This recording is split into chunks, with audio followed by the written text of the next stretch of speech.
People gather around discussing shocking news. Araceo has been accused of a crime by her younger sister. This accusation caused her family's assets to plummet while her sister's family gained wealth overnight. The tragic situation continues as Seo is imprisoned and sentenced to death. She gives birth to a daughter during her confinement and eventually succumbs to depression. The scene shifts to Seo and her young daughter. The child calls out for her mother, who is coughing repeatedly, showing signs of illness. The young girl pleads with a guard to take her sick mother to the doctor. She expresses urgency, hoping for immediate help. The guard dismisses the child, coldly saying it's better if her mother dies, so he doesn't have to get involved. The daughter is devastated, crying over her mother's motionless body. Overwhelmed with anger and sadness, she declares that everyone deserves to die. The news announces that Seo's daughter, Mingjin, who is not a prisoner, is being detained on a space station named Blue Star. The incident has caused global commotion and plans are underway to declare her innocence. Mingjin reassures her mother not to worry from her cell. She promises that once her mother is free from prison, she will clear her name. Determined and resolute, Mingjin vows to reclaim everything that rightfully belongs to her and ensure that those responsible will not escape unpunished. The story setting cuts to the Blue Star station floating in space as part of the background scene. A brief scene at a hospital is shown, indicating a shift in location for the upcoming events. Onlookers identify Mingjin as the person featured in the news after her release from jail. She has become well-known due to her past. Mingjin is seen entering the Blue Star, and people question her purpose for being there now that she is free. Observers comment on Mingjin's appearance, noting her beauty but also lamenting that she is associated with a murderer's family.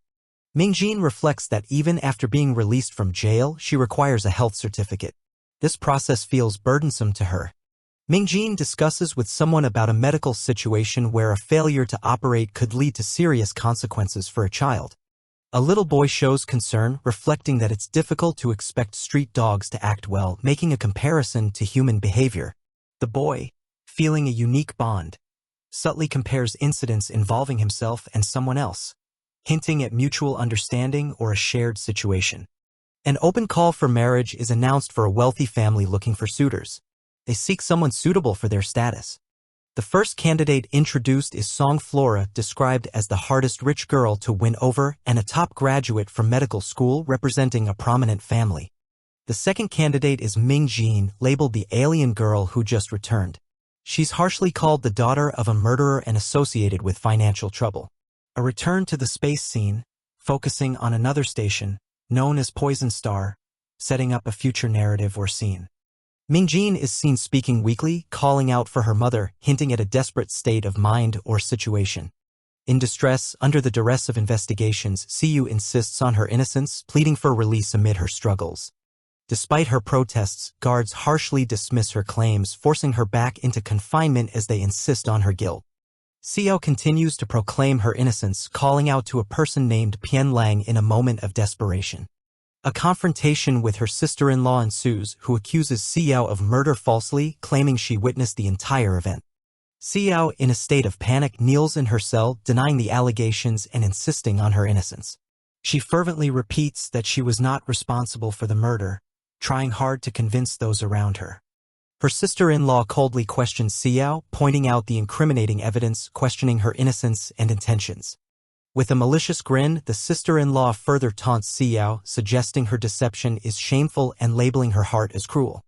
A woman with long, white hair tells a young character that she is afraid because their dad is being forced to marry. She mentions that soon they will have a stepmother. A young boy in a red hoodie reacts with surprise and fear, saying it would be better if he was kidnapped by the woman. He questions what his dad wouldn't do. The woman clarifies to the boy that the situation is not so clear, hinting at some uncertainty about his father's actions. The boy experiences sudden pain and cries out that it hurts. As the boy continues to cry, several security guards rush towards him, asking what is going on and if he is all right. He demands them to attack the bad girl who harmed him. The guards, looking confused, ask the boy who he is referring to. The boy insists it is the bad girl next to him, but they tell him no one is there. The boy looks around in confusion, questioning where the mysterious girl has gone. The guards express shock as the boy's leg appears to have completely healed, leaving them amazed. The boy excitedly notices the disappearing of dragon-like horns from his head, realizing he's healed. He happily informs the guards that the pain is gone along with the horns, confirming he is okay. A concerned older woman arrives, asking what happened to her little treasure, and if the leg is healed. The boy mentions a bad girl cursed him. Someone explains that the young master seems to have encountered a traditional medicine expert. They add that the healer, a young woman, left shortly after curing him, leaving no trace. The guards speculate that the healer might be Song Pianlin, but the boy dismisses this idea. The boy gets excited upon realizing who the mysterious healer was, telling his grandma that it's her. The white-haired woman is revealed on TV. An announcement highlights her as one of the 3 heiress billionaires seeking a husband. The boy is confident about identifying the woman as his future wife, suggesting she will be with him in the future, to the surprise of the guards. The young boy expresses his unwavering certainty about the woman being his wife, marveling at how he could be wrong about her. The older woman advises the boy against speaking nonsense, reminding him of his young age and the impracticality of marrying. Unfazed, the boy declares that if he can't do it himself, he will act in his father's name. The scene shifts to Blue Star's main station, introducing the bustling central street filled with futuristic aircraft. The narrative moves to a radio station, where the radio host announces exciting news to the crowd. Amidst the public, the white-haired woman hears that one of the world's richest men called the station. The news reveals the man's intentions to marry, focusing on a particular candidate well known for her mysterious presence and connections. The white-haired woman appears surprised, questioning to herself the suitability of the proposal. She then wonders about who else could be involved in this situation, suggesting a larger, complex backstory.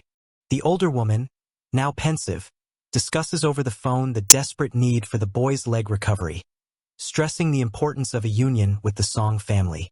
The boy, sensing trouble, thinks about the implications of the Song family's intentions while recalling the mysterious woman's image.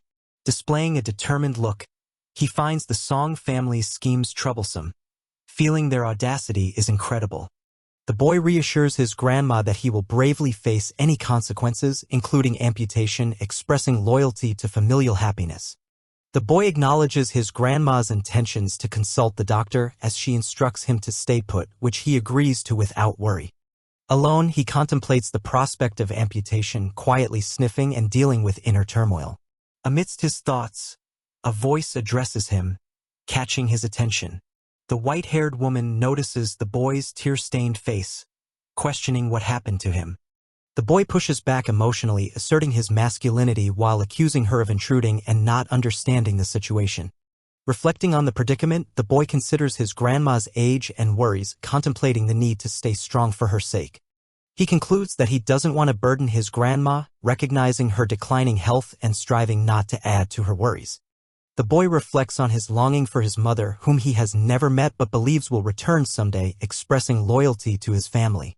The white-haired woman sighs, understanding the weight of his words, as she kneels to check on his knee. She inquires about his injury to ensure he isn't in pain, revealing concern and suggesting caution against potential kidnapping plans. The boy, bracing himself for amputation, warns any captors of the fruitlessness of such endeavors, showing courage. With animated defiance, the boy warns the woman against any attempts to kidnap him, vowing that his father would ensure her capture. Mr. Su is warmly greeted by 2 women and a child. One woman politely inquires how he is doing, while Mr. Su wonders aloud about the happening around them. The setting conveys a sense of familiarity and ease among the characters. The image shows hands holding a piece of paper with an address. The speaker explains that they arrived there by following details provided by a TV station, surprisingly realizing it directs to the Su family.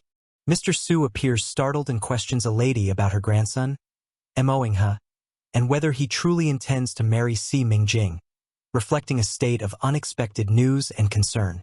A child, expressing a sense of righteousness, confidently claims that marriage isn't suitable as the gentleman figure is not his father. He humorously asserts that he is not old enough to get married, adding a playful twist to the situation. The child is assured that fate equates to marriage, nodding and smiling in seeming agreement. Meanwhile, a character silently wishes for peace and an opportunity to find true happiness in the child's life. A woman reflects on existing situations about forced relationships, recognizing a family's attempt to manipulate circumstances.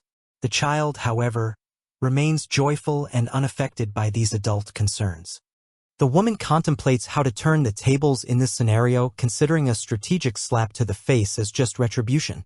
She speaks to the child, drawing attention to Miss Si Ming-ing, piquing the child's curiosity. A woman's thoughtful observation reveals a child's protectiveness towards someone under online scrutiny, understanding his unhappiness. She suggests using Siu Bai's presence to manage public opinion until emotions settle. Mr. Su sternly proclaims that Ming Jing is destined to be his future daughter-in-law, visibly expressing anxiety. Others around him react with mixed feelings, some appearing sympathetic to his declarations. The child, displaying defiance, questions the concept of a daughter-in-law when challenged by an irate adult. His youthful innocence and fierce loyalty create a moment of poignant humor. Full of bravado, the child insists on his understanding of the situation, exclaiming his awareness of what a daughter-in-law represents, illustrating his confidence despite his tender age. The child adamantly expresses his father's perspective, stating that a daughter-in-law signifies a lifetime commitment and the center of one's life, showing a deep impression of adult sentiments on his young mind.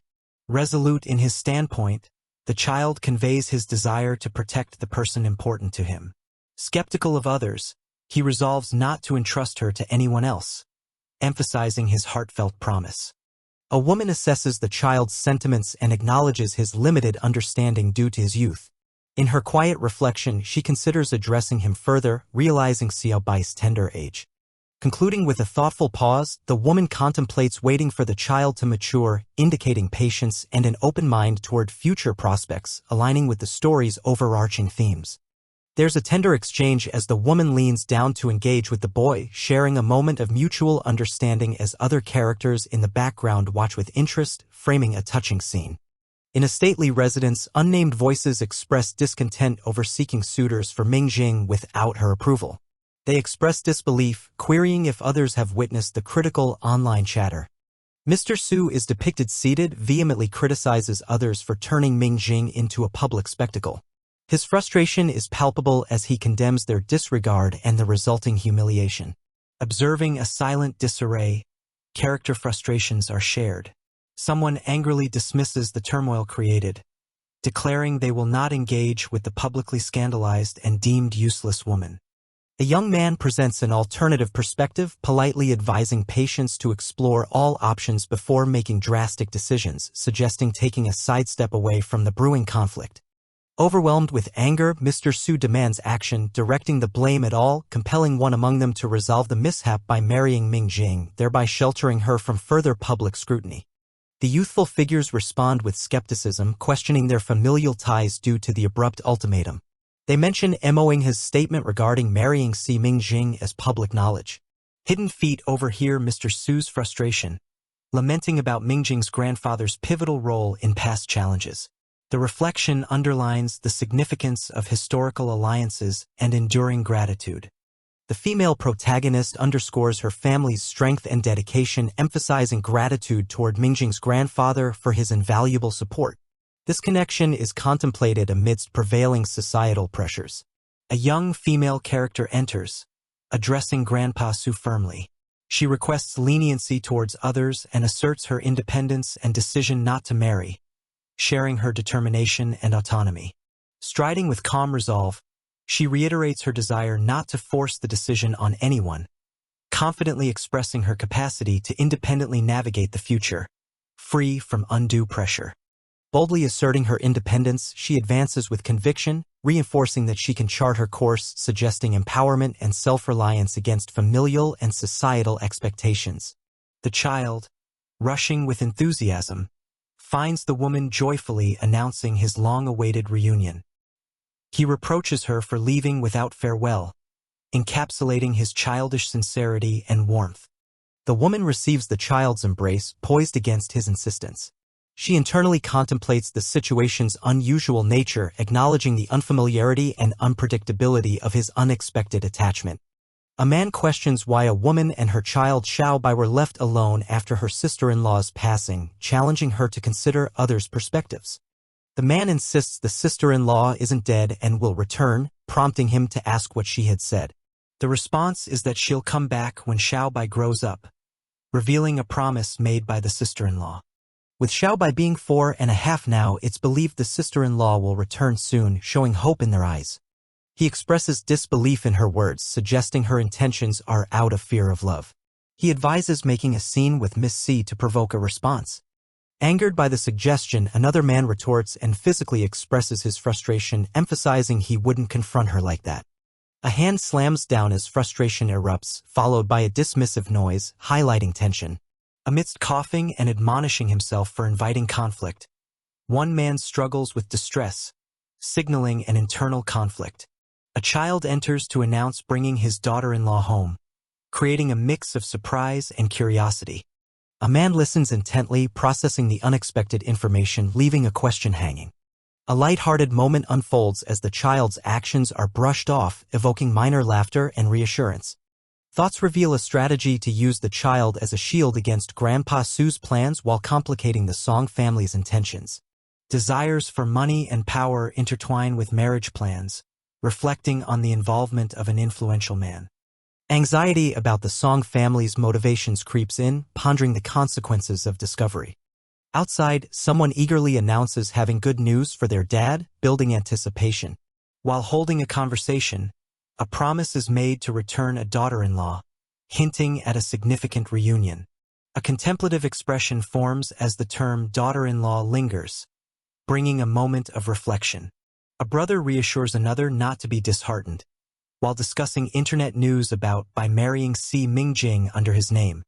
Optimism is suggested, admiring Si Mingjing's beauty, implying possibilities for the future despite challenges. The boss questions what's being done to his sister-in-law, expressing disapproval over the situation's duration. In response, frustration surfaces, asserting that the other person lacks understanding of the circumstances. Asserts that the sister-in-law is not gone, suggesting unresolved feelings tied to the matter. A memory surfaces of a promise made. When the child grows, she'll return, adding depth to the emotional commitment. The young boy enthusiastically tells his father that he has improved, emphasizing that he had previously assured him of someone's talent. The child humorously advises that although the father's life was saved by his wife, he shouldn't devote his life to her in return. A white-haired woman stands silently, contemplating. A recollection emerges about a man's remarkable appearance and his affluent background, noting how people exaggerate because of his wealth and looks. A man in a suit is portrayed with an aura of luxury and sophistication, making it clear why some would desire to marry him. The woman, deep in thought, acknowledges the man's unfortunate health condition despite his outward appeal. The man seems puzzled by her contemplation. The suited man questions if the woman has seen enough, prompting a startled reaction from her. The woman addresses Mr. Mo, suggesting that, based on her calculations, he has been ill for 4 or 5 years. She can only temporarily alleviate his cough. Muel reacts with surprise when informed it might take an additional 2 or 3 months for a cure, questioning the statement.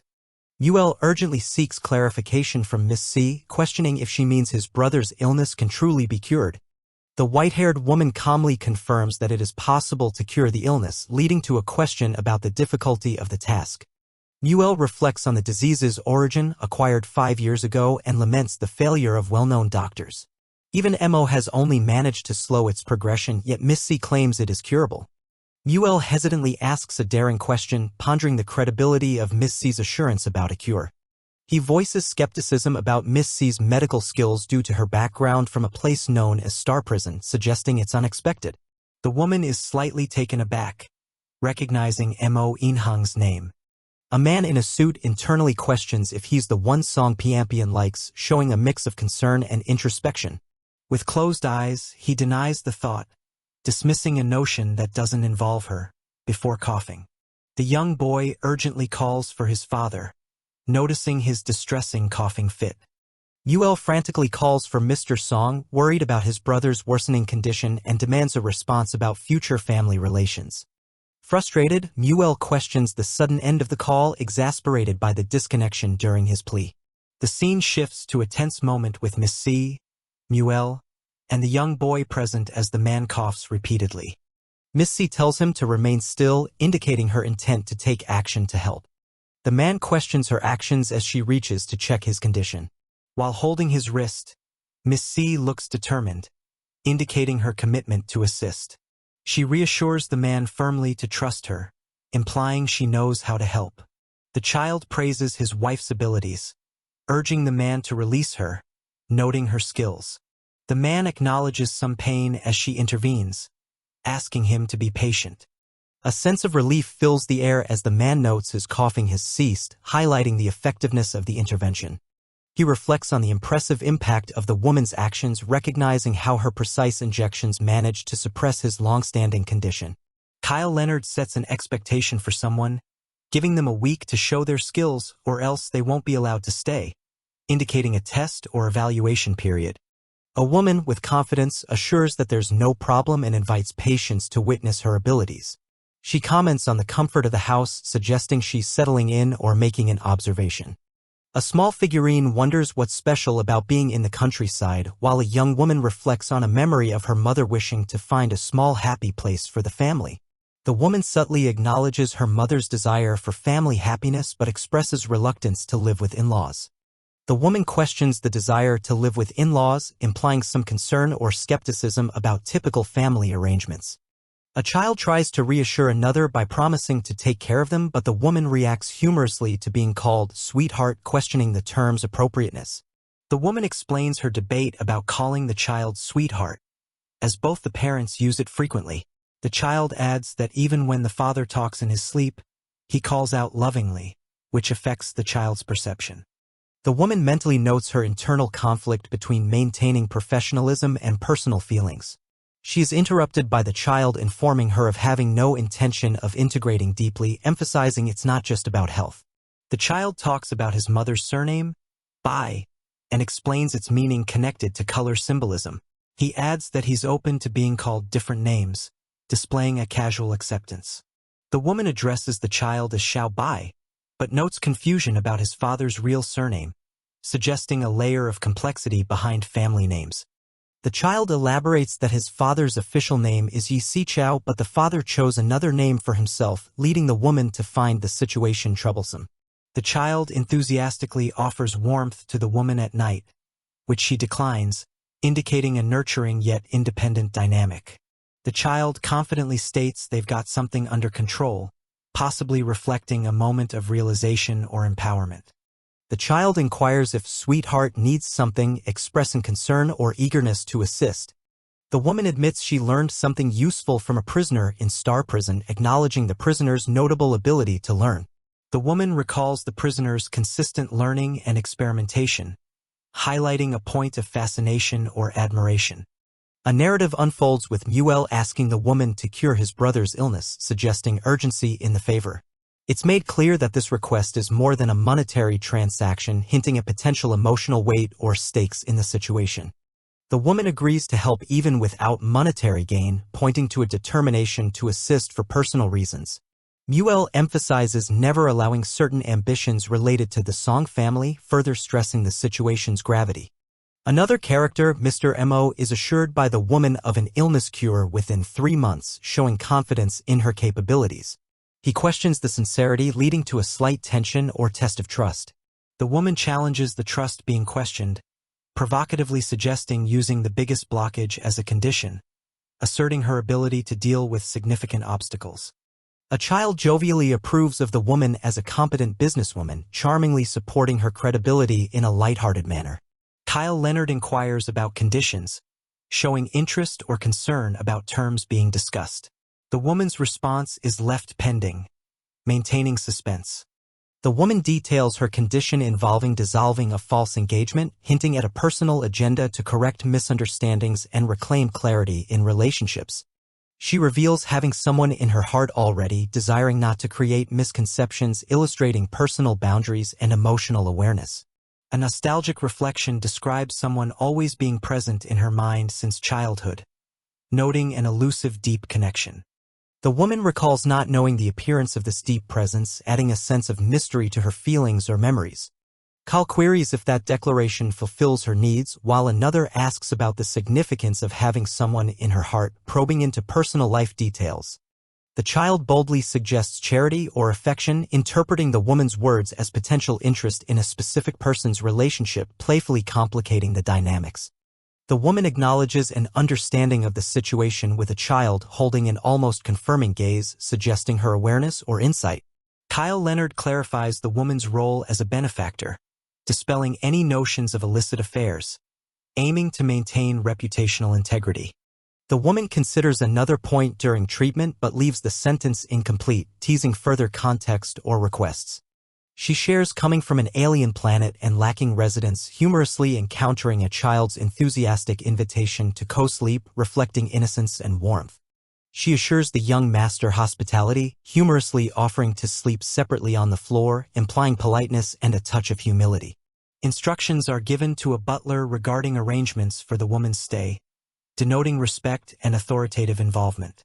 The setting shifts as the butler politely directs the woman to follow, indicating courtesy and transition. The white-haired character reflects that the young boy has no ill intentions towards her. She seems puzzled by his demeanor and wonders about his harmlessness. The boy willingly reveals his horns, understanding that touching a dragon's horn is significant and should be done with care. When someone touches the horns, it evokes a sense of strong longing. The boy is shown holding his horns, indicating this sensation, even though his abilities have not fully developed yet. The boy enthusiastically invites the woman to touch his horns, convinced by his aunt's words about his charm. He believes he must follow her advice.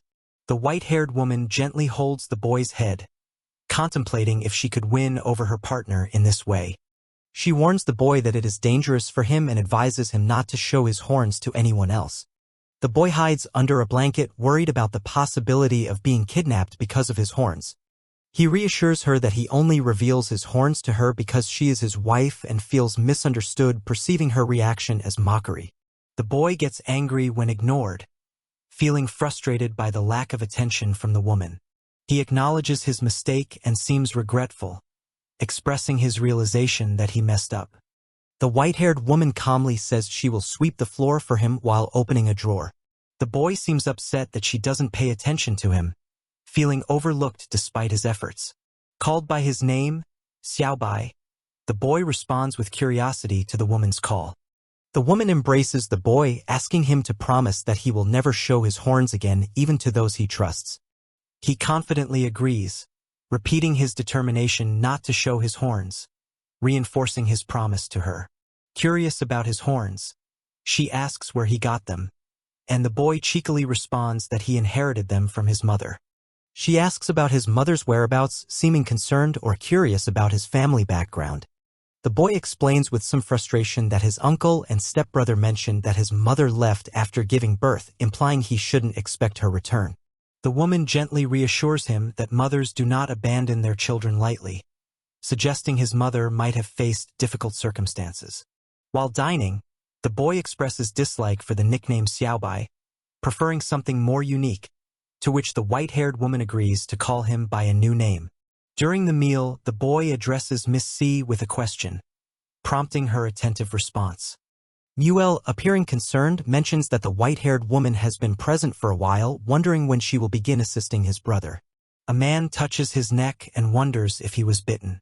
Another character reacts with surprise, shouting in disbelief. The surprised character thinks someone is crazy for not knowing if they were bitten. They express confusion and clarify they meant something important regarding someone's sister-in-law. The man notices the scent of someone's sister-in-law in the air and confirms it's an exact match. The idea of fragrance is questioned, and the character feels very confused by the situation. Looking closely at a petal in his hand, the man identifies it as related to the dragon hormone. He concludes that the individual is definitely influenced by him, observing their condition in the sunlight. A sequence shows that the heat of a dragon can alleviate cold's effects, and side effects of a formula are mentioned. A transformation seems to work. The man checks if it's effective while holding hands with another who has horns. The two fall onto a bed together, with one exclaiming alarm and trying to process the situation. The horned individual warns not to touch, conveying a sense of urgency. Confusion arises over being called darling, and the question of identity hangs in the air. The person is held tightly, pondering why someone confuses them for a spouse. They assertively push away and remark on the situation. One character sleeps peacefully as the horned individual sits, appearing vexed while reaching for something nearby. The horned figure tells the man to release them and declares they're not his darling. Despite half asleep, the man murmurs a plea not to leave, clutching a pillow tightly. The horned individual resolves to return the man's item, realizing the dragon connection has its drawbacks. Frustrated and unable to sleep, the horned character reflects on their actions and regrets the quick fix used. They admit needing to calm down and attempt to relax in their room, with thoughts swirling in their mind. Stepping into the shower, they question their sanity for allowing the contact, feeling it's dangerous. Still in thought, they express self-frustration due to resurfacing feelings and worry about losing themselves. In the morning, another character confronts the man about spending the night in his room, suggesting he had a fever due to the alleged presence of a woman. The man is told no woman should have been in the room at night, asserting that everything was locked until checked again. Visitors arrive at a house where a group of people is gathered. Someone announces the arrival of the guests, and a woman who seems to be in charge mentions the visitor as Si Mingjin, greeting them with a good morning. Si Mingjin is introduced, claiming that they have come to join the family.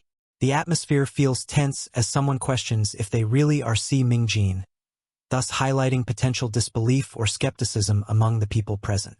A heated confrontation occurs as a woman accuses another of fabricating an identity to enter the Song family, insisting on a paternity test to confirm any truth. The accuser emphasizes that the other person does not belong in their family, making the stakes of this encounter clear. An older-style machine is displayed with the words, "Let me explain," hinting at some form of clarification or justification relevant to the topic being discussed. It appears the machine or its function is central to resolving the current conflict. The scene shifts to a family gathered around a table where the latest DNA testing machine is presented. They are asked to provide hair samples for DNA identification, suggesting an ongoing investigation into familial connections. As the DNA testing process continues, an exchange highlights the social implications of Miss C's situation. A request for cooperation is made, facing the public impact of her identity and urging sensitivity in handling the matter. Someone acknowledges the authority of the government in this context. Another character hands over something vital for the test before declaring the start of the procedure, indicating that results are forthcoming. The DNA test confirms a biological connection, causing shock and surprise among the observers. This revelation stirs emotions, especially among those who doubted earlier claims. The scene moves to a discussion in a bedroom where a character instructs another to leave, hinting at interpersonal conflicts. There's mention of the seriousness of playing with spousal feelings during a critical moment. A new interaction begins with the greeting, "Hello? Can I help you?" A character wrapped in covers receives instructions to present an identity card promptly, otherwise risking legal issues by staying longer. They learn about needing verification to be registered properly in the family. A reflection on the Song Villa and its lineage is presented, detailing familial insights and the importance of the Song family's dominant house, emphasizing property and legacy issues woven into the narrative. Historical context is expanded, recounting the rise of Song Tianfeng and his influence. With mentions of the Song family's structured environment and past actions, the narrative focuses on legacy and transition. Emotions turn introspective with reflections on a mother's advice about identity and belonging. The character contemplates their journey, pondering the necessity of attaining identity documents to secure their place. A sudden exclamation bursts as someone reacts intensely, asking for clarification about a daughter's identity, highlighting possible disbelief or shock related to recent revelations. Back at the house, an agent discusses the registration of Miss C, mentioning property ownership as a requirement in the empire. This conversation ties into her intentions to claim property deeds, stirring curiosity and concern. The conversation grows more heated with someone expressing anger about Miss C's arrival for property deeds. Frustration is palpable as they question her audacity, hinting at underlying familial disputes. Accusations fly as a woman recounts how Miss C's mother supposedly stole glory from her, now believing Miss C intends to do the same. Resentment builds, revealing deep-seated animosities within the family. Fan Jeans, identified as the second wife of Song Tianfeng, questions why Miss C should be placed on her account. demonstrating divisions and contested claims over the family house. Discussion continues with someone remarking about the irrelevance of past incidents, only to be abruptly silenced by another, maintaining ongoing tension. The family master speaks up, asserting the need to express something important. His authority suggests a potential turning point in the ongoing discussion. A candid question is posed to Song Taeyangfen, directly addressing him about the young woman's identity and whether she is indeed his daughter, seeking a truthful acknowledgement. Faced with this question, Song Taeyangfen appears uncertain and troubled, calling his father tentatively. The scene raises questions about his awareness and possible denial. In disbelief, someone challenges the possibility of Miss C being a brother's daughter, recalling her mother's incarceration and death sentence years ago. This revelation questions the timeline and circumstances of her origins. Further confusion arises over how a daughter could be 20 years old within such a time frame, leading to a clarification about the prison's different year system compared to Earth's. The debate continues, contemplating the implications of time difference and expertise divergence. Although unsure, they emphasize the need for caution, reflecting curiosity on how such discrepancies occur. A firm stance is taken against Ming Jin's staying, even if confirmed as a song, unveiling deep-rooted prejudices or protective reasoning against her presence within the family. A woman with long white hair remarks that they might need to add a page to the Song family register, implying significant news or a change in family status. The white-haired woman is confronted by others who discuss Song Tingfei's past indiscretions. They argue over family shares, suggesting that half should belong to her, as she is born from Xiao. The man, overwhelmed, asks them to stop because it bothers him. Meanwhile, the woman thinks about how the daughter Fang Jing gave to Song Tingfei is indeed his. A blonde woman expresses her anger, claiming that if it weren't for an intrusion, she would have been the lady of the Yi family by now. Outside, the white-haired woman meets two young children, greeting them warmly. They call her sister as she bids them goodbye, indicating a familial bond. A man reviews account books, stating he's done his best. He mentions supporting a child until they're 18 and dismisses her if there's nothing else. The woman responds to her father, acknowledging his words with gratitude, and thanks him graciously. The group is gathered near a table, with the woman noting that it's almost dinner time. This indicates the session they're having might be concluding soon. She decides it's time to leave, stating it openly. There's surprise among the group as she mentions staying with the Yi family. She explains her good relationship with their son and their invitation to her, raising eyebrows. A man, seemingly shocked, asks her to clarify a rumor about marriage to Mo Inha, questioning its truth.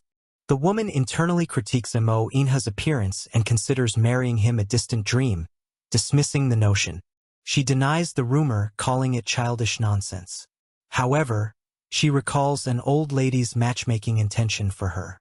She thinks to herself that it's probably better not to know more about the situation, considering silence as the best approach. A woman demands a clear explanation, insisting the white-haired woman remain until she does. The white-haired woman is urged to speak clearly. She responds, mentioning that the Yi family feels unthreatened and belittles the Song family.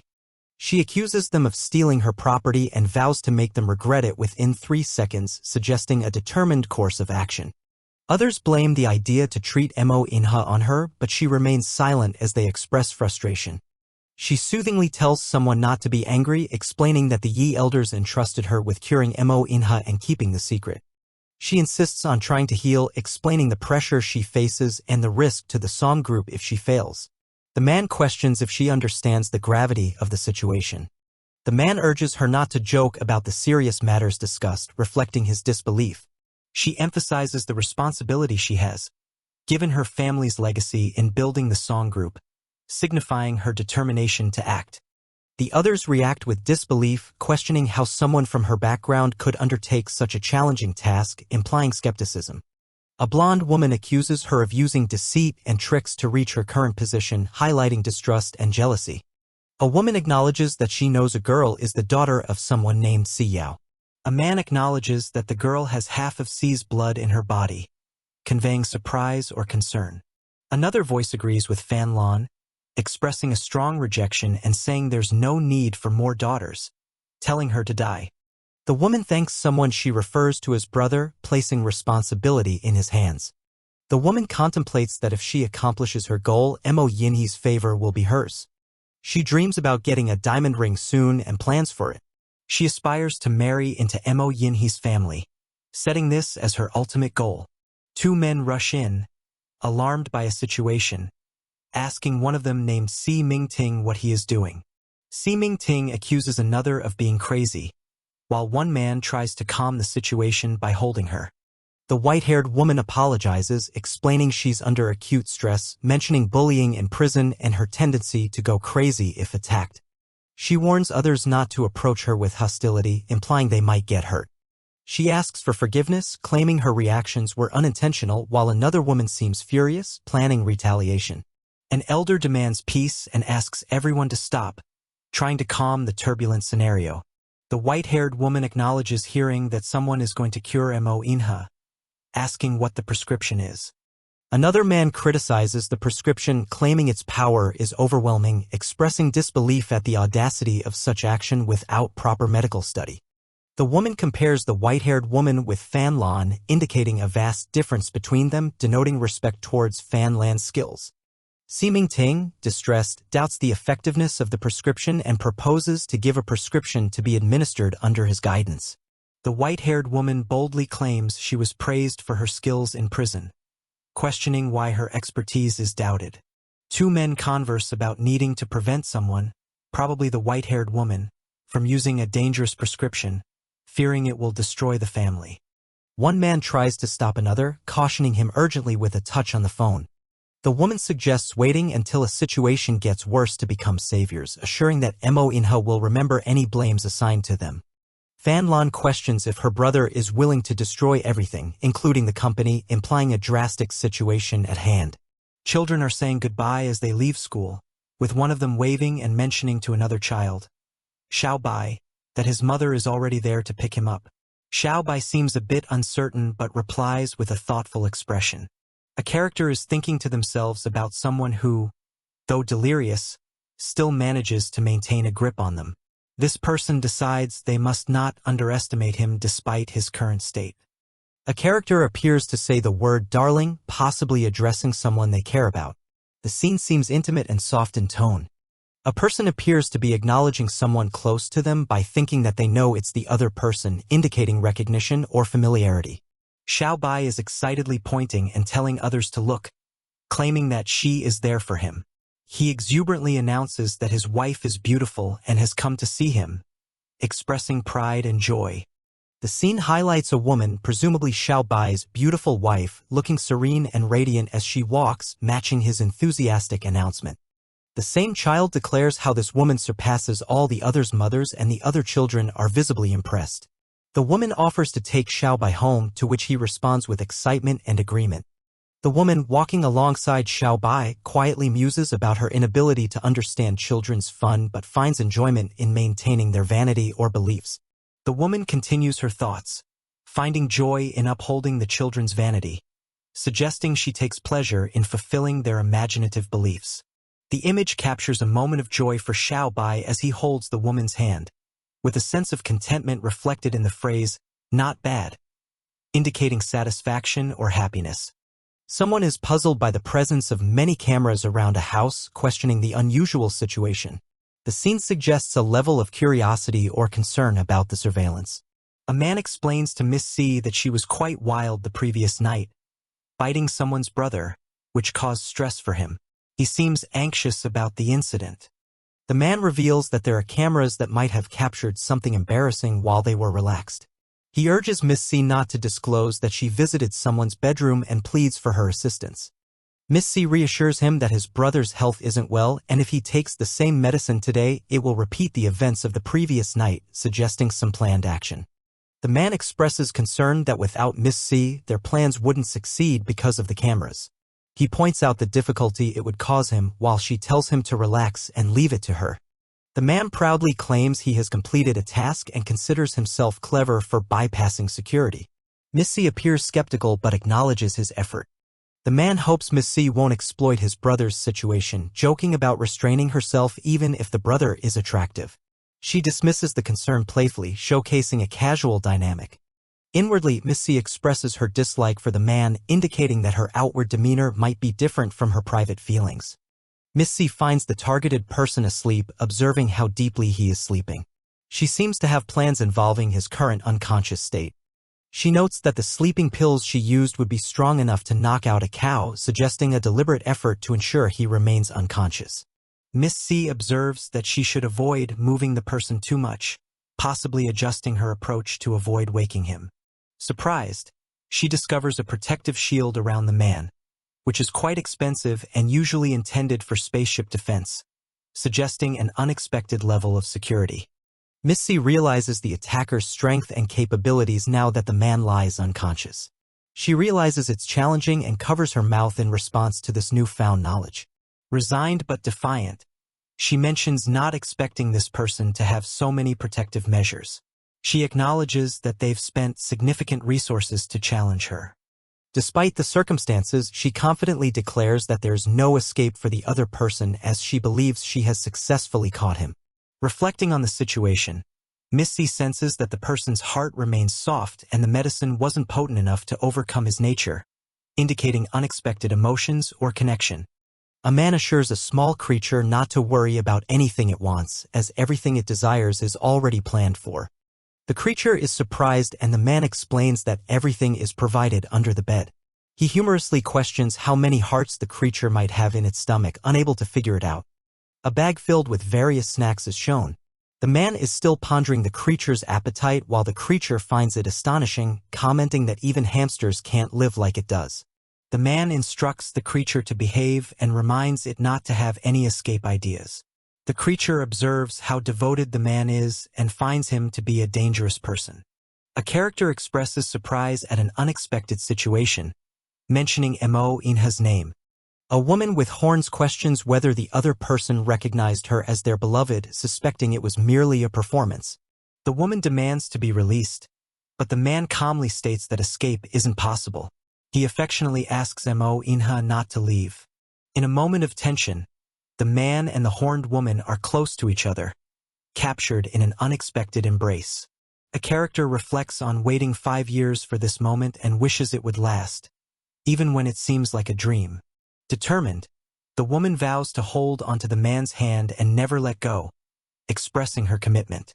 The couple shares an intimate moment where the man confesses how much he misses her and wants to be by her side. The woman's eyes widen in realization that the drug's effects are wearing off, hinting at an impending change. The woman is lying down and the man urges her to drink quickly. She regrets not having time to continue with the current situation. There's a concern that if she regains consciousness, she might notice she's with the wrong person, sparking confusion. Another person arrives, exclaiming about the current company and demanding to leave. The situation grows more complicated with unexpected guests. The horned woman is at her wit's end, feeling like a complete failure due to the mishaps surrounding her. She realizes she shares her first kiss with someone unintended, sparking surprise and tension. The man understands there's urgency with no time to waste and inquires about what needs to happen next. The small creature admits to a critical error, acknowledging its mistake in this chaotic situation. The man tries to console by holding the creature gently, realizing he can only act softly to prevent further issues. The creature hopes Manhwa will remove the shield, pondering this as a possible resolution. In a tender moment, the man reassures affectionately, expressing love while the creature wonders if appearances are deceptive.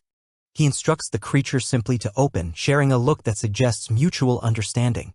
The man playfully acknowledges the creature's hunger, understanding it's trapped by the shield, and they share a lighthearted moment. The male character lifts the creature, questioning why it's getting angry. He reprimands it for abandoning its family for 5 years and mentions hearing the news of impending marriage to someone else. He wonders if his appearance is motivated by jealousy. The creature reacts harshly, expressing that the man embraced the wrong person and accuses him of being boastful. The man touches the creature, pondering whether the creature saw online news of him getting married and decided to visit to address his behavior. The man blames his son's previous actions and tells the creature not to worry about a particular woman, dismissing her serious claims. He notes she might stay for 3 months, underestimating her abilities. As the man tries to soothe the creature, it demands to be let go, wanting to shower, and exclaims annoyance at being kissed. The man disregards the creature's frustrations, stating that the creature is the most important thing to him. Resigned, the creature decides to rely on the man's warmth. The man wishes the creature a good night and urges it to sleep. The creature feels it's difficult to remain cheerful while exchanging banter and decides it's better to conserve energy. It strategizes about when the man's defenses drop to address him directly. The man reflects on 5 years apart during this sleepless night. He wants to avoid sleep until he sees the creature again, eager and longing. The creature tries to reassure itself that it's not dreaming, cherishing this reality while lying beside the man in bed. The creature comments on this being the best sleep it's had in a long time. The man greets it with good morning, prompting a surprised reaction. Both the man and the creature realize something unusual has occurred, questioning the morning's oddity. The man expresses a desire to see the creature in its human form, asking it not to hide from him. The creature is silent, while the man expresses his intent to rely on the creature. He reflects on the significance of their relationship and the impact it has had on his life. The man inquires if the creature is hungry, expressing concern. Smiling, the man repeats his question about hunger while presenting a bowl, anticipating the creature's response.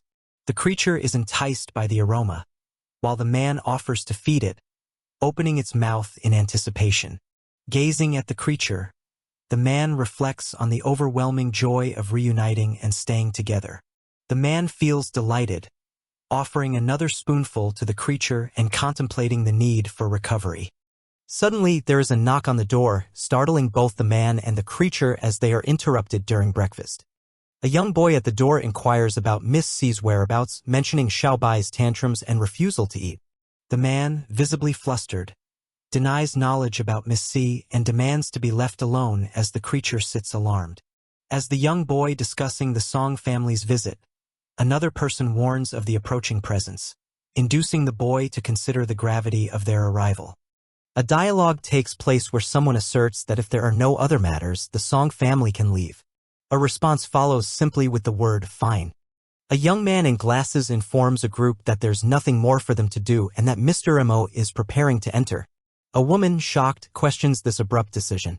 The woman questions Young Yi about why he's stopping them from speaking with Mr. Mo, suspecting he might have ulterior motives regarding their family's inheritance. Young Yi simply asks why, in response to the previous accusation, as he faces one of the men with a stern demeanor. With a stern look, Young Yi questions how they dare to malign his family's reputation so viciously. The woman realizes she got carried away and acknowledges that she might have spoken out of turn.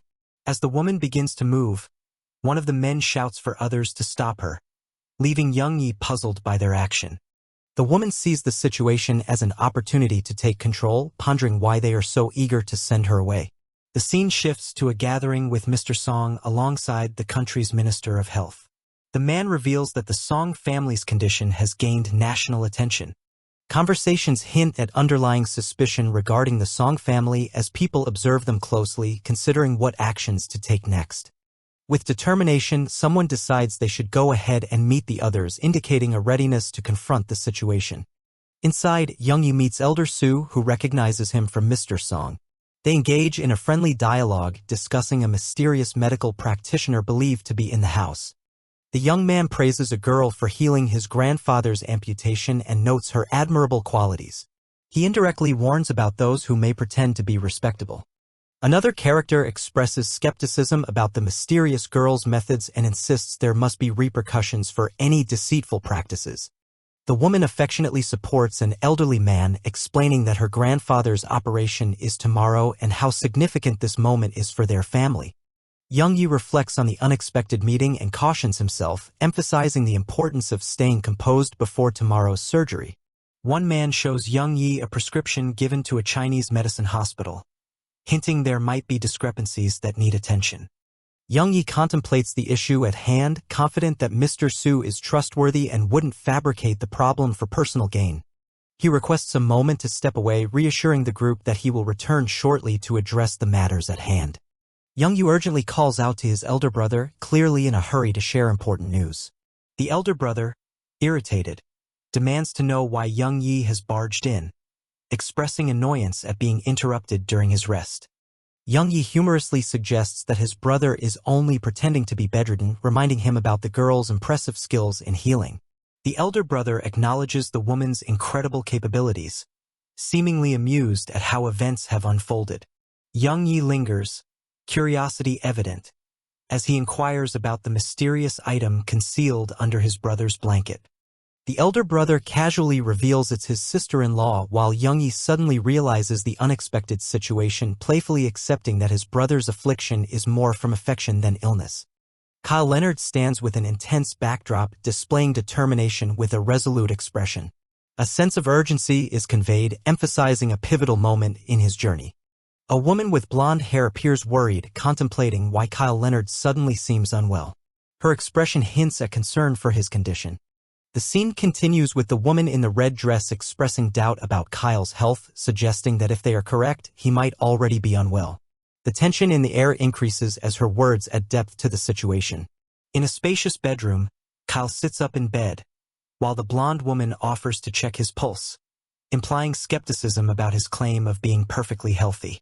Others are present, observing with mixed emotions. A male figure supports Kyle's statement about his health. The scene shifts to someone explaining the basics of Chinese medicine, hinting at their assessment of Kyle's condition based on his appearance.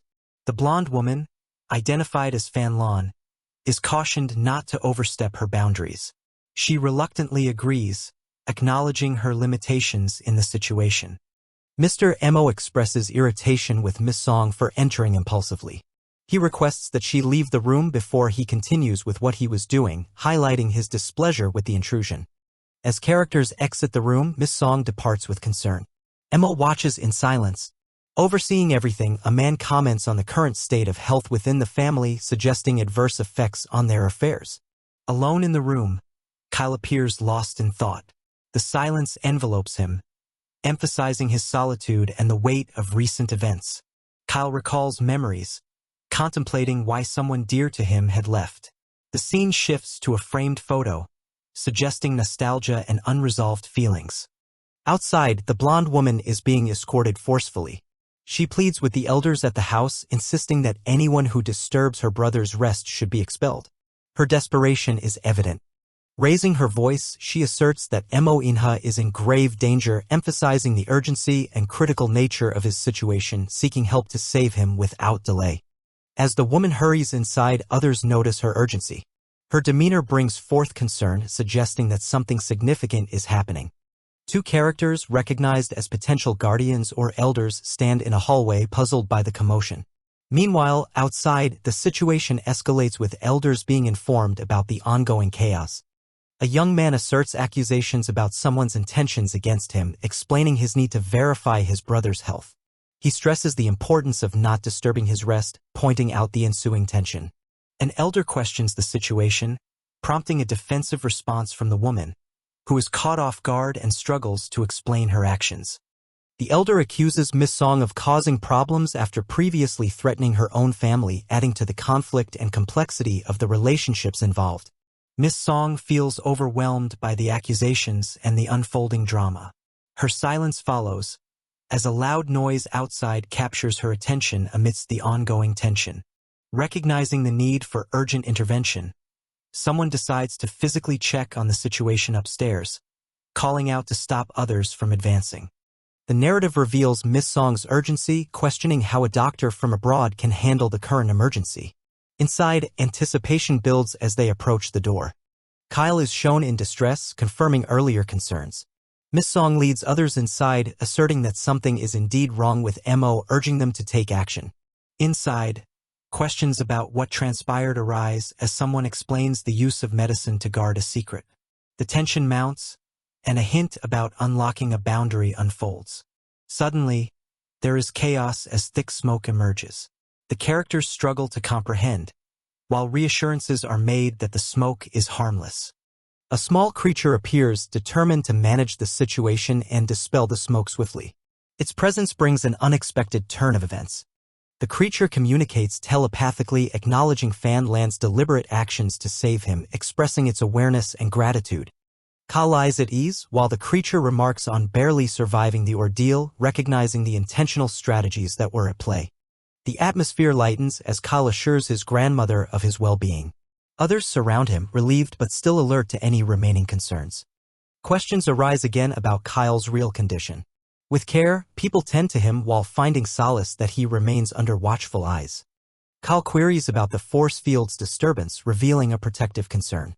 The younger brother explains Miss Song's alert raised to them earlier. The brother admits his choice to open the force field motivated by the preceding alarm and circumstances. There is an earnest moment of forgiveness and realization as the narrative concludes.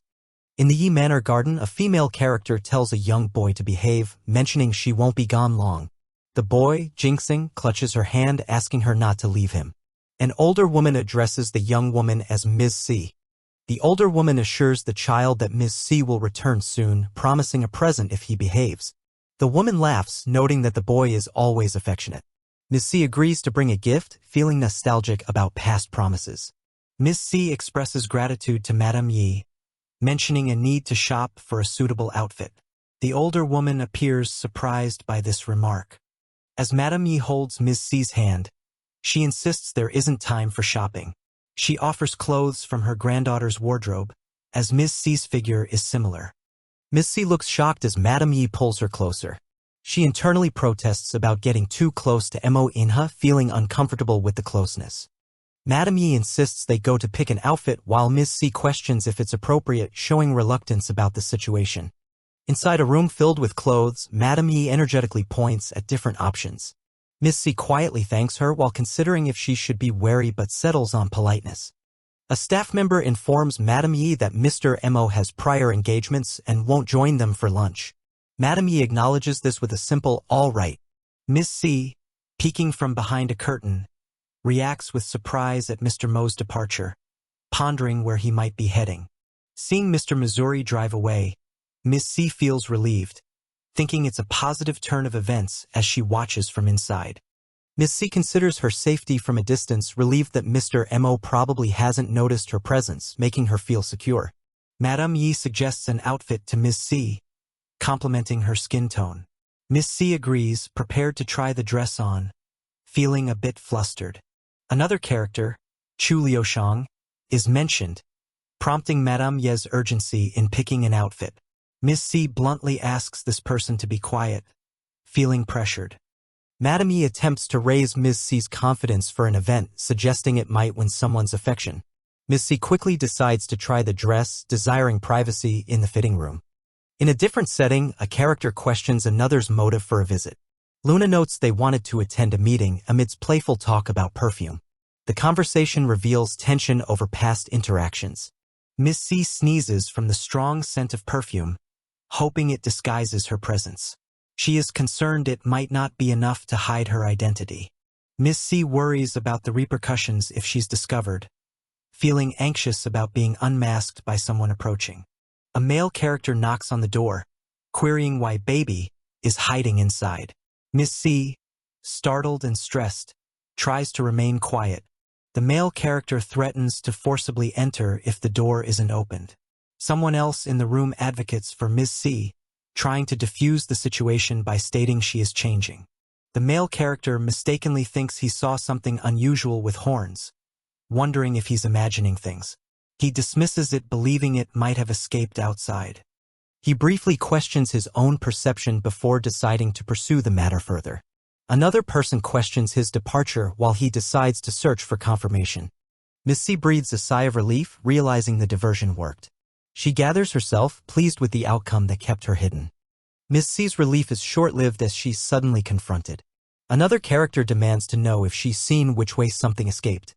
Luna deduces they've fallen for a fabrication, acknowledging they expected to exploit side effects. She devises they were misled by a tricky plan. Luna vents frustration over a damaged reputation and lost marital prospects with Mo Inha. Ting Fei, on the other hand, advises realism over lofty aspirations. A discussion of consequences continues, with one individual suggesting deeper connections might yet redeem the situation, pointing towards hosting an influential party. Luna is shocked and questions her grandfather's plan involving deception. She accuses him of undermining their past efforts while he insists on knowing his own actions.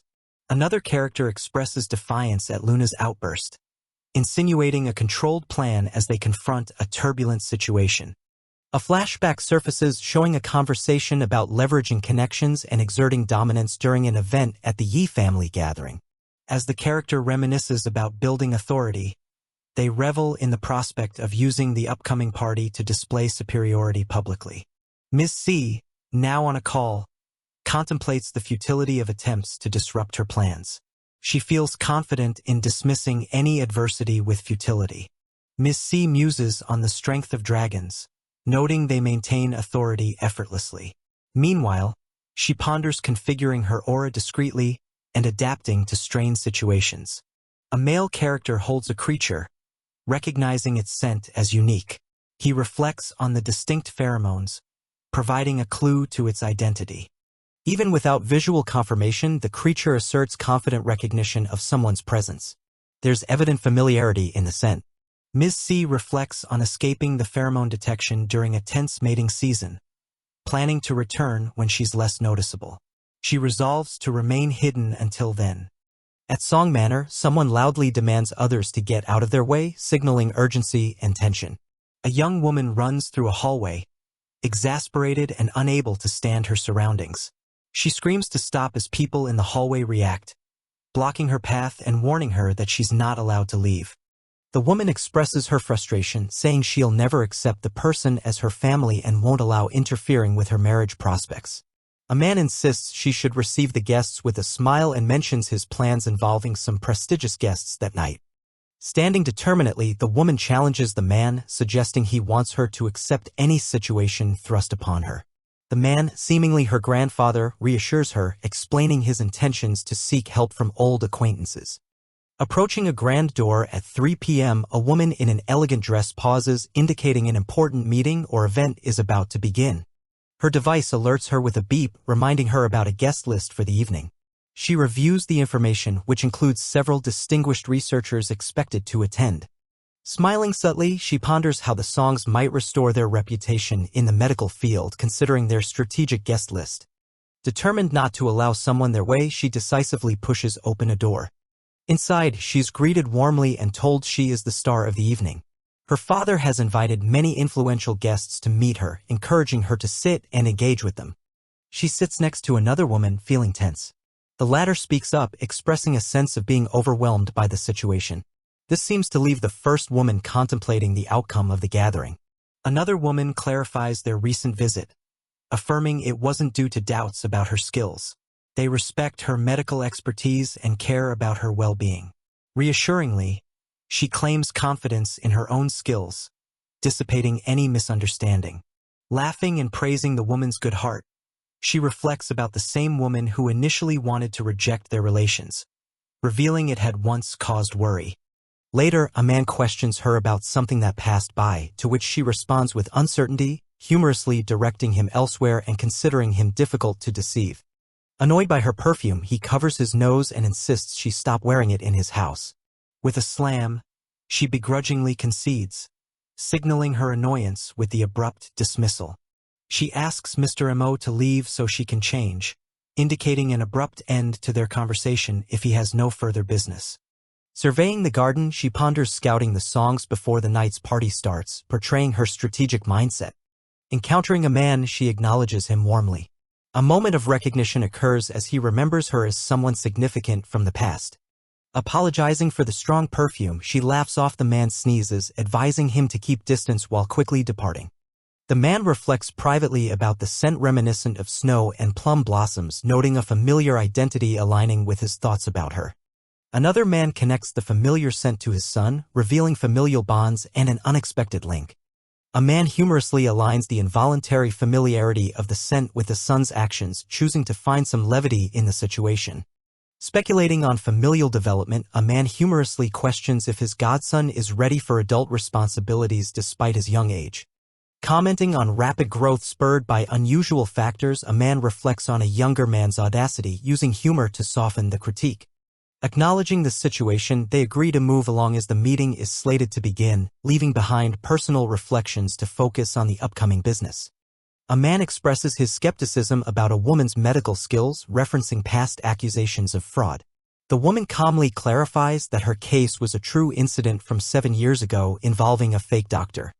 Xia Chongyuan tells her about her impressive medical skills, noting how she succeeded where top medical teams failed. He asks her to cure him. A group looks concerned as they examine something alarming. An observer mentions it looks terrifying, feeling nauseous. The image of late-stage bone cancer triggers a discussion. The woman is questioned about her assertion that cancer can be conquered. A man assumes she's exaggerating. Another woman voices her skepticism about curing cancer, considering it an unrealistic request even with medical advancements. Some people doubt her abilities. Amid the skeptical crowd, one mentions that no one is perfect, hinting at acceptance of limits. The blonde woman confronts the first woman, accusing her of making things hard for Mingjing. Mingjing stands silently beside her. The first woman responds, saying that it's really not that difficult. Confidently, the white-haired woman asserts she can cure the disease, causing others to question her truthfulness and confidence. A man attempts to restrain the woman's promises, suggesting that her statements are unrealistic despite her claims. The white-haired woman insists that her abilities are genuine, addressing her great-grandpa, who asks her to not be so stubborn. Skepticism arises as another man asks if Miss C is speaking nonsense, doubting her capabilities. She responds confidently that treating cancer is easy. She elaborates, explaining that with breakthroughs, cancer becomes less frightening than imagined. Two hands exchange a diamond bracelet, expressing goodwill and gratitude from one to another. The gift exchange continues with the woman expressing gratitude for the diamond bracelet she's received, noting it's her first. The gift giver is pleased with her joy. Another man questions the difficulty of treating bacterial infections, comparing the challenge to cancer treatment. The white-haired woman acknowledges the man's perspective but explains the past challenges of bacterial infections before antibiotics. She emphasizes that the discovery of antibiotics was revolutionary in medicine, and amidst skepticism, tells others to listen quietly. She compares diseases, explaining they are variations of similar issues. Bacterial infections can be resolved by separating bacteria from normal cells. Despite understanding her concept, a man expresses doubt, questioning if she's about to revolutionize the medical field. She shares excitement about her mentor discovering a new cancer treatment method and plans to spread this knowledge. Another person questions whether she truly knows of a medical breakthrough, suspecting potential dishonesty. Accusations arise against her, questioning her integrity and provoking her to defend herself. She's accused of using relationships for personal gain. The blonde woman teases about the impending party, anticipating a possible scene. The white-haired woman plans to rejoin the party later. Proudly, she refers to a bracelet gifted by Aunt Pianlin, cherishing it warmly. Another woman compliments her on how well the bracelet suits her, showing a fondness. The white-haired woman gracefully descends the stairs, bidding farewell to the two women at the top. She muses about potential schemes against her, confident in the face of any trap set with the bracelet. The blonde and another woman, arms crossed, share a conspiratorial look, contemplating their next move as the party scene unfolds below. The white-haired woman is complimented on her appearance while someone else expresses regret over not attending originally. A young boy presents her with flowers, declaring her as his wife and asking if she likes them, making her delighted for the gesture. Welcoming her to the party, a woman reassures her about her presence, noting her relation as the boy's grandmother, making the evening feel more supported. Another woman mentions the buzz caused by a matchmaking incident, foretelling possible embarrassment, but reassures her of his support. Contemplative, she worries that an accidental kiss could lead to refusal of her treatment, pondering on the awkward situation. Accepting her role, she focuses on the purpose of treating someone for a strategic reason, remaining unmoved by personal reservations. Others marvel at the miraculous recovery of someone with a past severe injury, attributing credit to her intervention, highlighting the perception of her skills. A group of people discusses a significant discovery attributed to Old Master Song. One remarks on how Mingjing, who appears well-mannered, has falsely claimed this discovery as her great-grandfather's own work. Two women confront Mingjing. The one in red insists she should kneel and apologize, hoping that this might lead to their grandfather's forgiveness. The woman in white, smiling confidently, questions the suggestion of kneeling. An older man observes silently as she speaks, expressing her sense of empowerment. The older man in the vest angrily denies accusations of misconduct. A child points at him, accusing him of attempting theft, and a woman supports the child's claim, ready to provide evidence of wrongdoing. During a private discussion, the woman questions the older man if the animal PTC can indeed cure cancer. He reassures her that he wouldn't make such claims without solid clinical trial results. The older man declares that he has successfully cured numerous late-stage cancer patients. Holding a file, he claims this as the basis of his breakthrough assertion. He highlights his ranking among ethical researchers and insists on the thoroughness of his experiments. Yet he's ready to be transparent with those who question his claims. The woman in white feels fortunate as a situation unfolds in her favor, stunning a couple observing her with apparent surprise. She recounts how her master was overjoyed upon discovering that animal PTC could cure cancer, sharing her enthusiasm over this breakthrough. Despite initial excitement, further clinical trials revealed a common side effect among cured patients, affecting a man who stands in disbelief at not experiencing any adverse effects. As the confronting pair leans in, the woman firmly declares that her master wouldn't fabricate results, ensuring that they genuinely seek truth in their findings. The older man struggles to accept the revelation, rendered speechless as he kneels in disbelief over the truth that unravels before him. A narrative reveals 30 years ago where an honest exchange of breakthrough research took place between a woman and old master song based on mutual trust and seniority. However, the situation turned ominous as betrayal struck. The woman was attacked, leaving the man with evidence of his own deceit. The scene shifts to an emphatic declaration of the potential cure's authenticity, as she stands firm against the older man's past misconduct, addressing the gathered audience. A reflective view shows the woman's master speaking to trees, reminding her to move forward even as doubts emerge. This introspection reinforces her determination. She explains how this new drug successfully treated many cancer patients without adverse effects, offering to start a trial for the older man, promising visible results in 2 weeks. Impressed by the drug's potential, he agrees to try it. Others marvel at the potential breakthrough, praising the woman's master for her significant contributions. During an inquiry about the truth of Master Song's research, the older man confirms its authenticity, provoking debate over intellectual property as another woman challenges the validity of the claim. The discussion heats up and a woman accuses the white-dressed woman of exploiting newly disclosed information for personal gain, surprising her opponent. In her thoughts, the woman in white realizes she has been manipulated, lamenting how the mention of animal PTC tied to her grandfather set the trap she now faces. Recognizing the failure of her grandfather's initial strategy, she resolves to take immediate action to adapt and secure success. Determined to regain control, she resolves to switch to an alternative plan, aiming to reverse the current predicament. In a moment of apparent reconciliation, Mingjing forgives Aunt Pianlin, who is relieved and grateful. However, the sincerity of her actions is suspect.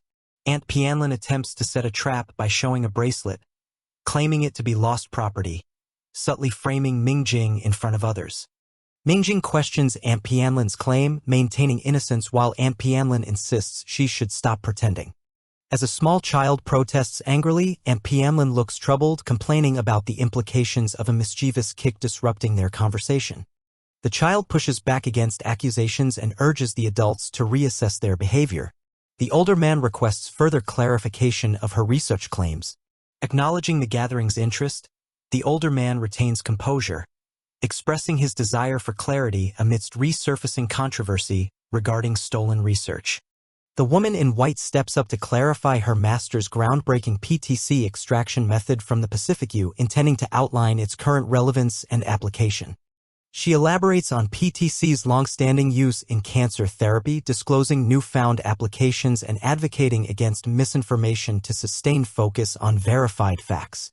Despite receiving unexpected criticism, she remains collected, determined to uphold her master's scientific legitimacy while adversaries sarcastically assess her boldness. Aunt Pianlin erupts in anger, accusing Mingjing of exploiting grandfather's decades of research unjustly, though Mingjing rebuffs the harsh claims. Defending herself, Mingying demands evidence of theft while Aunt Pianlin insists proof lies with grandfather's study files, leaving Mingjing to contemplate her next move. Mingjing challenges the older man, questioning if the breakthrough is genuinely unique or perhaps the very same her master once discovered, pressing for truth. Holding everyone's attention, Mingying invokes the authority of reason to expose any attempt to appropriate her master's research, facing the older man directly. A woman is contemplating a tricky situation considering her skills that have unexpectedly become useful today. She seems to be preparing for a confrontation or addressing a challenge directly. In a large hall, a woman is accused of attempting to frame another with a bracelet that fell out of her purse. The accusation raises questions about her intentions regarding the stolen goods. A tense confrontation unfolds as a woman is accused of theft, causing a heated discussion among onlookers. A man points out the potential destruction of their family due to her actions, highlighting the gravity of the accusation. Amidst the commotion, a young boy notices someone important, calling out to his father who enters the scene. Attention shifts to the new arrival in the room. There's a rumor spreading about someone involved in a theft years ago, causing suspicion to rise. A woman questions the integrity of a person related to her late sister, wondering about an old connection to a missing bracelet. A woman concludes that they need to revisit events from 5 years ago to understand the current problem, suggesting a deeper history behind the ongoing situation. Recollection of a significant purchase emerges, where an expensive white diamond bracelet was bought for Ms. Bai. Si Yao, who admired the bracelet, was advised against desiring it. Reflecting on Si Yao's social status, there's confusion over why Si Yao, a prominent figure, would engage in such questionable behavior. A young woman challenges the implication that the bracelet she wears belongs to Ms. Bai and accuses her mother of theft, questioning the validity of the claims. A woman acknowledges the difficulty in accepting the situation but reassures another that it isn't her fault. There's a growing disbelief in the accusations made against her. The young woman insists her grandmother allowed her to wear the bracelet, questioning why it would be stolen if it wasn't wrong to wear it. She defends her actions while questioning the overall integrity of the accusations. Another woman notes the differences between the bracelets, mentioning the significance of the missing white diamond piece, implying a misunderstanding or intentional deception. Shocked by the revelation, the blonde woman remembers an earlier moment in the dressing room that might explain the current confusion over the bracelet mix-up. In a flashback, a compliment about how well the pink diamond bracelet matches an outfit is recalled, connecting to the woman's earlier choice to wear it. The white-haired woman reassures her not to worry about the bracelet's expense, offering items from the room freely, indicating there was no malicious intent. The surprise is evident as the previous conversation about borrowing the bracelet is recollected, causing doubt about the allegations of theft. The blonde woman, outraged by the accusation against her granddaughter, defends her fiercely, questioning whether there's an ulterior motive to frame them. A woman expresses disbelief at the unfounded accusations and stands firm against the crowd, demanding justice for the wrongful claims. A young man's observation clarifies that the person mentioned earlier, Ms. Bai, is related to Bai Bai, linking the accusation to a personal connection. In frustration, the blonde woman demands the location of the supposedly stolen bracelet, clearly agitated by the turn of events. She internally regrets her intense attachment to the bracelet, which she loved but was unable to display publicly, suggesting an emotional conflict over the accessory. Confronting her, the white-haired woman questions her excessive fixation and notes the irony in being so compelled by mere possessions. Her attempt to calm the situation is apparent. Unexpectedly, the bracelet in question falls to the ground, creating an embarrassing moment as the incident is inadvertently revealed to be linked to the blonde woman. In shock, the woman on the floor denies responsibility, blaming Song Pianlin for the deceit and theft while defending herself against the accusations. Someone is expressing their determination to stop avoiding a situation. They are preparing to confront whatever is ahead. A woman contemplates confessing and asking for forgiveness. She considers it best to be straightforward about the matter, pondering who to share this with. However, she hesitates, fearing the person's reaction. She worries they might silence her if they realize a mistake was made in a previous encounter. Resolving to take things as they come, she decides to adapt to the situation as it unfolds, readying herself to face the unknown. In a different scene, Kyle Leonard addresses a woman asking why she is perfectly dressed and strolling around. His demeanor suggests curiosity mixed with amusement as he regards her closely. Approaching her directly, Kyle instructs her not to move, initiating an unexpected interaction. The woman is caught off guard and questions his actions. The woman, showing hesitation, attempts to speak to Kyle, referring to him as Mr. Mo. Her intent seems to involve discussion rather than confrontation. In a sudden turn, Kyle leans closer and the woman reacts to a tickling sensation. He internally notes her familiar scent, associating it with another individual named Giorgio. A young boy calls out to his father, showing him a bracelet. The father, surprised, inquires about its origin and how the boy came to possess it.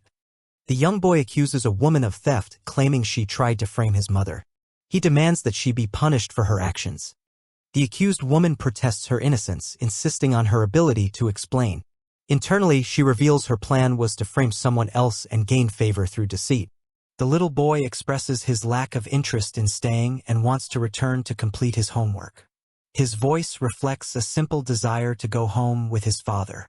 The woman informs someone of her need to visit an elderly master's house to prepare medication, expressing urgency.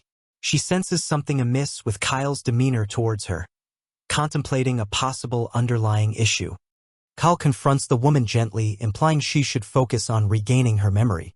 His tone suggests a deeper connection, perhaps questioning her actions. The woman notices an undeniable scent emanating, reminding her of Jojo, triggering confusion. She questions whether she could possibly be the person Kyle is thinking of. As they move forward, she requests Kyle to let her walk on her own. A moment of tension passes as they misunderstand each other's intentions, hinting at their complex relationship. A playful exchange occurs as the boy excitedly suggests they take a shower together, needing assistance with scrubbing his back, conveying innocence. The boy insists on delaying his homework to shower with Jingjing, showing a desire for companionship. His plea reflects his playful nature and preference for fun over obligations. Kyle intervenes, reminding the boy of his responsibilities, emphasizing that showering with girls isn't appropriate. He sets a deadline and a humorous consequence if it's not met. The boy mischievously makes a joke about breaking wind, displaying a typical child's humor. His remark evokes a playful reaction from the adults nearby. In a moment of solitude, the woman considers the difficulty of maintaining a pretense, as Kyle likely believes she's someone else. She weighs the option of revealing the truth or continuing the charade. The man admires someone's strong waist but quickly questions his own thoughts, wondering what he's thinking. A woman reflects on her weakness during the mating season, noting how it's more noticeable around him and decides she can't be near him for too long. The woman compliments someone's scent, asking about the perfume they're wearing as she thought there was no perfume allowed in the house. She considers getting a bottle of it because it smells intoxicating and wonderful. The man smiles and acknowledges her by saying she finally noticed. He reveals the scent is called Dragon Allure and explains it's used to attract naughty dragons.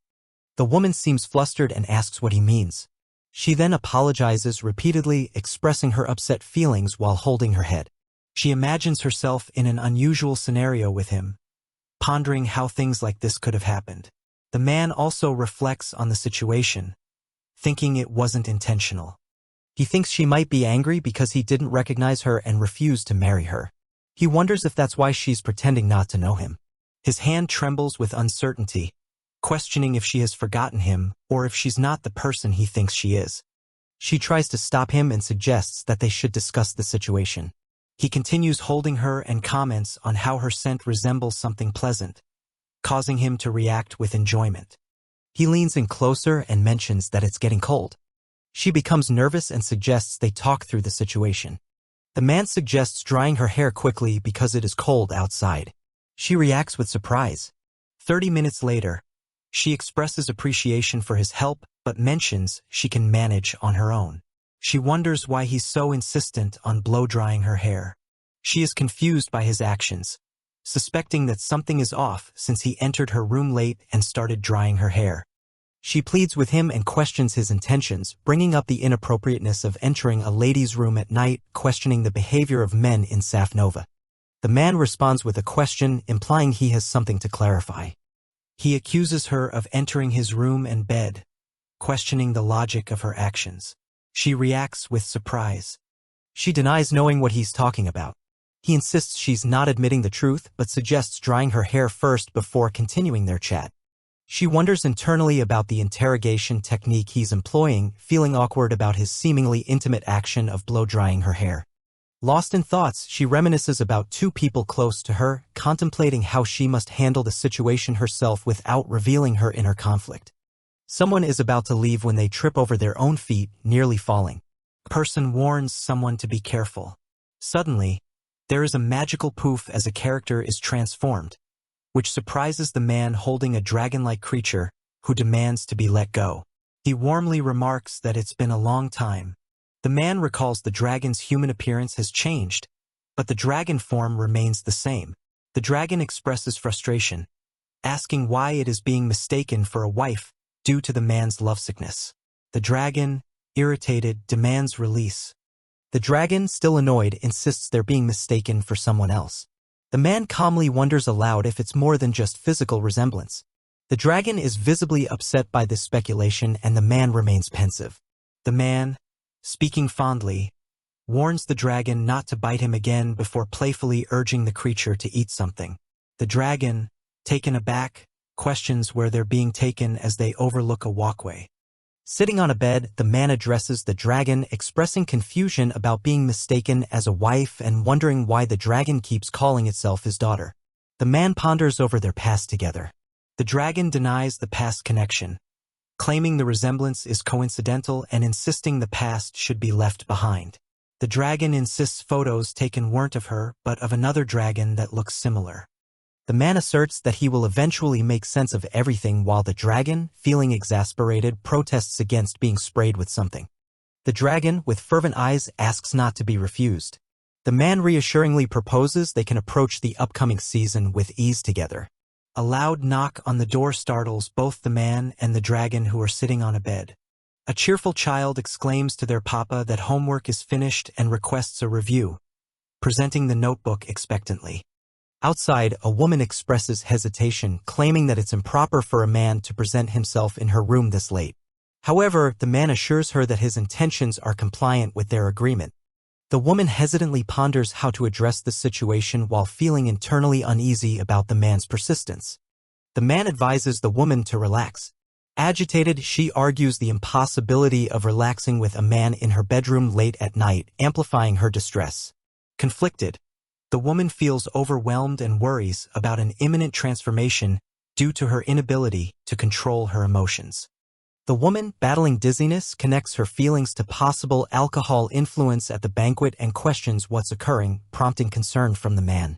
As the man inquires about her well-being, he unexpectedly moves close, causing the woman to react internally, suspecting something is amiss with him.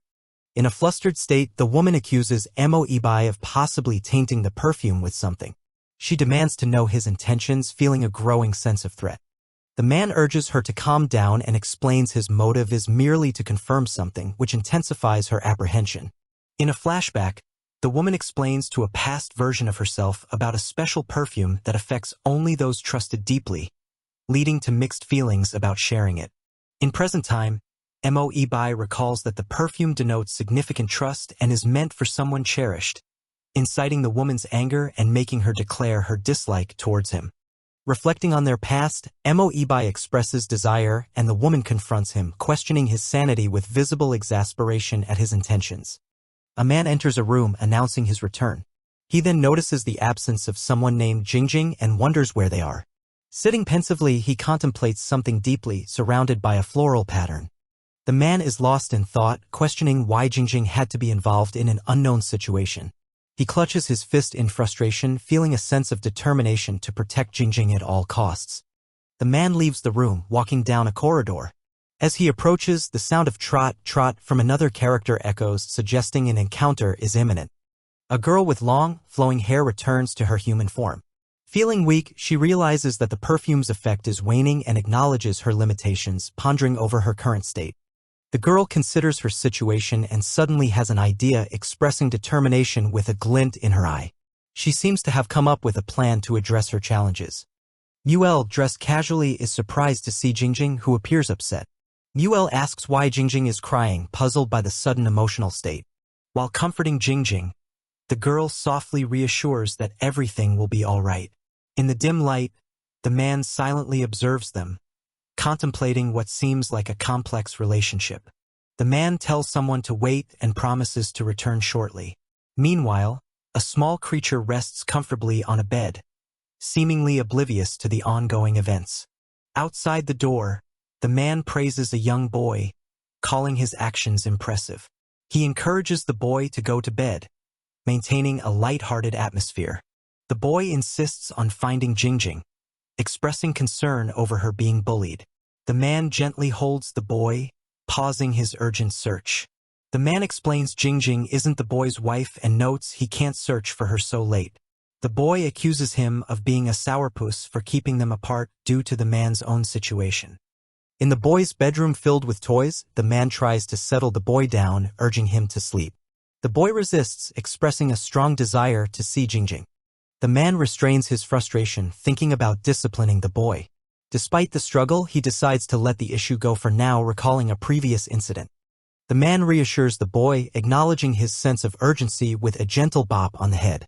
Two women appear in suggestion, with one encouraging the boy indirectly. The boy defiantly insists Jingjing is his, demanding the man stay away from her. He claims ownership over Jingjing, raising doubts about the feasibility of his claim. The boy proudly announces eating more and that Jingjing is willing to wait for him to grow up. The man dismisses it as a typical mother-son relationship, not something extraordinary. Attempting again, the man tells the boy to sleep. The boy cries out his concern for Jingjing, worried about her being bullied, refusing to calm down. The man cautions the boy against entering the middle of the night, warning of consequences and expressing his resolve to act if necessary. The boy protests vehemently, fully against the threat of Jingjing being kicked out, showing his protective instincts and determination. The boy continues to object, while Muel, now holding the boy, admonishes the man for his attitude, implying a broader context of understanding. Muel confidently steps in to handle the situation, offering to manage the boy.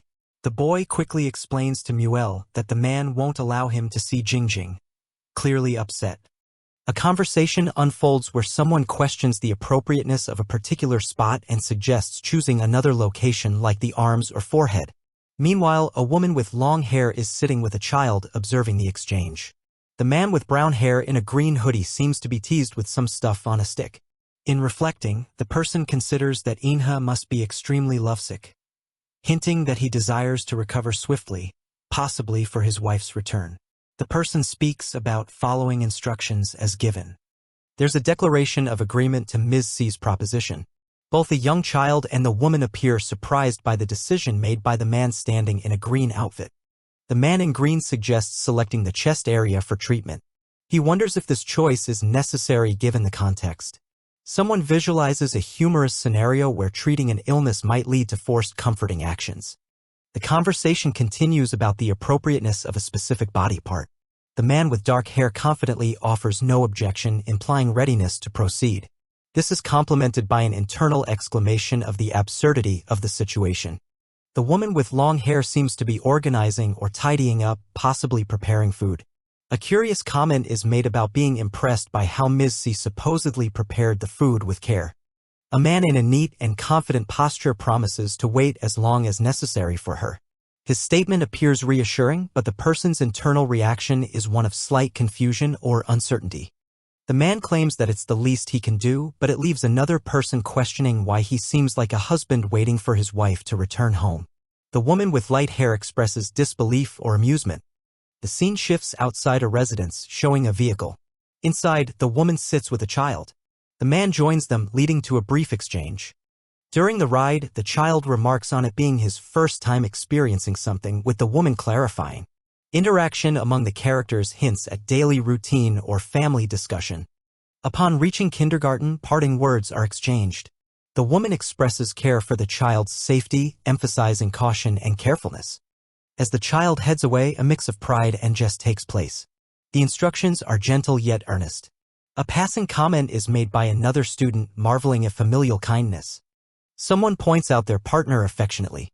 Another person advises the child to study diligently. Despite a familiar facial expression, deeper thoughts and emotions dwell beneath the surface. The woman brightly considers the current moment. Her internal dialogue acknowledges the unchanged perception of someone else. Abruptly, a hand reaches out, guiding the woman along with urgency, implying a new destination or surprise plan. The unexpected turn leads them toward a mall. The man guides the woman while she questions the destination. Amid the store's backdrop, the man suggests trying on clothes. The woman hesitantly appreciates the gesture but resists the notion of receiving clothes from him, drawing from past experiences. A glimpse of his thought reveals surprise at her guarded demeanor, sensing underlying uncertainty. Inha acknowledges Ms. C's competence as the atmosphere seems to calm with her presence. A suggestion arises regarding Bye-Bye's overnight stay. Encouraging not to cry, the woman agrees to stay, inviting all to proceed. There's a mutual understanding despite some nervousness. The woman assertively moves, facing some playful resistance. The man with dark hair requests help with clothes, hinting at a teasing dynamic. A moment ensues where the man with dark hair appreciates her assistance, inviting consideration. A sudden surprise leaves the woman with long hair holding the child with caution, asking for a pause. The child expresses determination to protect Jingjing from interference, showing youthful defiance. A gentle attempt to calm a situation sees two characters engaged in light-hearted struggle, one advising calmness. In a calm setting, the woman reflects on past legends and familiar tales, sharing with the child. These stories speak of distant lands and their fate. The woman's internal visions recount the tale of civilizations lost to natural calamities, evoking historical mystery and fascination. The narrative continues with a focus on the lost civilization's grandeur and downfall, unsettling yet intriguing. The child acknowledges familiarity with the story shared. The child claims a remarkable lineage, seizing the moment with enthusiasm while the woman amusedly cherishes the bond. In a dining setting, Ms. C draws praise for handling a situation expertly. One remarks on keeping an eye on her, admiring a particular talent. The woman's internal realization dwells on recent events, hinting at challenges faced due to unexpected occurrences. During a meal, subtle nuances hint at diverse intentions and expectations among the group, leaving the woman momentarily unsure. Discourse shifts to picking the chest region again, causing momentary surprise from the listener. Yishin internally criticizes the notion of being desired, feeling challenged by Ms. C's actions. He prides himself on maintaining fidelity, envisioning a barrier against other women. A woman looks at her phone as it rings, showing someone is calling her. Walking beside her, a man carries shopping bags. She decides to take the call, and the man acknowledges with an okay before stepping aside. The woman, now on the phone, greets her dad, questioning if he needs something. He asks her to put in a good word for him since she's traveling. A different woman pleads with a man, stressing the importance of saying good things about her. She emphasizes the significance of the upcoming event. Meanwhile, the silver-haired woman on the phone expresses confidence in her abilities to manage things during her call. She reflects on how uncertain she is about being listened to by the person she's about to deal with. Yet her companion on the phone assures her to attempt communication, promising to do his best. During the call, she makes a firm decision that if there are no changes from Mo Inha, she will stop treating him. Her father reacts strongly, questioning her authority to threaten Mo Inha, urging her not to complicate matters further. He instructs her to focus on ensuring the person's recovery. The woman expresses her desire to help, recounting the hard work her father and grandfather put into building the song group. The man at the other end tells her to rely on her Aunt Daoxue, indicating that maintaining her lifestyle requires wisdom.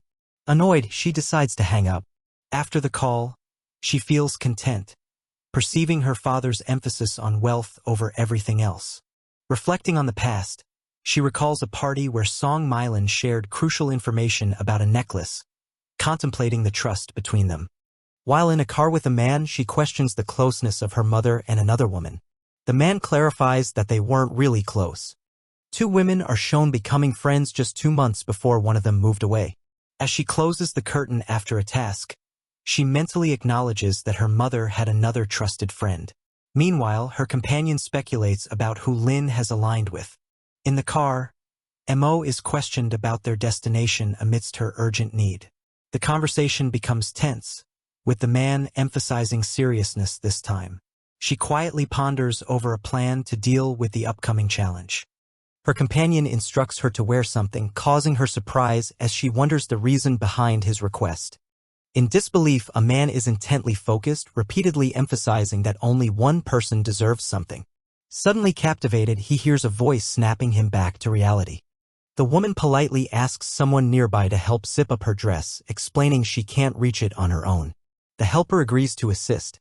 A man approaches, confused about the amount of clothes she's trying on. She reveals the trial is part of preparation for her sister. The man advises her, reflecting on relationships, stressing not to marry someone unwilling to spend on her. Exhausted, she jests about how lucky her sister will be. While standing close, her companion wonders if her mind is somewhere else. She reassures everything is fine but is caught off guard when something quickly slips past her. She admires herself in different gowns. Pleased with the selection, her companion instructs to pack everything she has tried on. Behind the scenes, staff express surprise at the complete purchase of the trial dress samples. A man questions if she encountered VVP treatment, and another guest notes their efforts in hiding from paparazzi. Her companion sternly questions an associate if he was instructed to manage the situation, implying it wasn't his directive. The associate nervously contemplates the potential spread of rumors if the issue is ignored. He assures that actions have been taken. Her companion, unimpressed, dismisses the relevance of such rumors. The man reflects on his ordinary status, stressing he avoids using privilege for special treatments. Calmly, he acknowledges the efforts done and encourages moving on. He returns a camera to a pair of individuals, visibly distressed and huddled together, with a quiet assertion. Holding a memory card, the associate tells the photographers to retrieve it, implying their release from any obligation. Confused about the gesture, the photographers are reassured they can release the photos freely. It's revealed that they won't face any trouble as a higher authority permits the action. A man hopes that another will keep their distance, but notices she's not even looking at him, creating an awkward tension in the car. He responds that he'll try his best, but internally questions the greatness of the man being discussed. He clenches his fist, determined to eliminate anyone who attempts to take away his wife. A woman instructs someone to remove their clothes, implying a professional or medical necessity due to the presence of a first aid kit. Another man comments about something not being cute while wondering where a bracelet went, noticing its swift removal. A man confidently expresses he'll be fine, relaxed in a setting filled with blossoms, as a woman observes him.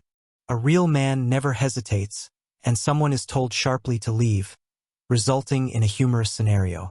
The woman with silver hair prepares to start a treatment, focusing intently on her task. She advises him to acknowledge any pain, but he reassures her pain doesn't deter him as another observes her courage in resisting pressure.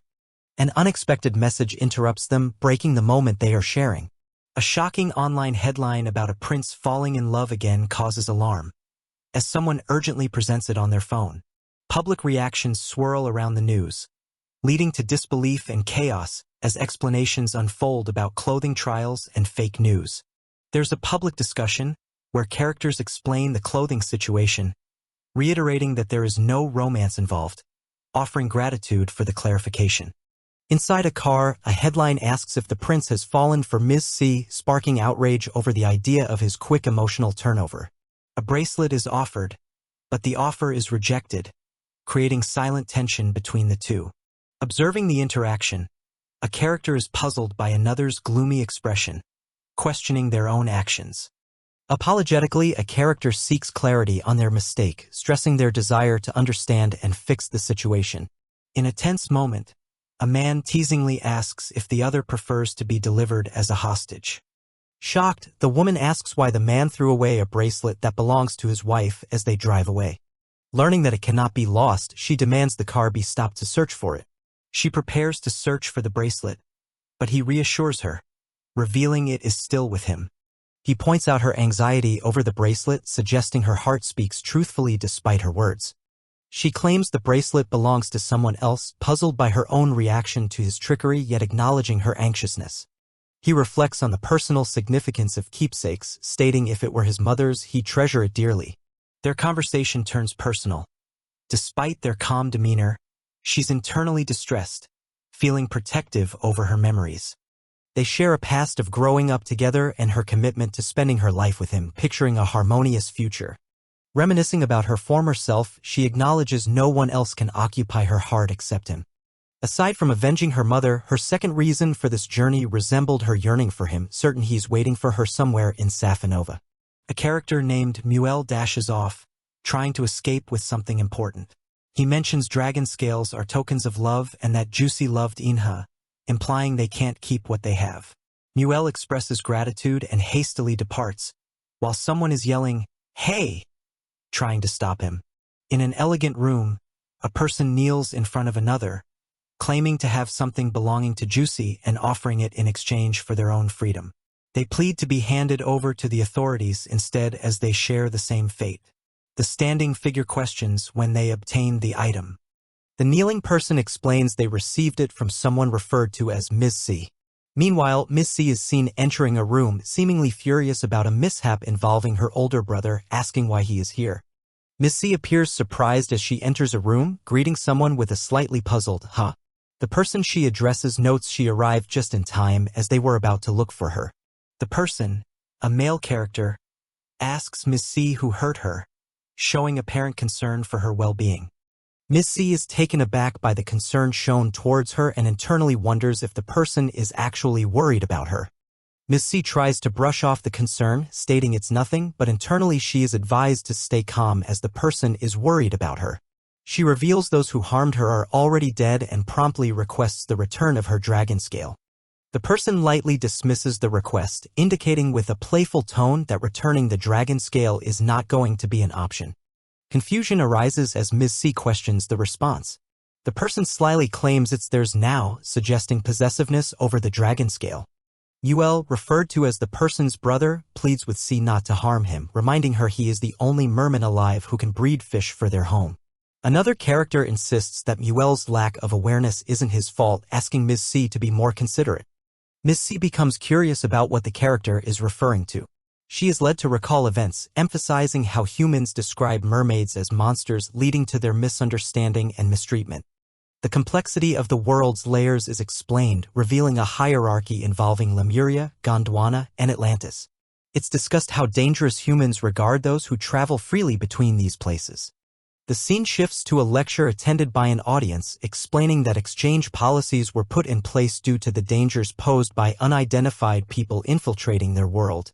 The figure on stage speaks about dealing with people who cross into their territory. Ms. C listens carefully, and the speaker highlights the threat of the dark species and the importance of maintaining the boundaries, further emphasizing the dangers they face due to these intrusions. Ms. C remembers personal experiences, specifically abusive moments involving accusations of being a monster by people around her, as a flashback shows her tearful recollection. Ms. C recalls being protected by someone dear who didn't see her as a monster and comforted her during difficult times, showing compassion and resilience through tears. Ms. C recalls how Muel told her about the history of their kind, referring to what he read in a fairy tale, suggesting that this information comforts her. Muel muses that if humans had treated mermaids kindly, they wouldn't fear them, leading to a different outcome. Ms. C contemplates who would support her if she weren't there. The concept makes sense to Ms. C as she reflects about being human-like, suggesting that the way they can access her brothers could lead to finding an answer. In response, Muel tearfully considers where he will find such people. Ms. C prepares for a confrontation, reflecting that certain people won't be easy to handle. Her thoughts are interrupted as she gets caught up in emotional turmoil, asking to stop the discord. Muel approaches Ms. C with relief, assuring her they meant no harm, just seeking to understand what's special about the dragon scale. Ms. C laughs with a sense of realization and wonders if the exchange redeemed their understanding. The scene introduces Yi Siyuan, referred to as the second princess of Atlantis, capturing the attention of those around her. The group seems fascinated as she makes a striking entrance.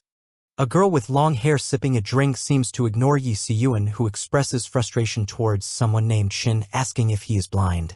Another person in the conversation remarks that it's Inha who is blind, claiming the woman is Juicy. Yi Siyuan appears surrounded by admirers, and someone mentions that Inha even gave her the unlimited card she always wanted. The surprised reaction of the crowd suggests disbelief at the situation. A conversation unfolds on a phone where Yi Siyuan questions the identity of Juicy.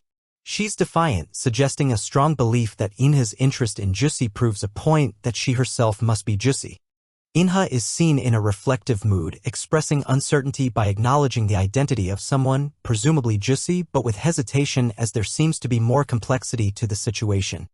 Inha admits that the person's appearance has changed and she seems to have forgotten about him, indicating a deeper connection and past history between them. Yi Si-yuan expresses confidence, assuring someone that Jussi would never forget her. She's determined to help Inha restore Jussi's memory, suggesting a plan to collaborate on this matter. Yi Si-yuan is upset over trending posts, particularly irritated with Song Pialan, questioning her audacious claims, likely relating to the negative attention being faced. Yi Si-yuan, holding a phone, seems to be involved in a confrontation, speculating about how Song Pialan might have accessed her confidential information, causing a stir among onlookers. A post about Song Pialan surfaces online, and commentary questions her aspirations, critically remarking on her desire to be a consort, sparking judgment from the public. The post delves into Song Pialan's past, revealing a dramatic story from 5 years ago where 2 individuals lost their family assets, leading to Song Pialan's attempts to remake herself as a socialite. Song Pialan is seen immersed in contemplation, playing a piano, possibly reflecting on her past actions and ambitions. She is determined, but her internal battle seems evident. Alone and emotional, Song Pialan is grappling with her feelings of resentment towards those she considers commoners, questioning their right to judge her background and choices. Slamming the mirror in frustration, Song Pialan vows not to let anyone look down on her, emphasizing her resolve to change her destiny and make her own standing clear. In a discussion about clothing, a male character notes that his sister didn't like the garments, suggesting they be gifted as a reward, revealing a sense of practicality and kindness. Another character rushes in, calling for Inha. The urgency in their movement suggests important news or a pressing matter needing attention. Amidst the conversation, a realization dawns on the male character, pondering the strategic implications of being sent as a hostage, hinting at underlying tensions. The narrative reflects on the motivations behind gifting clothes, contemplating whether the offerings were meant specifically for Ms. C, showcasing an intricate web of intentions. A boy imagines the potential relationship between Ms. C and Inha, suggesting mutual growth through their connection, while another character has different astonished realizations. The silver-haired character accepts the clothing gift with gratitude but reminds the giver about their commitment to pay for services, maintaining a business-like approach. Delivering a treatment deposit, the character promises to provide the rest of the payment once fully healed, illustrating trust and business transparency. Surprised by the mention of an unlimited card linked to family assets, the character reacts with disbelief, illustrating the magnitude of trust involved. The discussion brings up financial considerations, emphasizing that the treatment fees are around $5,000, displaying the character's balanced and straightforward nature. Reflecting on the perceived value of life versus money, the character contemplates their own worth, injecting a subtle layer of introspection into the financial discussion. Agreeing to accept the deposit, the long-haired character firmly requests to stop receiving gifts, as they prefer not owing any favors, highlighting a desire for independence. A character remains silent, inwardly aware of the complexities of Ms. C's situation, recognizing the intricate dynamics at play concerning Inha's brother's intentions.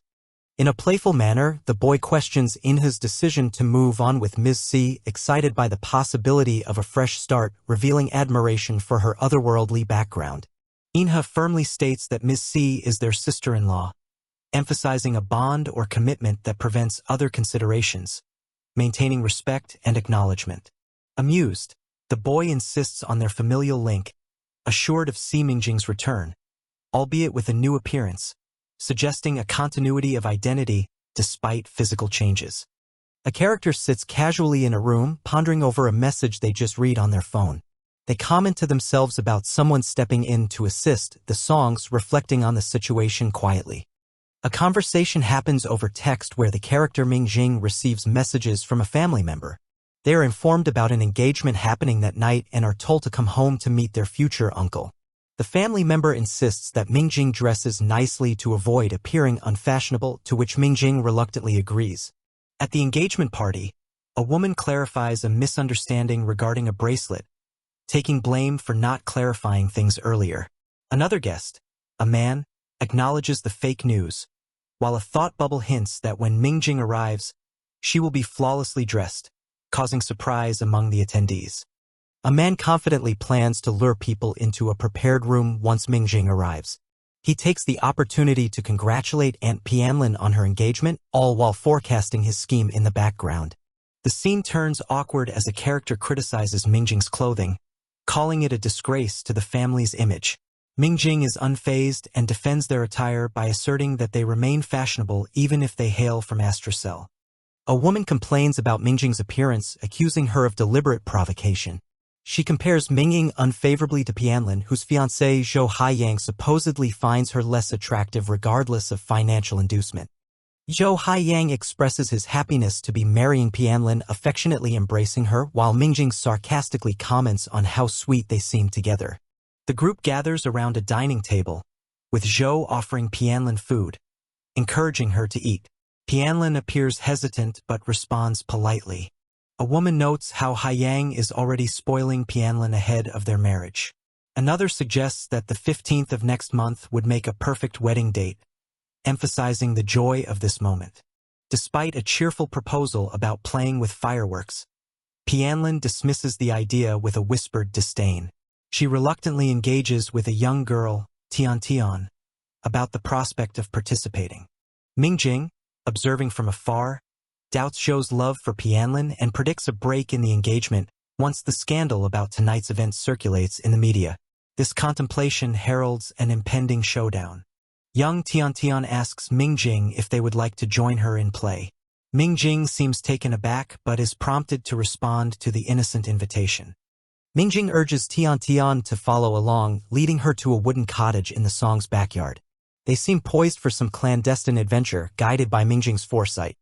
Inside the isolated cottage, Mingjing and Tian discover a collection of photos plastered on the walls.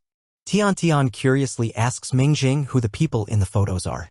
As Mingjing reflects on the resilience and nobility illustrated by someone depicted in the photos, Tian feels unwell and expresses her dizziness, prompting concern from Mingjing.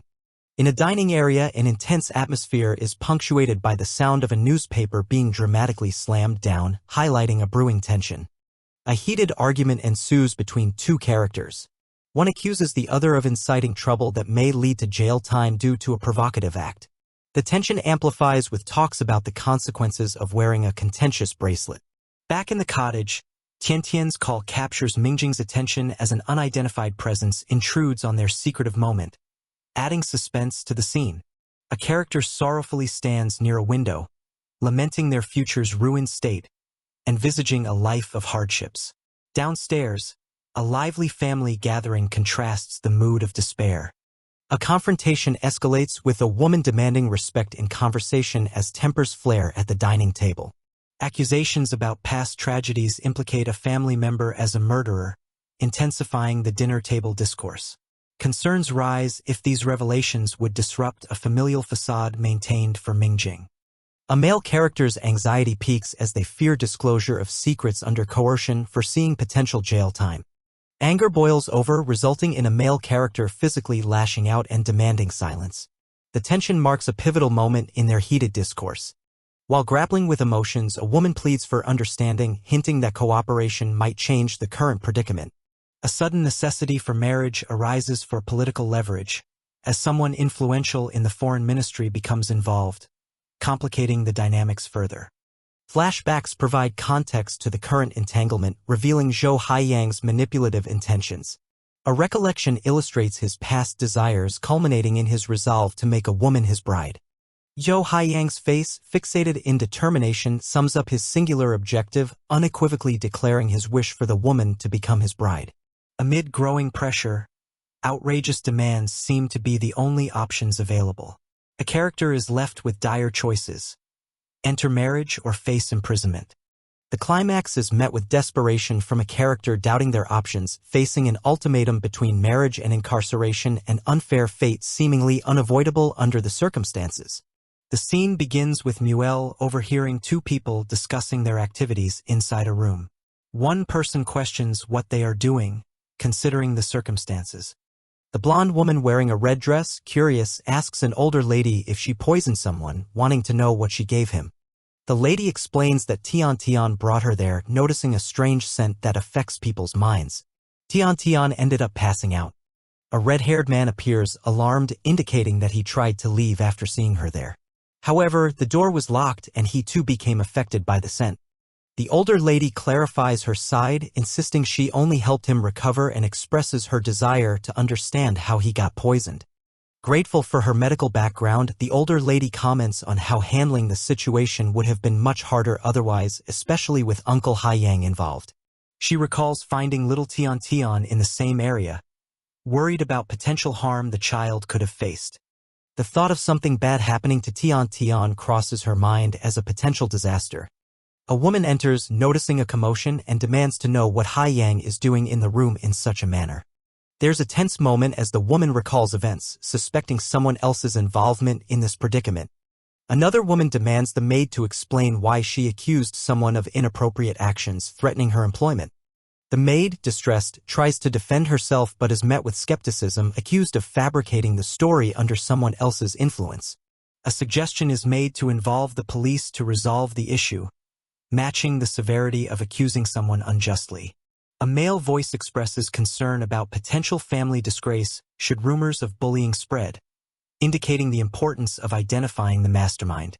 Terrified, the maid pleads with a woman not to send her away, showing her fear of the Zhou family's influence. The maid suddenly shifts blame toward Ms. Song, claiming it was Ms. Song who instructed her to lie. Claiming to have evidence, the maid offers to expose the truth stored on a recording, challenging others' disbelief. The recording suggests suspicious dealings involving cash intended to frame someone in the wooden cottage. Tensions rise as new evidence suggests an elaborate setup. Additional figures in the room react with surprise and speculation. The red-haired man is shown, finally aware of the turmoil, and wonders aloud why such deception happened, with people questioning Pianlin's role. The older lady praised Ms. C for her actions, showing gratitude and a promise of future repayment for saving lives. A small gesture of pulling a pin from the red-haired man's clothes sets him into a coughing fit as a reaction to hidden secrets. A woman, possibly Pianlin, is confronted with allegations, demanding to know the truth behind her actions. The red-haired man questions her past promises and wonders if their conversations were deceitful, doubting his trust. He pleads with Pianlin, wanting reassurance from her that his suspicions aren't true, maintaining hope. Pianlin, visibly distressed, breaks away, declaring her disinterest in marrying him, silencing his pleas. Feeling betrayal and disgust, Pianlin firmly rejects him, leaving the red-haired man stunned and speechless. In a resolute twist, Si Mingjing expresses a scornful observation toward Pianlin, showing no sympathy for her situation. Si Mingjing reflects on past actions, suggesting a calculated move, indicating her foresight in these events. Ms. Song is apprehended by police, accused of serious schemes despite her protests of innocence amid a dramatic scene. As the authority figure persists, offering Ms. Song a final chance to confess truthfully, underscoring the gravity of her position. The red-haired man suffers public embarrassment as he struggles with locked doors, facing ridicule for his predicament. Having pushed her limits, the older lady shows bravery, comforting a young girl while confronting the red-haired man. The red-haired man is caught in a mental conflict, questioning his sanity, feeling the effects of the day's chaotic revelations. There's an unexpected turn as the red-haired man's bluff is countered, causing him physical distress amidst the confrontation. The night wraps the dramatic events, as the red-haired man is left helpless, contemplating whether to resolve or resign. Meanwhile, outside, accusations fly as staff members confront the maid about deceitful behavior related to the cottage. The maid hesitantly admits seeing nothing significant, missing the alleged attempt to seduce someone. Shock amplifies as the woman realizes the gravity of accusations toward deceitful romantic intentions. An argument erupts, leading to a dramatic intervention, trying to dispel any remaining tension about the maid's accusations. Pianlin sharply chastises someone for overstepping boundaries, highlighting the intensity of shattered trust. Tension peaks at the revelation, questioning the authenticity of ongoing chaos and perceived betrayals, leaving open questions. A character named Inha listens intently on the phone, hearing about Song Pianlin, who has reportedly vanished from the hospital. A car speeds along a road at night. Inside, a girl in a red dress tells her grandfather she understands he loves her. The grandfather hands the girl an item indicating she should take it. She is confused and asks for a reason. He insists she cannot remain in Estina, urging her departure. The girl looks troubled, questioning this decision. She expresses concern about losing everything if she leaves. The grandfather gently holds her, telling her to listen to him. He advises her to stop daydreaming about Inha, suggesting her potential has no limits if she lets go of this attachment. He explains his family's interest in her as a successor. The grandfather sits beside her, stating love is the most pointless thing. He admits he should have taught her better. In anguish, the girl insists she doesn't want to leave, fearing she'll lose her status and independence. The grandfather reprimands her for not understanding and mentions seeking assistance from the Hua family. He emphasizes the arrangement made for her departure to Estina. She continues to protest, uncertain about their involvement. Her grandfather reassures her not to worry, hinting at substantial help. The grandfather reflects on his responsibility, recalling a deal made. A shadowy figure clutches a rope, revealing this arrangement. The girl contemplates her situation, recalling how she was drawn in the past by enticing promises. The shadowy figure's intentions make her anxious about what lies ahead.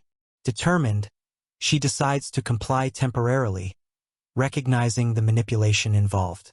As the car speeds away, she vows to return stronger. Her resolve hardens. She plans on seeking retribution upon her return. Meanwhile, someone monitors from afar, marking her as the target. Kyle Leonard lounges relaxed in a bathtub. A girl prepares to assist him. As the girl warns of an impending sting, Kyle braces for it. A character rushes in, alerting Kyle that something serious happened. Song Pianlin attempted to harm herself at a police station. Worried, they question if she's dead, though no immediate answer is available. The girl, deeply troubled, regrets not helping her earlier. The girl hypothesizes if Song Pianlin might be escaping while being escorted to the hospital. Inha suddenly resolves to accompany Kyle, sensing something suspicious about the situation with Song Pianlin. As they drive away at night, Kyle inquires if she knows anyone at the target location, while the girl reflects on her forthcoming plans. The girl, contemplating, pledges to assist someone in need as a part of her mysterious plan. Kyle tightly holds a valuable bracelet, hinting at its worth and its connection to serious crime. The girl explains that those committing grave crimes should head to Astracell, implying a path to rehabilitation. She stresses contributing to humanity's space exploration. Kyle acknowledges and agrees to her wishes, implying action will follow. Inha and Kyle discuss something as Kyle answers a call, signaling potential new information. A couple stands lovingly close, with the man gently touching the woman's face. The text reflects on whether his feelings for her are genuine, hinting at deep affections shared between them. He admires her presence and seems captivated by her charm. A scene unfolds with a man holding a woman, raising questions regarding the genuineness of Si Mingjing's affectionate gestures. There's an underlying curiosity about her deserving this warmth from him, suggesting she has been through challenging experiences. A woman in a red dress is seen on the ground with tears, surrounded by two men in uniform. The text speculates whether her current state of distress and humiliation will be enough to bring about her downfall, revealing an event of significance has taken place. Si Mingjing offers help to the woman in red, who appears distressed. She comments on seeing her in such a state, implying it would be better if the woman had used her cleverness to avoid this downfall, suggesting a change in their dynamics. The woman in red angrily calls out Si Mingjing's name, warning her not to get arrogant. She threatens that she won't let Si Mingjing escape easily, indicating a conflict and surge of emotions between them.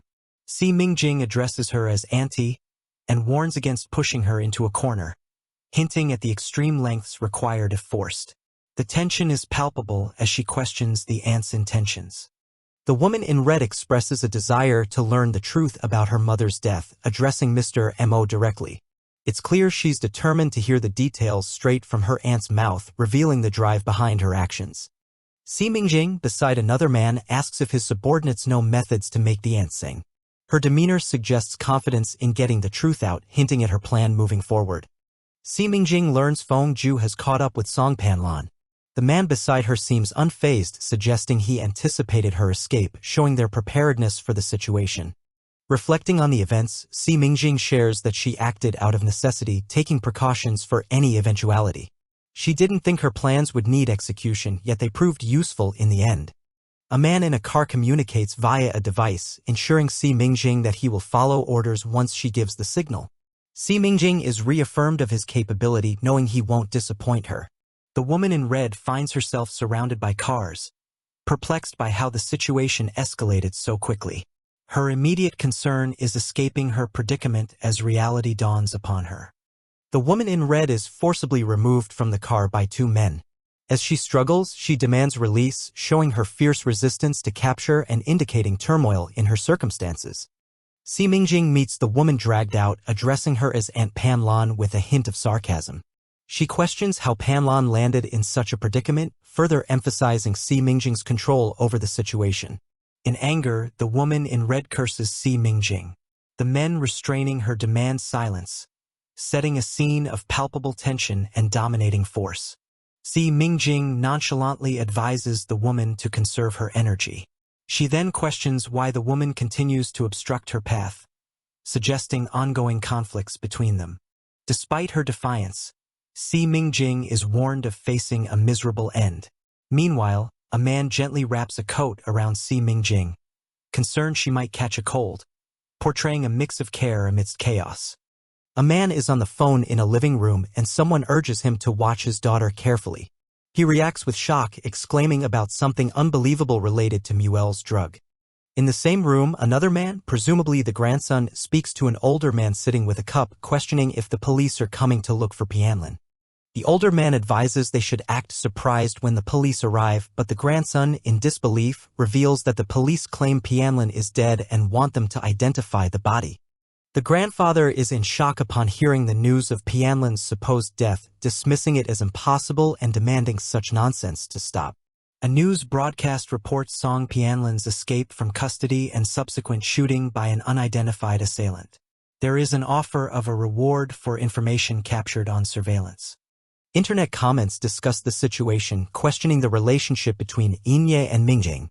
A cheerful character expresses delight in seeing them looking lovely together and dismisses the need for clarification.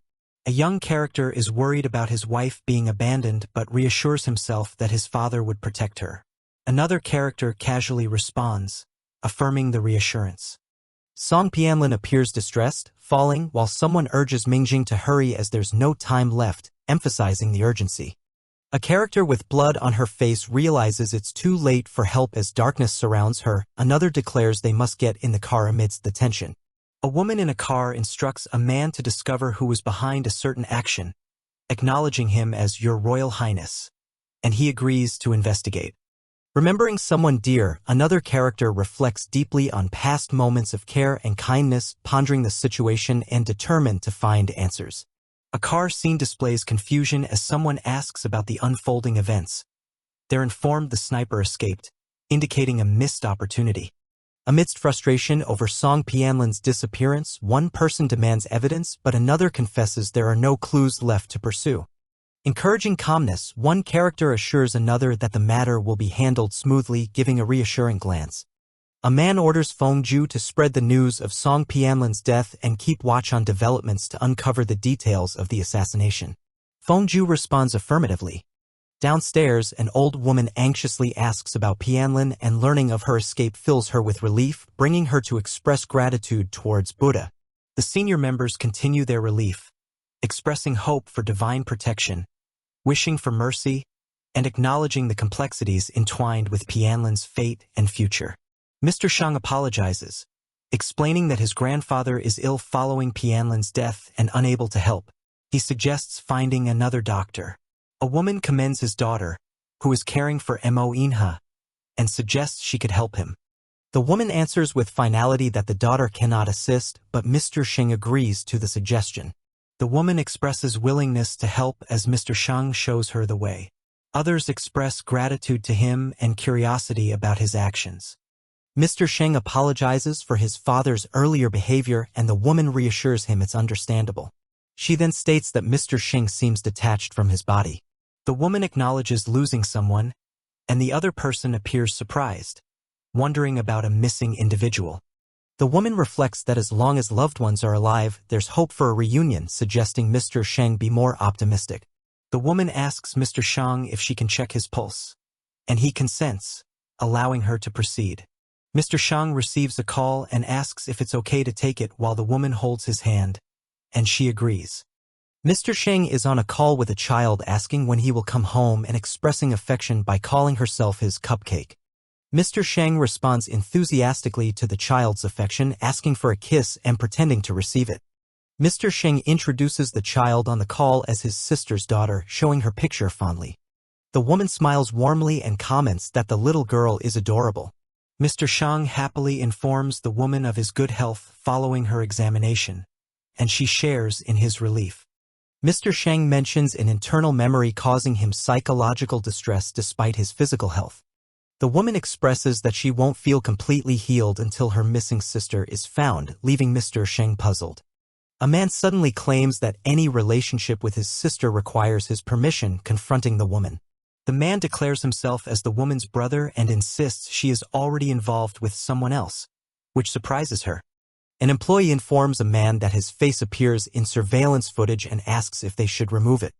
The man decides not to remove the footage, feeling that previous paparazzi interference wasn't significantly disruptive. The woman's brother announces their departure, leaving Mr. Shang in perplexity.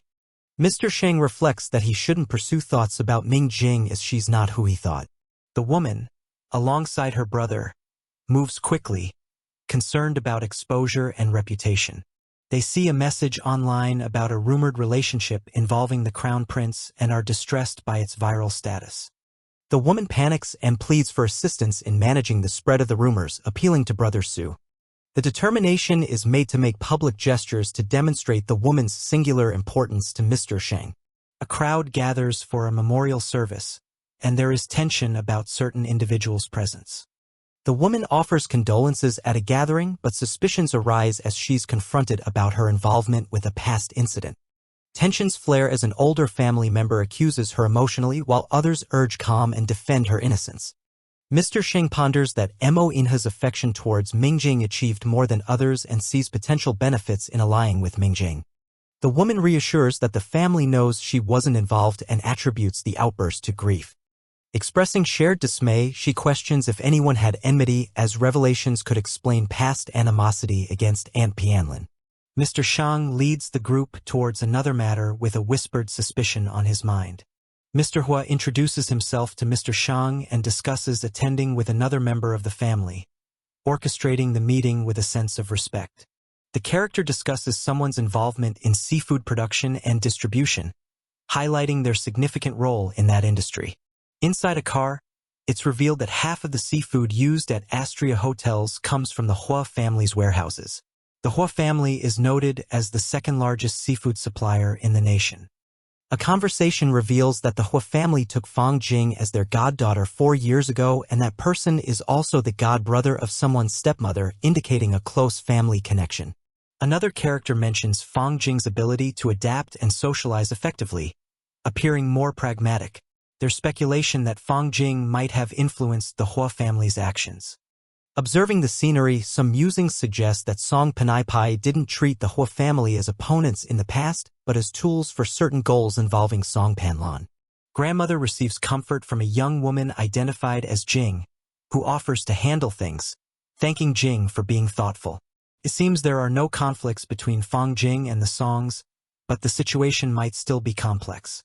Consideration arises about whether the Songs are as united as they appear, questioning what the Hua family could offer Song Hongfei that is significant enough to risk Song Panlan's life. In a discussion, someone comments on the Hua family's seeming power, comparing them to the illustrious Yi family, although the Hua family isn't seen as mysterious. The Hua family's status as the second-largest seafood supplier is debated, with jealousy over the Yi family's profits. Someone feels treated as a substitute and argues about making wise use of situations. The conversation humorously shifts to a suggestion of becoming a girl and marrying into the Yi family while there's still time, adding a playful twist. A brother asks a sister whether she's hesitant about a relationship with Mo Inha, urging her that such feelings are unnecessary. A comparison is made showing the man did not graduate from preschool, pointing out educational backgrounds as humorous matchmakers in heaven, despite lacking formal education. The depiction of vast outer space humorously contrasts grand ambitions and achievements, showing a man proclaiming significant feats from an early age. The character's incredible achievements are noted, including exploring galaxies beyond the solar system at the age of 9, highlighting extraordinary accomplishments. Further achievements at ages 11 and 16 include discovering a celestial body and consolidating massive power, showing the character's awe-inspiring journey. Someone kneels dramatically, exclaiming about Mo Inha's godlike status, while another walks away, contemplating Mo Inha's profound impact. On the phone, someone refuses an invitation to a resort for Christmas with Mr. Mo, indicating reluctance for such a plan. A reminder over the phone highlights the obligation to treat someone every day, leaving the person in contemplation. A man points out the demand for becoming Mo Inha's wife, questioning the woman's high standards while she expresses her opinion. The woman is concerned someone might expect proposals from her brothers, stating they can't compare to Mo Inha. She considers if a rumor concerning Mo Inha might cause any unrest, hinting at her feelings about the situation. On the phone, she agrees to something reluctantly, claiming she'll handle it using her own means, observing the uncertainty. A teasing exchange takes place about moving in with a group because of family rumors, with a suggestion to reveal affection to Grandpa Su. The man expresses frustration at her seemingly relentless attitude as he hides behind a wall dramatically. She reveals her bold nature stemming from growing up with strong background experiences, making the man reconsider his actions in taking down an article. The man argues on the phone about removing a news article, asserting his identity as Su Qing and offering a second chance to comply. An intense scene unfolds as someone questions the motivation behind actions, contemplating potential danger from manipulation.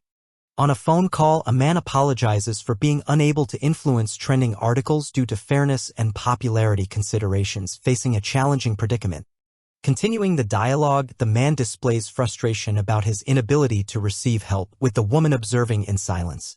She decides to find another solution, pondering the obstacles preventing the article's removal and questioning who might have amplified its popularity.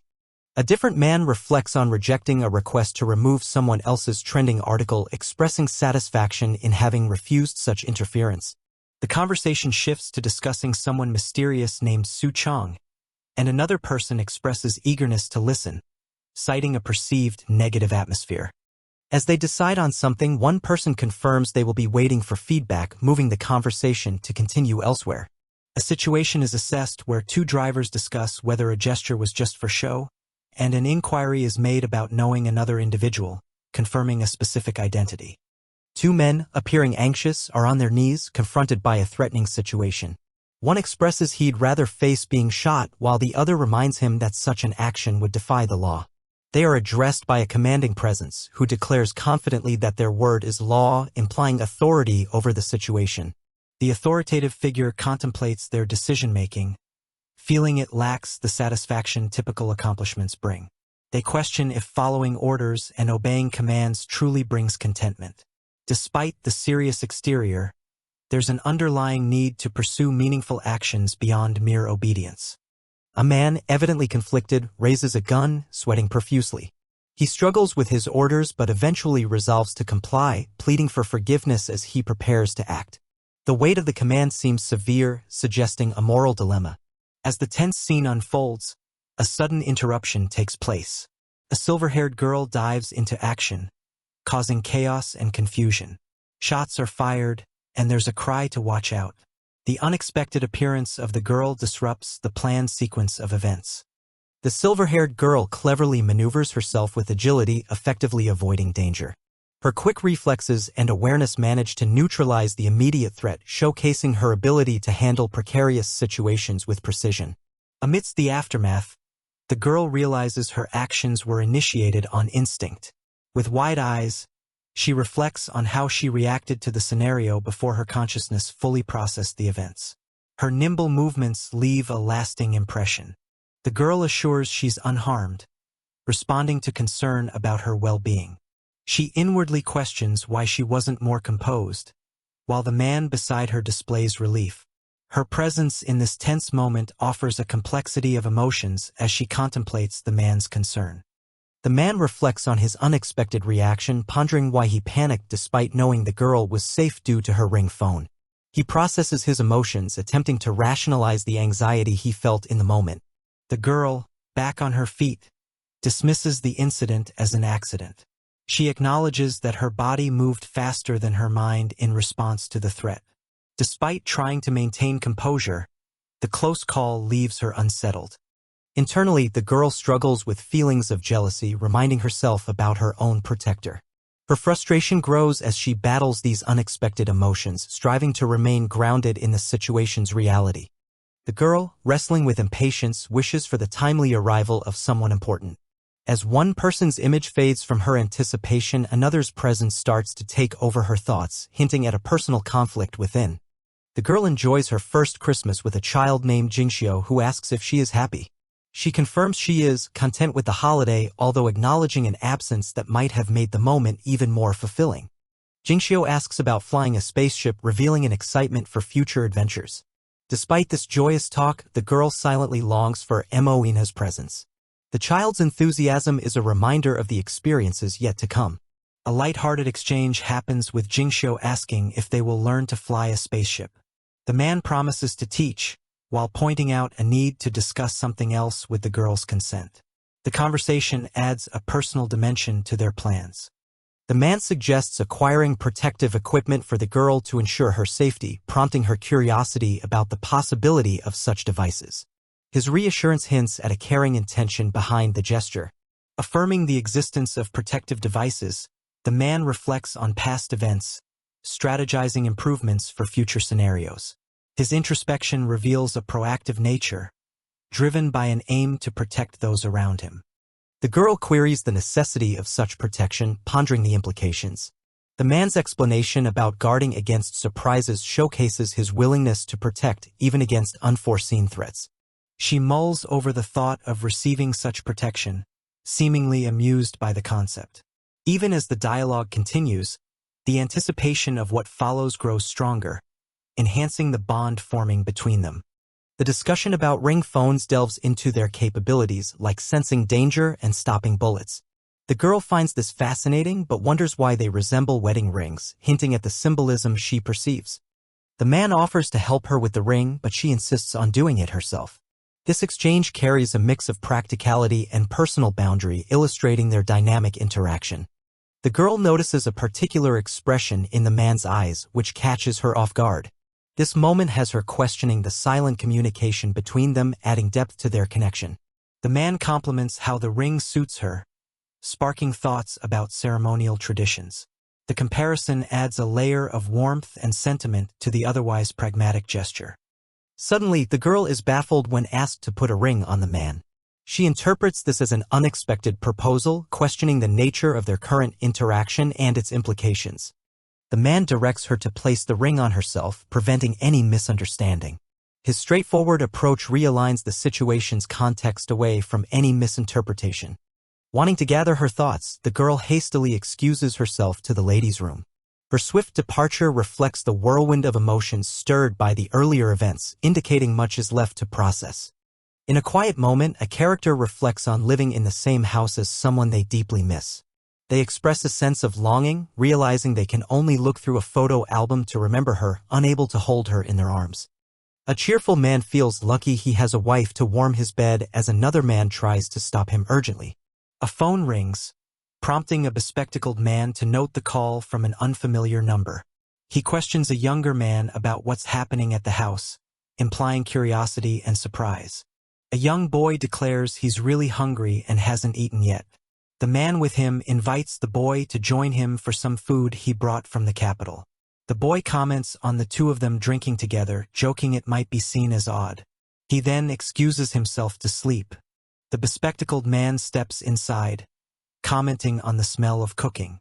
He calls for someone to come downstairs quickly, holding a meal package. Observing something amiss, the man notices someone on the stairs and questions why there's a woman in the house, appearing surprised by her presence. The dark-haired man identifies the woman as his daughter-in-law, implying the situation just got complicated. He reflects on how her identity further complicates matters. The narrative shifts to a past wedding, where vows were exchanged. A man tears a paper, recalling how unforeseen events turned lives upside down. Despite appearances, underlying turmoil continues to influence relationships. Two men are introduced to each other with handshakes, signifying important introductions.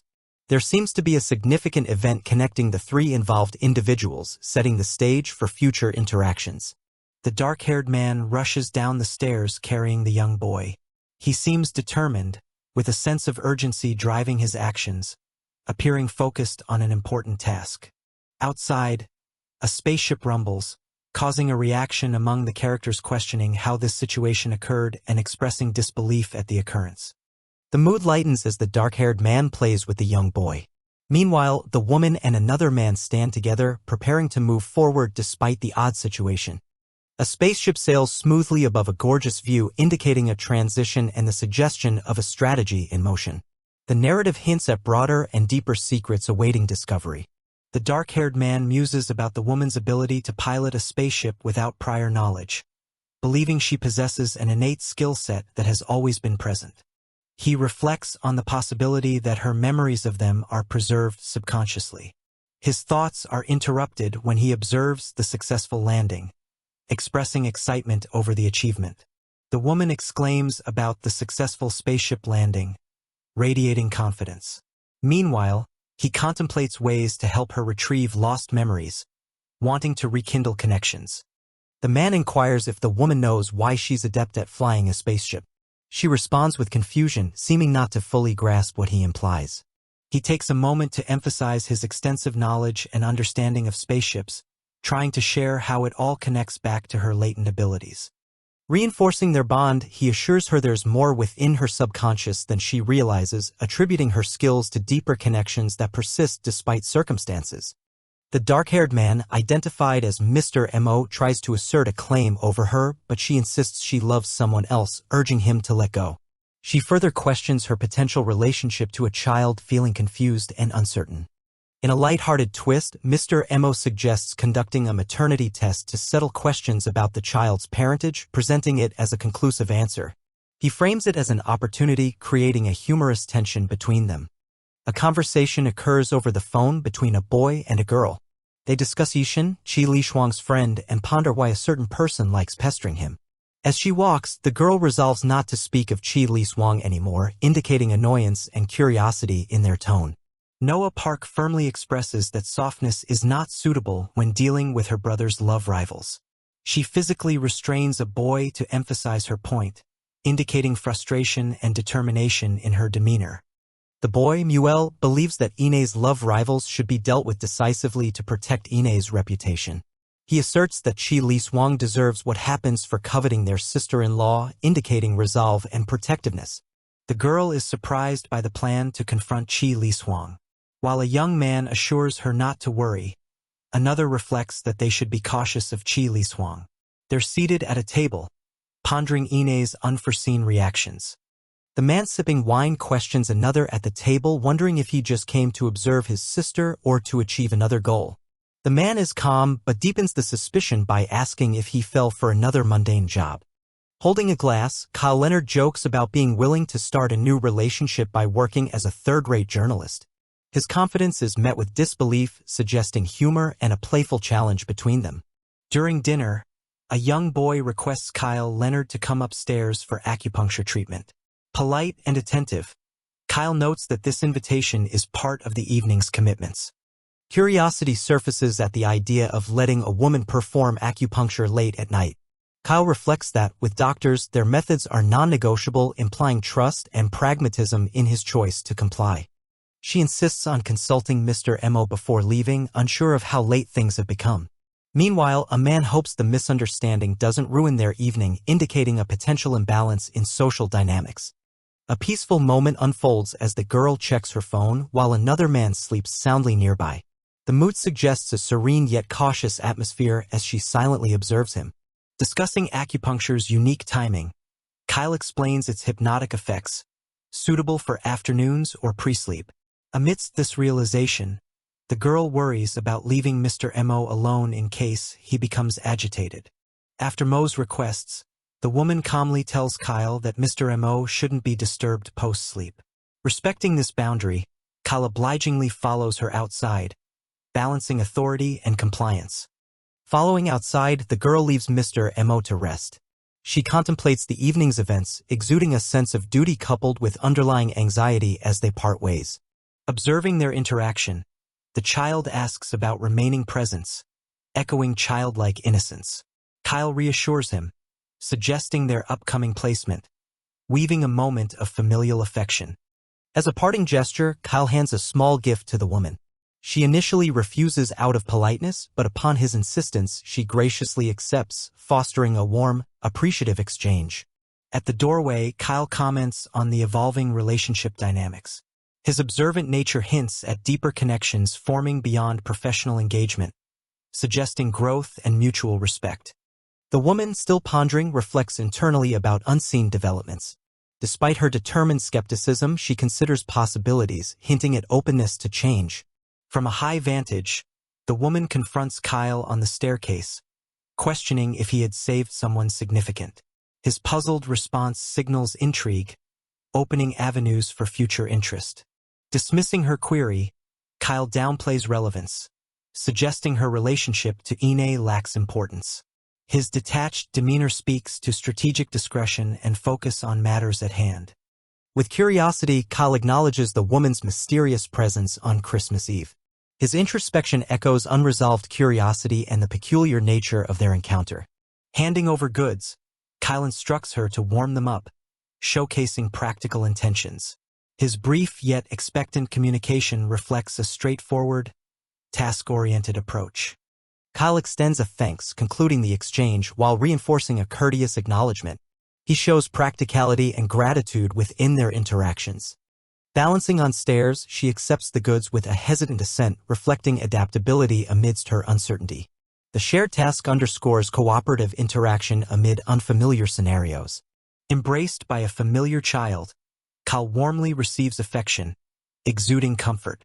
Their joyful connection highlights family bonds, spanning emotion and appreciation. Standing alone in the kitchen, the woman reflects quietly, contemplating the evening's complexity. Her nuanced presence infuses an atmosphere of introspection and reflection. Approaching, a man requests she rests while he handles matters, describing someone as merely a friend. Despite her concern, he reassures with pragmatic simplicity. She lingers on observations of unfamiliar comfort. Faced with stirring feelings, he acknowledges her presence, weaving a bond amidst their conversation and shifting perceptions. Whispering, he admits to a secret under consideration, involving business strategies. Her surprised reaction signals an unanticipated turn, blending humor and subtlety. Disbelieving, she claims surprise at his remarked seriousness. Confusion abounds as he humorously invites verification, highlighting their dynamic blend of skepticism and jest. A character is deeply determined, thinking that if her daughter can't have a certain person, no one else will. A group of people is on high alert as a man makes a dramatic entrance. They are ordered to grab him as he rushes toward them. The woman is firm with her plans and observes a ring, solidifying her resolve to marry him. Her thoughts reveal disdain for Si Minging. Another man reminds her of a nearby security guard who can assist if needed. A man rushes toward the woman, bewildered as he wonders who she is. He comments on her dramatic entrance and grovels slightly as he approaches. The man, flustered, denies his involvement in a situation, blaming Si Mingjing instead. His nervousness is amplified as he struggles to absolve himself. A young man points out that the grandma is the one who owes money. She appears confused and questions his statement, while the blue-haired woman urges not to be blamed in the midst of panic. The blue-haired woman confidently states that she remains in the Yi family residence nightly and doesn't go out. Her poise suggests she's firm in her position. A heated gathering suggests tensions as rumors fly. A character accuses the blue-haired woman of actively seducing wealthy men while deflecting accusations from herself. Conversations hint at social intrigue, noting that Si Mingjing has a strong influence over Moinya. They comment on Mrs. Song's different social status, yet both attract attention from men.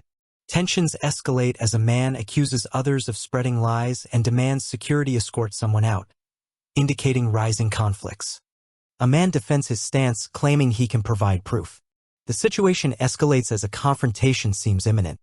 He shows a photo as evidence, explaining unpaid debts and false promises of being treated like a son. His accusations shock those around. A close-up depicts a character in shock, deeply affected by what was revealed, leaving the atmosphere tense. At a new setting, someone is being woken up as a routine starts anew. This moment transitions into a different environment. A character is surprised by their apparent fame as they lie in bed. They question the situation, indicating unexpected attention. A news broadcast highlights Si Mingjing's groundbreaking work in medical advancements. A grateful patient credits her for a miraculous recovery, increasing her reputation. A phone call from Song Tingfei appears on screen, signaling an important upcoming conversation.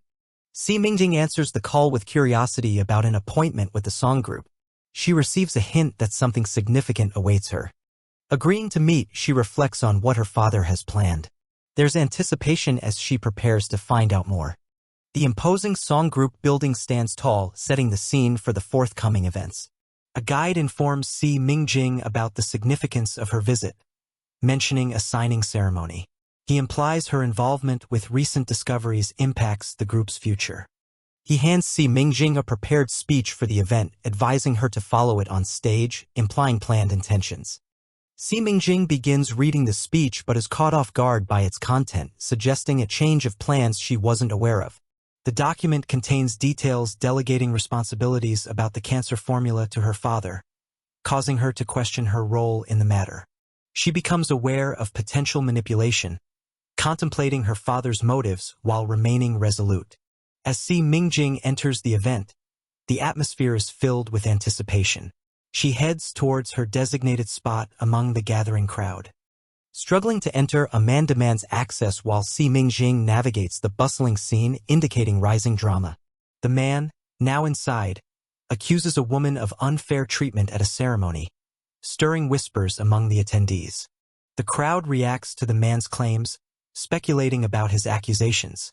Si Mingjing listens, amidst murmurs about wealth and deception. In the midst of pressing demands, the man pleads for understanding, aiming to expose the truth about a woman's deceitful actions. In possession of photos, a character accuses someone of betrayal, pointing to evidence and fuel for the brewing conflict. Mrs. Song processes this information, growing more visibly incensed. Her thoughts reveal brewing plans of her own, intensifying the narrative. A man is frustrated, mentioning an inheritance contract prepared a long time ago. He insists on getting it delivered immediately, accusing the woman of trying to pocket it. The woman grabs the man's arm, attempting to clarify a misunderstanding with the word dad. He emphasizes the importance of resolving conflicts now to ensure a healthy relationship, agreeing to her reasoning. She reassures him that there won't be a problem and that she'll receive her mom's legacy. They decide to sign the contract. She inquires about the content of the document. He explains it's a contract appointing her as a proxy manager for a cancer formula. He confidently promises fame if she hands over the management rights while reminiscing about her birth in Astrocell. Agreeing to his suggestion, she plans to sign both contracts when Mr. Su brings over the inheritance document. He expresses willingness to wait but emphasizes that reporters can't. He proposes signing the contract first and proceeding with the interview. A man energetically enters, announcing the arrival of the necessary contract, catching everyone's attention. Smiling, the man hands over the contract. He inquires if they're joking, asking about the report Mr. Song requested earlier. She thanks young Master Su with a hint of satisfaction, mentally noting her quick preparations upon understanding Song's intentions. Reflecting on her foresight, she reveals she discreetly contacted third young Master Su, instructing him to bring the contract. Third young Master Su presents the inheritance document, asking Mr. Song to inspect it, offering to clarify any uncertainties. She urges her father to hurry, reminding him reporters are waiting and they should sign the contracts quickly. Asking a man to witness the contract signing, she hands it over. The man is surprised, realizing the implications if she signs. He warns that she'll only receive 10% of the profits and urges careful consideration before proceeding. Expressing disbelief at her resolution, the observer remarks on the effort required while she insists on stopping the signing. Outside, reporters clamor for photos capturing the spectacle of the wealthy woman despite her pleading. Meanwhile, Song claims arrangements have been made for a school for his daughter, attempting to shift the media's narrative. The daughter asserts that inheriting her mom's legacy makes other contracts irrelevant and requests young Master Su's non-involvement. He vehemently agrees, emphasizing familial bonds. His inner thoughts reveal a carefully woven plan to benefit himself. Acknowledging her concerns, he plans to double profits, urging her to consider the broader impact. She consents, later laughing about the predictable reaction. She's confident in navigating the scenario ahead. Despite the man's insistence, she declines the interview, feeling betrayed by her grandmother's actions. Song dismisses the grandmother's interference, suggesting she benefits from the interview's fame opportunity. She's dismissive of the fame, reminding him she's already a renowned doctor, seeing no need for further publicity. Song insists they capitalize on the commercial value of the formula, urging her to present at a conference. She questions the timing, facing off with him for answers on her legacy and seeking clarity. She mentions ownership of Song Group shares and knowing about them through Mr. Su while reflecting on her delayed inheritance. Frustrated by the negotiations' lack of progress, he decides to leave, acknowledging the stalemate. He relents, promising to draft the inheritance contract through a lawyer, seemingly acquiescing to her demands. He assures her the legacy will be hers soon, but internally resolves not to let her leave easily. She blocks his attempt to stall, assertively questioning his intentions, focusing on asserting her position. A man confidently tells another that his sister-in-law loves him, causing surprise. He then reflects that after the paternity test, she doesn't want to see him anymore. A scene shows a cityscape where a person accuses another of being the reason they weren't dumped.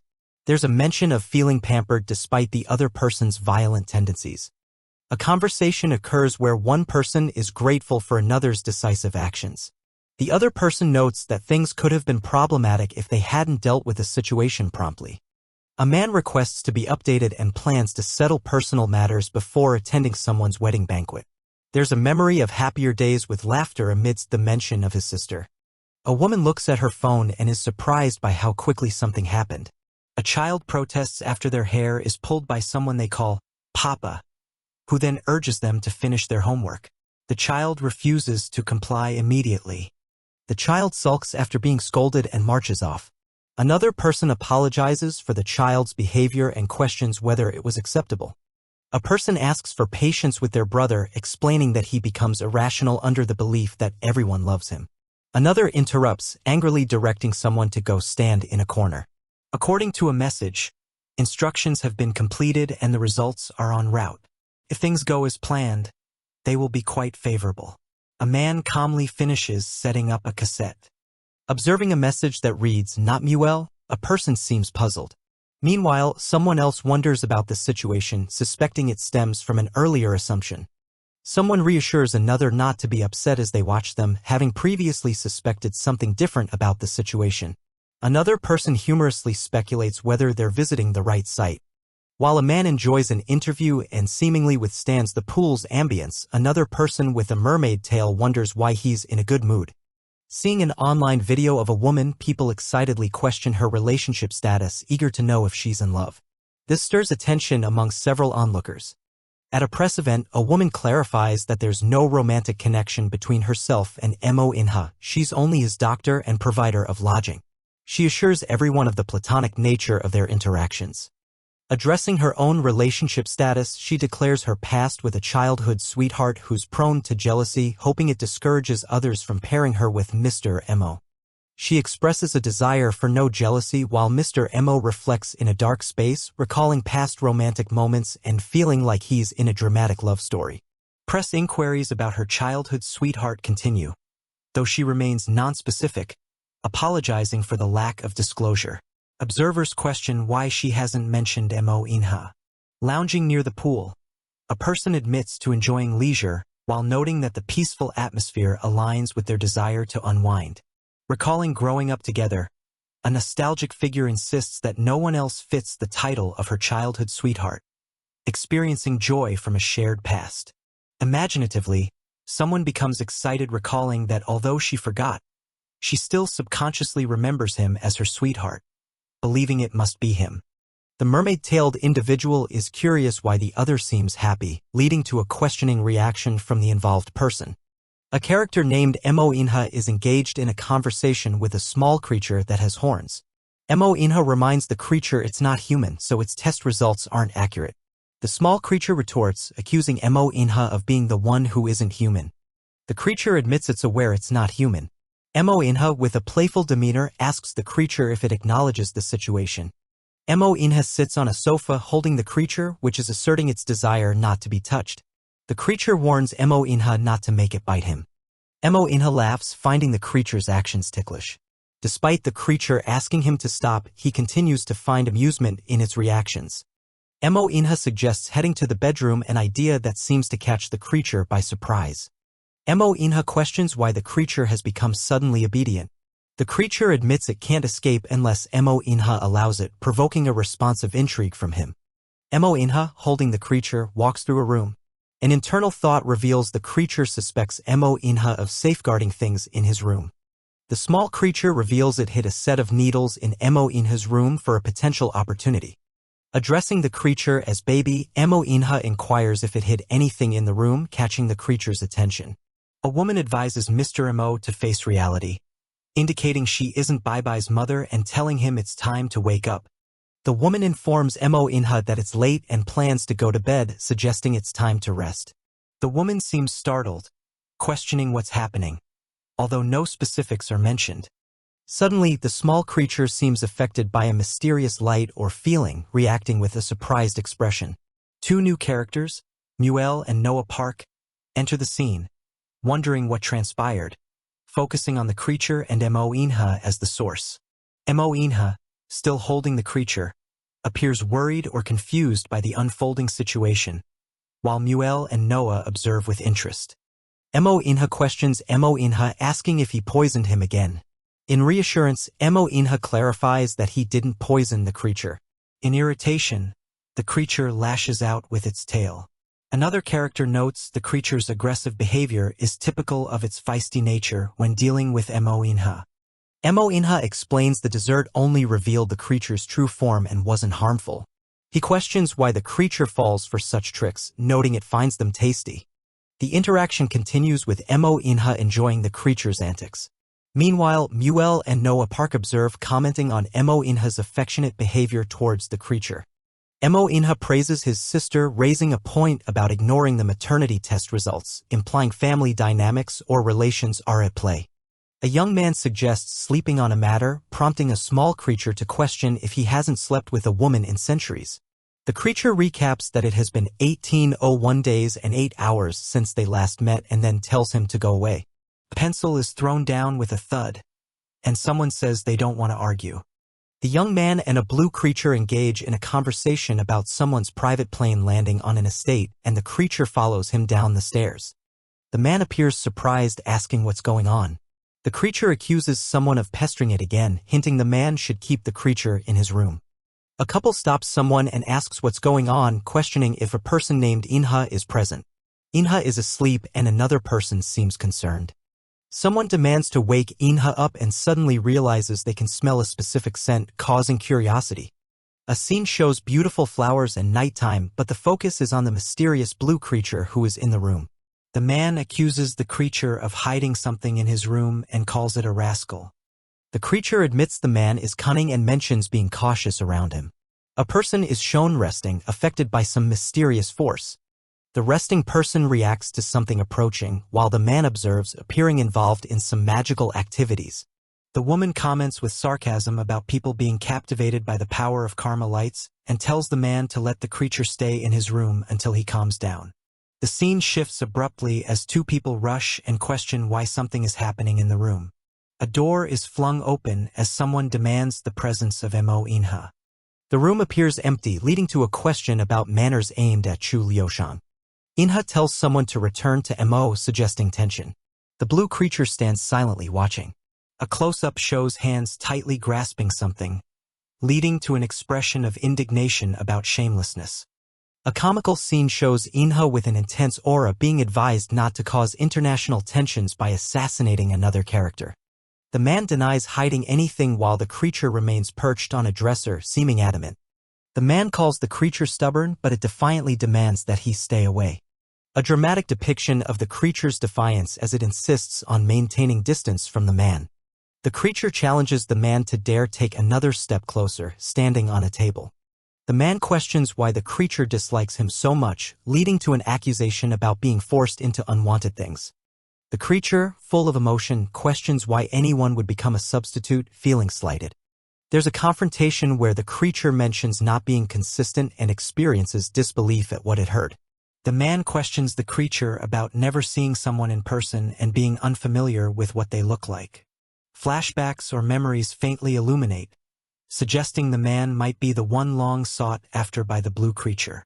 The creature ponders whether the person in front of them could be who they have been thinking about all along, filled with uncertainty. Overcome by emotion, the creature denies a suggestion from the man, insisting it's a trick, while emphasizing innocence. The man accuses the creature of lying, showing disbelief and determination. A tense moment unfolds as the man and the creature, Ming-ing, hold each other's gaze, unable to convince one another about the truth. A woman questions a man, accusing him of trying to poison her again. He tells her to stop imagining the worst and just eat the meal. She warns him that this is his last chance, as it's 3 strikes and he's out. The man is surprised by the woman's cooking skills and confesses that it tastes really good. He reveals he learned to make noodles because she used to love eating them. The woman asks the man how he's feeling since it's been half a month since they started treatment. He complains about feeling hot and having a burning sensation inside, even joking about feeling tortured enough to want to kill someone.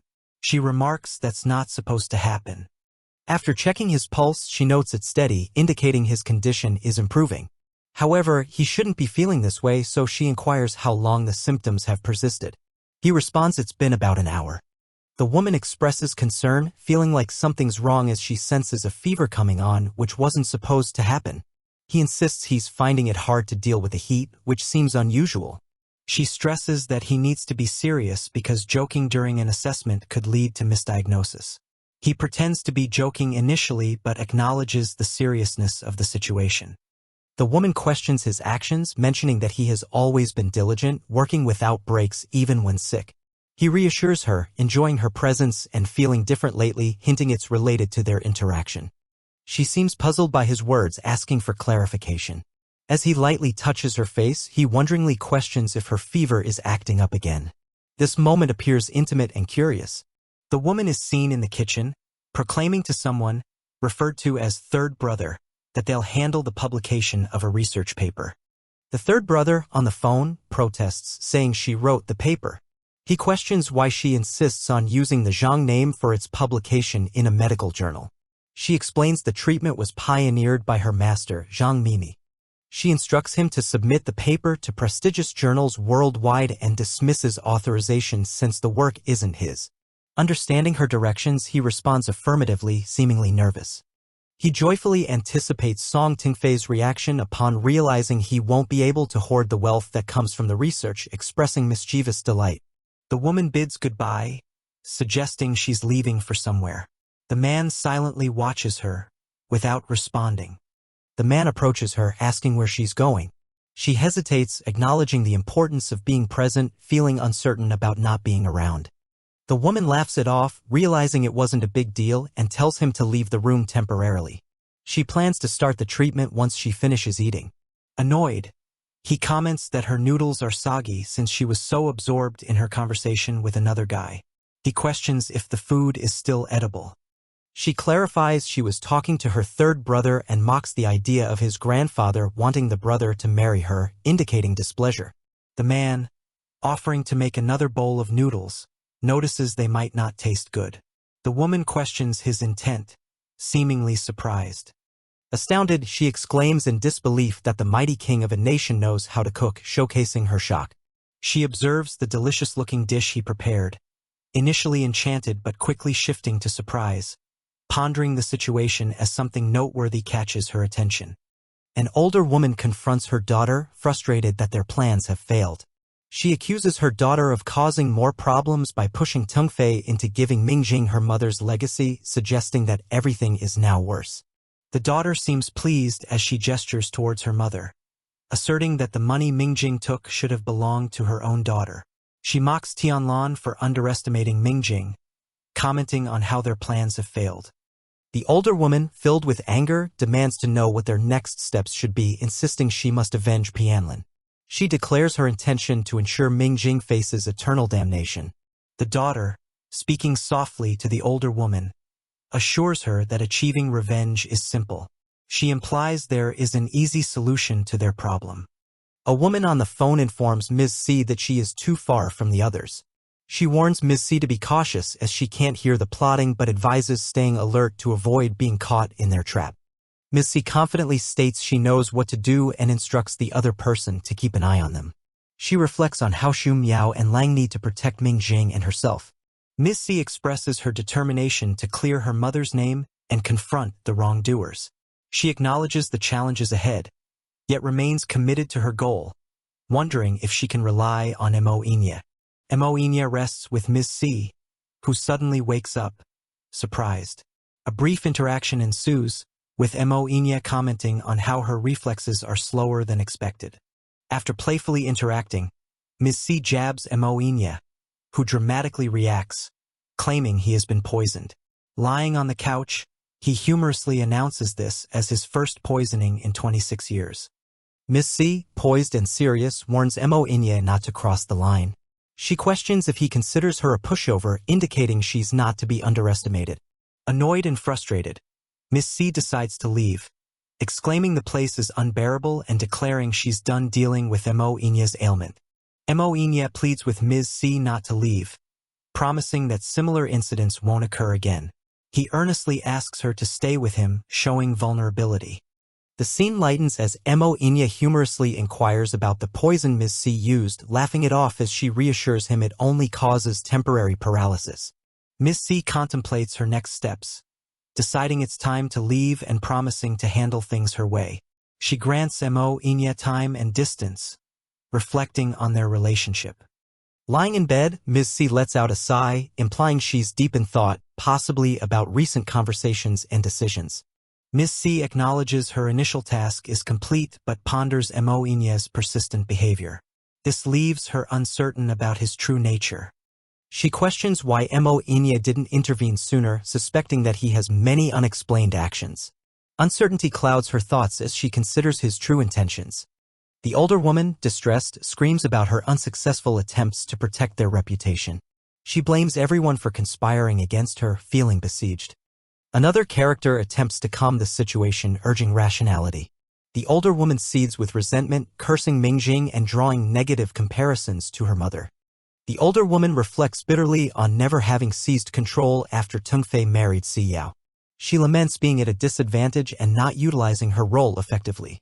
Her daughter tries to reason with her, reminding her that regardless of past grievances, Ming Jing remains her granddaughter. She implores her mother to stop harboring such animosity. A character asks a worried woman if she or any of her family members have committed any sinful deeds in the past. The women nervously deny having done anything like that. A serene old monk expresses his inability to help further as the characters refuse to tell him the truth. He asks them to leave the temple. The characters discuss the suspicious death of Liang Sumo and express doubt about the monk's honesty, suggesting that monks might deceive people for money, given the superstition beliefs still lingering in 2025. One character advises the other not to scare themselves and suggests finding a fortune teller for more insight, planning to do so through social media. A woman laughs, saying that the master is easily bribed as he asks her to pay 5,000 yuan by scanning a code. She questions his loyalty once she leaves. The monk assures her that he would never betray her. He mentions a threat from a powerful person who insisted that he comply with the woman's request to avoid the temple's destruction. The monk admits that he cannot afford to offend the powerful individual, showing his hesitation.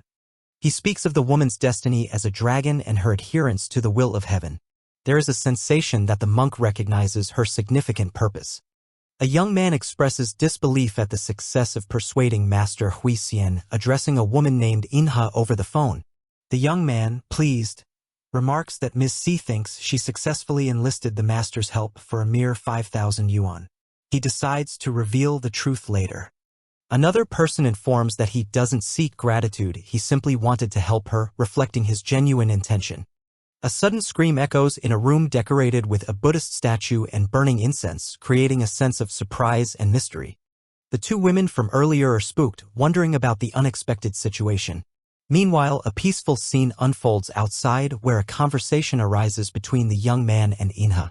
Inha confirms the availability of a tea house and talks about Master Huixian, highlighting his reputation and the trust the elites place in his predictions. The young man shares how the monk receives generous annual donations from his grandmother, enough to fund luxurious purchases. He wonders if the monk is easily bribed, noting his high standing. Inha reflects on the improbability of true honesty, advising that winning over the master's keeper would be more effective to gain influence. Inha warns the young man not to mention her brother, which triggers a comic reaction. She is visibly frustrated, hinting at past issues involving her brother. An envelope lies in the temple, sealed with an intriguing mark suggesting an important message or call to action. The monk warns that continuing on this path could lead to irreversible consequences, provoking alarm from the listeners. He reluctantly reveals that an evil spirit in their home is causing disruption, which they can only resolve by banishing it, leaving the listeners shocked and worried. The women react with disbelief at the mention of an evil spirit. One grumbles about having to be blamed while they pick up a fallen object from the ground, hinting at underlying tension. A woman appears concerned as she wonders about needing more courage to take a step beyond her current situation. She reflects on her lack of confidence while looking out at the cityscape. In a dim parking garage, a woman adjusts her glasses, contemplating a situation. Inside a car, a man offers reassurance, telling her things will work out. The car is filled with determination. A cheerful woman ruffles a boy's hair, advising him not to be upset and questioning how a strong guy could be mad at a woman. The boy seems frustrated but listens. The woman questions if the boy's father taught him to behave in a certain manner. The boy, defending himself, insists that it's about a man choosing his own actions and apologies. The woman carrying the boy reassures him about attending an event together. The boy is thrilled, holding a card eagerly while the woman remains contemplative, thinking about future plans. The boy declares he doesn't need his mom since his amazing future wife will be there. He becomes distressed, pleading with the woman, worried about what he's told his friends. The woman proposes to accompany the boy with Uncle Shin, asking him to convince his father to not join the event. She gently negotiates with the child to reach an agreement. Confidently, the boy reveals a plan to keep his father uninterested in attending, deciding simply not to disclose anything, relishing his small secret. At a grand entrance, the boy excitedly obtains approval for his plan from an older man. Assured of secrecy, the boy bounces away happily, vowing silence. As the boy departs joyfully, the older man secretly starts texting someone, holding his phone discreetly behind his back, hinting at undisclosed plans. A family stands by a car, with the son expressing concern about inviting specific guests. The woman's mother reassures him, confident that everything will proceed smoothly with their family's presence. A couple discusses anxieties regarding another person, wondering aloud what could be causing distress. Across the table, a woman calmly enjoys the surroundings, aware of the tension. The setting shifts to a garden gathering as a mysterious woman observes from afar. A group engages in potential confrontation, with guests expressing disbelief and inquiries about specific actions.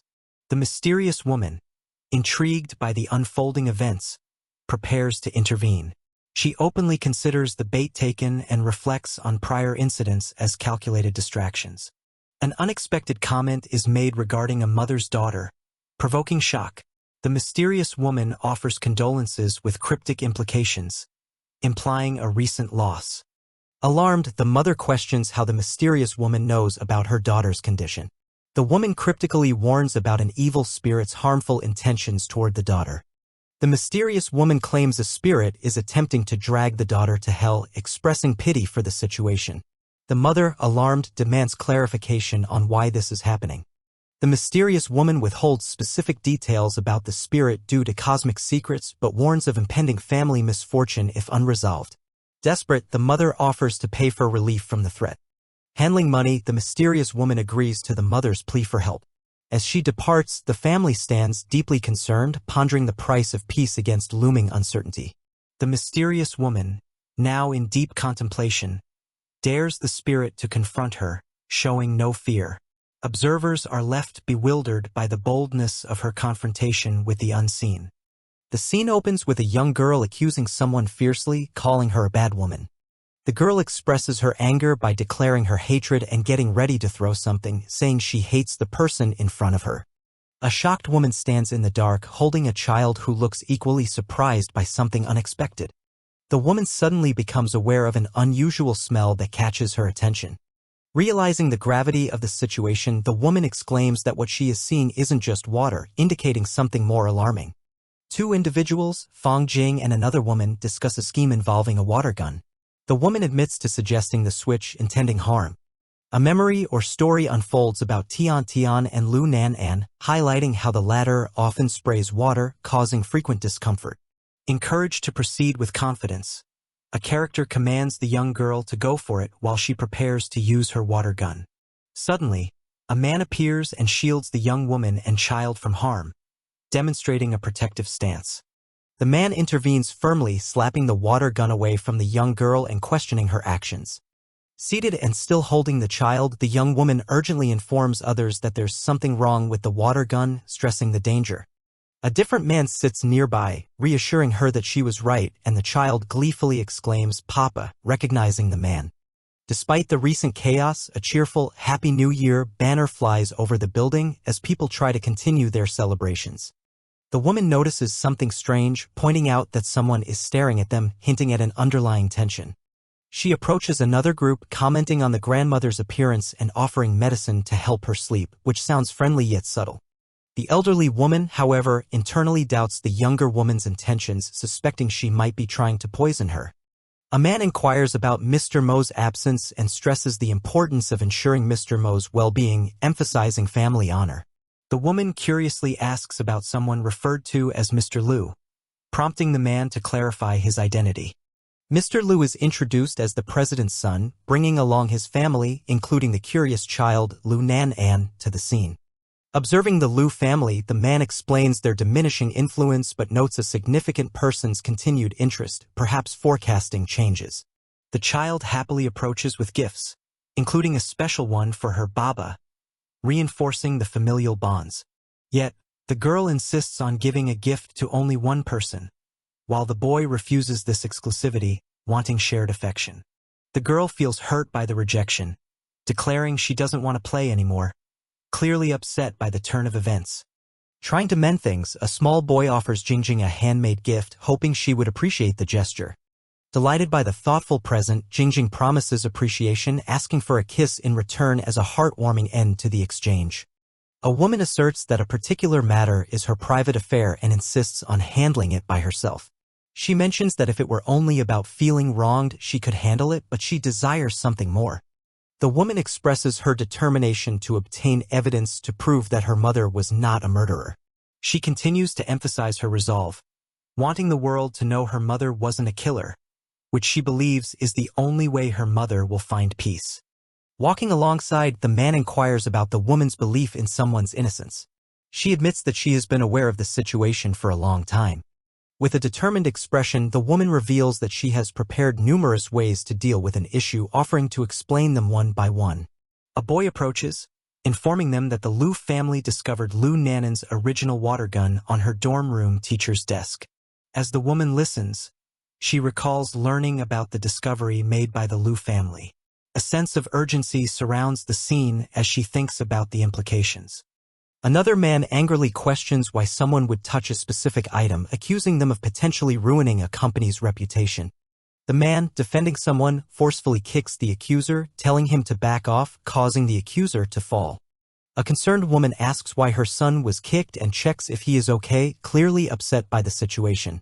She defensively argues that her son was merely scolding his own daughter for a mistake she made, expressing visible frustration.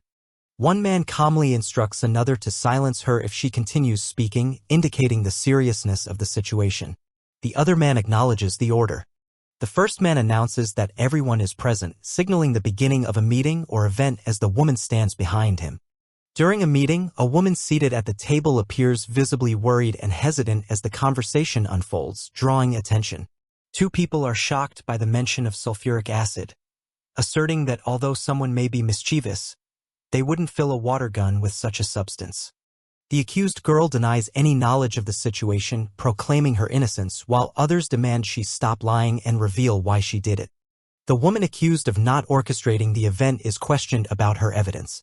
She begins to explain as the group listens intently. She describes how someone tampered with her belongings in her dorm room, emphasizing the unexpectedness of the situation. The woman explains her habit of applying a special wax to her purse, which she claims is not easy to remove once applied, using it for her own protection. In a gathering, she declares that anyone who touched her purse would have the wax on their hands, while others claim their hands are clean. A couple asserts their hands are clean as well, while the woman reveals that the wax is invisible even under light, adding mystery to the situation. She proposes a simple test involving a beam of light, designed to expose the presence of wax on individuals' hands by physical demonstration. A person is silently evaluated, and the results hint at an unexpected reveal, causing another individual to remain contemplative and attentive. A mother pleads for understanding regarding her daughter's actions, expressing relief that no one was injured yet showing concern over the matter. The woman further comments on the situation, considering it fortunate that there were no injuries, while reflecting on the possible serious consequences. Holding her daughter, the mother insists on discovering who orchestrated the troubling event, demanding accountability and resolution for what happened. The man expresses gratitude for previous support, catching the woman by surprise and prompting her to respond with curiosity. The woman dismisses the gratitude, explaining she was merely protecting her family, though she seems to be caught off guard by the man's reaction. A man acknowledges his awareness of a woman's plans, admitting he hasn't interfered because he believed she was capable of managing things on her own. Despite his confidence, the man expresses concern due to recent changes, hinting at the evolving dynamics of the situation that require careful attention. A woman stands assertively, declaring her intention to uncover the identity of a malicious person. She expresses her anger over someone using her daughter to cause harm to others. As the curtain opens, a man is startled, exclaiming it wasn't him. The woman, identified as Madame Song, demands an explanation, accusing him of touching her daughter's hand and acting nervously in front of the grandmother's portrait. A young woman asserts her identity as a granddaughter, querying why someone secretly placed pills in her purse. Another woman stands with Madame Song and the man, seemingly involved in the conversation. The young woman questions the intent behind the act, considering if it stems from inheriting her mother's legacy. The image suggests contemplation of the motives of people around her. She argues about her rightful inheritance, questioning why she can't take what's hers. She asserts that Ms. Wei and Louis Nan are innocent in this ordeal. Madame Song, accompanied by others, accuses a man of inciting people to harm her, calling him vicious. Someone doubts the accusation, suggesting a misunderstanding related to Louis Nan. Two women discuss the idea of a psychological trick. They mention everyone should put their hands in a solution. A young girl sitting with the young woman wonders about her situation, feeling concerned. Another woman vehemently denies any bullying behavior against Tian, contradicting previous claims. Her expression conveys surprise and determination. The little girl refutes loudly, accusing Nan of bullying her. She claims Nan sprays her with a water gun, feeling unsupported by others, and says her grandma encouraged her to seek revenge. The denying woman tries to silence the little girl, covering her mouth in an attempt to manage the situation while the young woman watches the interaction. Someone expresses feeling powerless, unable to act. Another character claims innocence under a solved case heading, pondering the manipulative nature of the situation. A woman stands quietly, feeling the weight of accusations or guilt. Contemplation or regret seems to envelop her as she reflects on her feelings. Disheartened, the older woman questions why she waits helplessly for her injustice to be avenged, feeling abandoned and betrayed by someone once considered trustworthy. The woman resists being escorted by security, vehemently refusing to accept the circumstances. Meanwhile, the young girl stands with the young woman and the accusing woman. Comforting her crying child, the woman feels relief that she avoided further complications. She reflects on not expecting such incidents from those close to her. The young woman admits misjudging the sincerity of people around her, feeling disappointment and betrayal. She insists she never wronged the other woman, conveying her innocence. Uncertain, she confesses her lack of understanding, ending in an unresolved query. The green-dressed woman's expression changes dramatically, possibly indicating an impending realization. In a room full of people, a conversation unfolds about psychological tactics used to reveal the guilty, a strategy reminiscent of TV drama plots. Innocent parties would step forward, showcasing their commands amidst deception. An older man declares the method may seem unconventional but trusts the process with skepticism. The two discussing resolve to give it a chance despite its seeming absurdity, considering it a reliable tactic. The young woman questions if anyone has heard the tale of the boy who cried wolf, sparking curiosity and leaving the listener slightly confused but intrigued. The young woman explains about coating her purse with a luminous wax that reacts with a special solution, adding a layer of intrigue to her investigative method. Using a well-known psychological strategy, she confidently states that innocent individuals will participate without hesitation, catching the guilty through their reluctance. A man announces the completion of the dipping process, ready to reveal the truth by closing the curtains, instructing everyone to raise their hands. As hands are raised, a specific person is revealed with a glowing hand, indicating guilt and shock among the onlookers. The scene denotes the anticipation of exposure. The man stands accused of guilt, his hand glowing ominously, while he appears startled and defensive, denying involvement. The accused man points towards someone else whose hands are also glowing green, encouraging disbelief among the participants. A suited individual calmly explains his hand's green glow, attributing it to examining the purse, dismissing the strange occurrence as merely circumstantial. Seated at a round table, participants process new evidence. An assertion is made that the purse indeed contains a luminous wax, aligning with the investigative claims. Accusations flare as the guilty man's panic escalates, demanding everyone look elsewhere. The young woman with a smile indicates her trap has effectively identified him. A female character shares a troubling story about another woman who pretended to be her mom and argued with Song Tengfei in the yard. She explains how this woman killed the neighbors and wrongly accused her own mother of the crime. Kyle Leonard points out an overlooked detail, revealing that the couple Cu killed was actually Fong Jing's biological parents, adding a critical layer to the story. A girl reacts with disbelief and shock upon hearing that the couple Cu killed were Fong Jing's biological parents, responding with a surprised exclamation. The girl, questioning Fong Jing's status, mentions his orphanhood.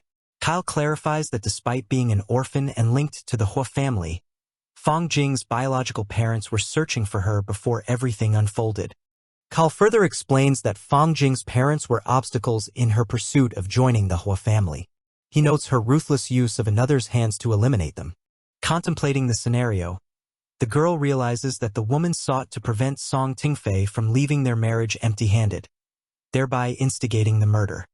The girl suddenly worries for her grandmother's safety, fearing Fong Jing might harm her just as Song Panlai was harmed, displaying her anxiety visibly. Kyle reassures her, saying that he has already arranged for someone to keep a watchful eye on her grandmother, easing her concerns slightly. She expresses her gratitude to Kyle. As her phone rings, she wonders who is calling, and a comic side character makes a fiery complaint about the call. The girl recalls that the last time she met the caller was in Astrocell, holding her phone while musing over the memory. The caller asks if they have plans to celebrate the new year together. Meanwhile, the girl muses privately about wanting to go home to offer her condolences. Another character, Feng Ju, requests a ride to Mingsui Street, causing surprise and confusion among those in the vicinity. The girl appears annoyed by the antics of someone nearby, questioning their bold declarations while tolerating his behavior with an unimpressed look. As she reflects on the situation, she hesitates, remembering her promise not to mention something significant. Meanwhile, a car scene paints a passing movement indicating travel. Overhearing someone's intention to harm, she questions the repeated harm against herself, pondering motivations while observing a new, worried face with a child. A male character mentions someone named Inha, explaining their absence. The girl holds a child's hand, suggesting a familial connection. A male character is frustrated, secretly perturbed that someone would skip New Year's Eve with their wife, instead opting to celebrate with another man, showing clear displeasure. Kal decides it's time to leave, addressing Fong Ju to accompany him. The vehicle departure marks their transition, reflecting a swift change in setting. A distressed woman pleads not to be blamed for causing trouble, revealing to another about Tingfei's unfaithfulness and current involvement with a pregnant woman, escalating tensions.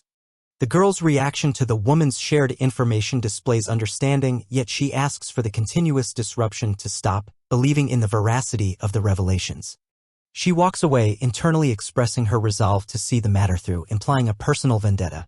She contemplates how Fong Jing, driven by paranoia and jealousy, would not accept betrayal quietly, predicting tumultuous outcomes due to this mindset. Riding in a car, a conversation subtly shifts gears as someone acknowledges their awareness of a previous related incident involving high-profile individuals. A flashback reveals an affair between Song Tingfei and a secretary. In anger, the mother disappeared for months with Song, leaving behind a scandalous, fiery memory. The narrative delves into the mother's justified anger upon returning, discovering Song's continued affairs. Meanwhile, plans unfurl in the background for an undisclosed venture. Si Yao's extreme anger overtakes her logical reasoning, leading to a violent outburst where she kills the couple in a fit of rage, emphasizing her descent into madness. Reflecting on the past, the girl, Song Panlai, insists that the situation was more complex than previously understood, hinting at deeper, intertwined motivations. A girl is confronting a guy, expressing her frustration over something unfortunate that happened. She accuses him of being cowardly when faced with those stronger than him, implying he didn't help her when she needed it most. The girl checks her phone, seeing a text from Mo Inha, which reminds them of an appointment. However, there's some tension as it seems the message has brought back bad memories from 30 minutes earlier. She's visibly waiting with some friends, feeling impatient as there's no response yet. 2 hours pass and the girl is still on edge, becoming visibly angry with her phone in hand as she wonders why there's still no reply to her messages. The girl asks Shin to inform Mo Inha about her plans to do acupuncture later. However, Shin reveals that Mo Inha is out on business. The girl is trying to figure out when he might return, looking frustrated. The response she gets is vague, indicating that it could be 10 days or maybe even a month before Mo Inha returns. The girl is clearly upset and not satisfied with this uncertainty. The girl is sending a series of messages to Mo Inha expressing her frustration over him not informing her about his business trip.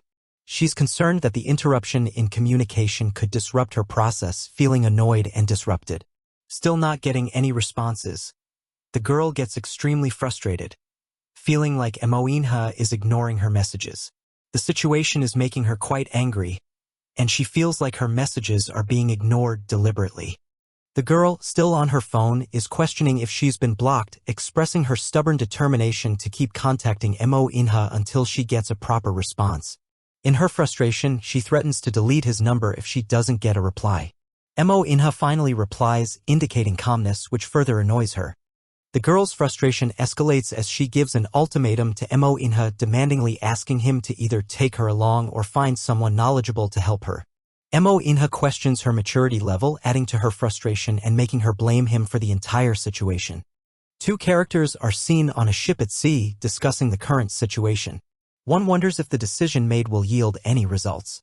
Their conversation hints at some uncertainty about the outcome of their journey. One of the characters reflects on how pride can prevent the girl from accepting any help from him, admitting for the first time that he feels defeated.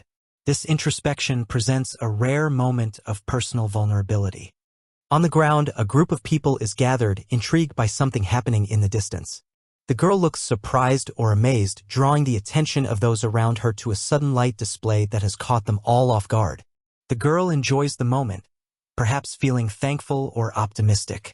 As the others observe, they seem to marvel at her positive demeanor and her ability to keep her composure amid the confusion. She appears at peace with the situation. The girl suddenly clutches her arm in discomfort, with a mysterious voice unseen to anyone else instructing her to stay away from someone or something. This interaction seems ominous and unsettling. The mysterious presence continues to engage the girl, who looks frightened and drops her drink in shock. Her friends ask if she is okay, and she reassures them, hiding the abnormal event she just experienced. Reflecting on past experiences, the girl muses over a man who, despite being absent for a while, has now reappeared. She expresses a contrasting feeling of wanting vengeance but also gratitude, finding herself in a mix of emotions. The girl contemplates her feelings from the past, recounting how any intimate gesture from a man has always made Mo Inha jealous. Though gratitude overrides jealousy, she's still wrestling with mixed emotions. A character adjusts their tie, saying they'll forgive another. They add that, if the person is angry, they should just use more needles on them. The same person, shirtless, tells two others to remember and practice what they're about to learn, as it's crucial for improving their skills. Two individuals walk into a room where someone is relaxing on a couch. They comment that they've arrived just in time. A female character instructs two others to pay attention to how she performs a task, emphasizing the importance of learning correctly. The person reclining asks why the others are staring. The female character seems startled by their gaze. She advises them to memorize all medicines for human treatment and promises to be available for questions. She also emphasizes Mr. Mo's need for careful nurturing. After being addressed as Your Excellency, the woman, surprised, picks up a small box, intrigued by its contents. The shirtless character offers the box to her, saying he wants her to have it. She asks what it is. Reiterating the importance of memorizing medicines, she cautions that Mr. Mo needs special care. She expects them to master the knowledge swiftly. Receiving the box, she questions what it is. The shirtless person assures her that it's nothing to worry about. Outside a car, Muel seems confused about the situation. A voice from the car prompts them to get in quickly. As they prepare to enter, the female reassures Muel and acknowledges their resilience.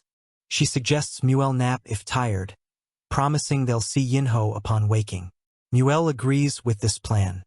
The scene shifts dramatically to the ocean depths of Atlantis, revealing a towering structure under the sea.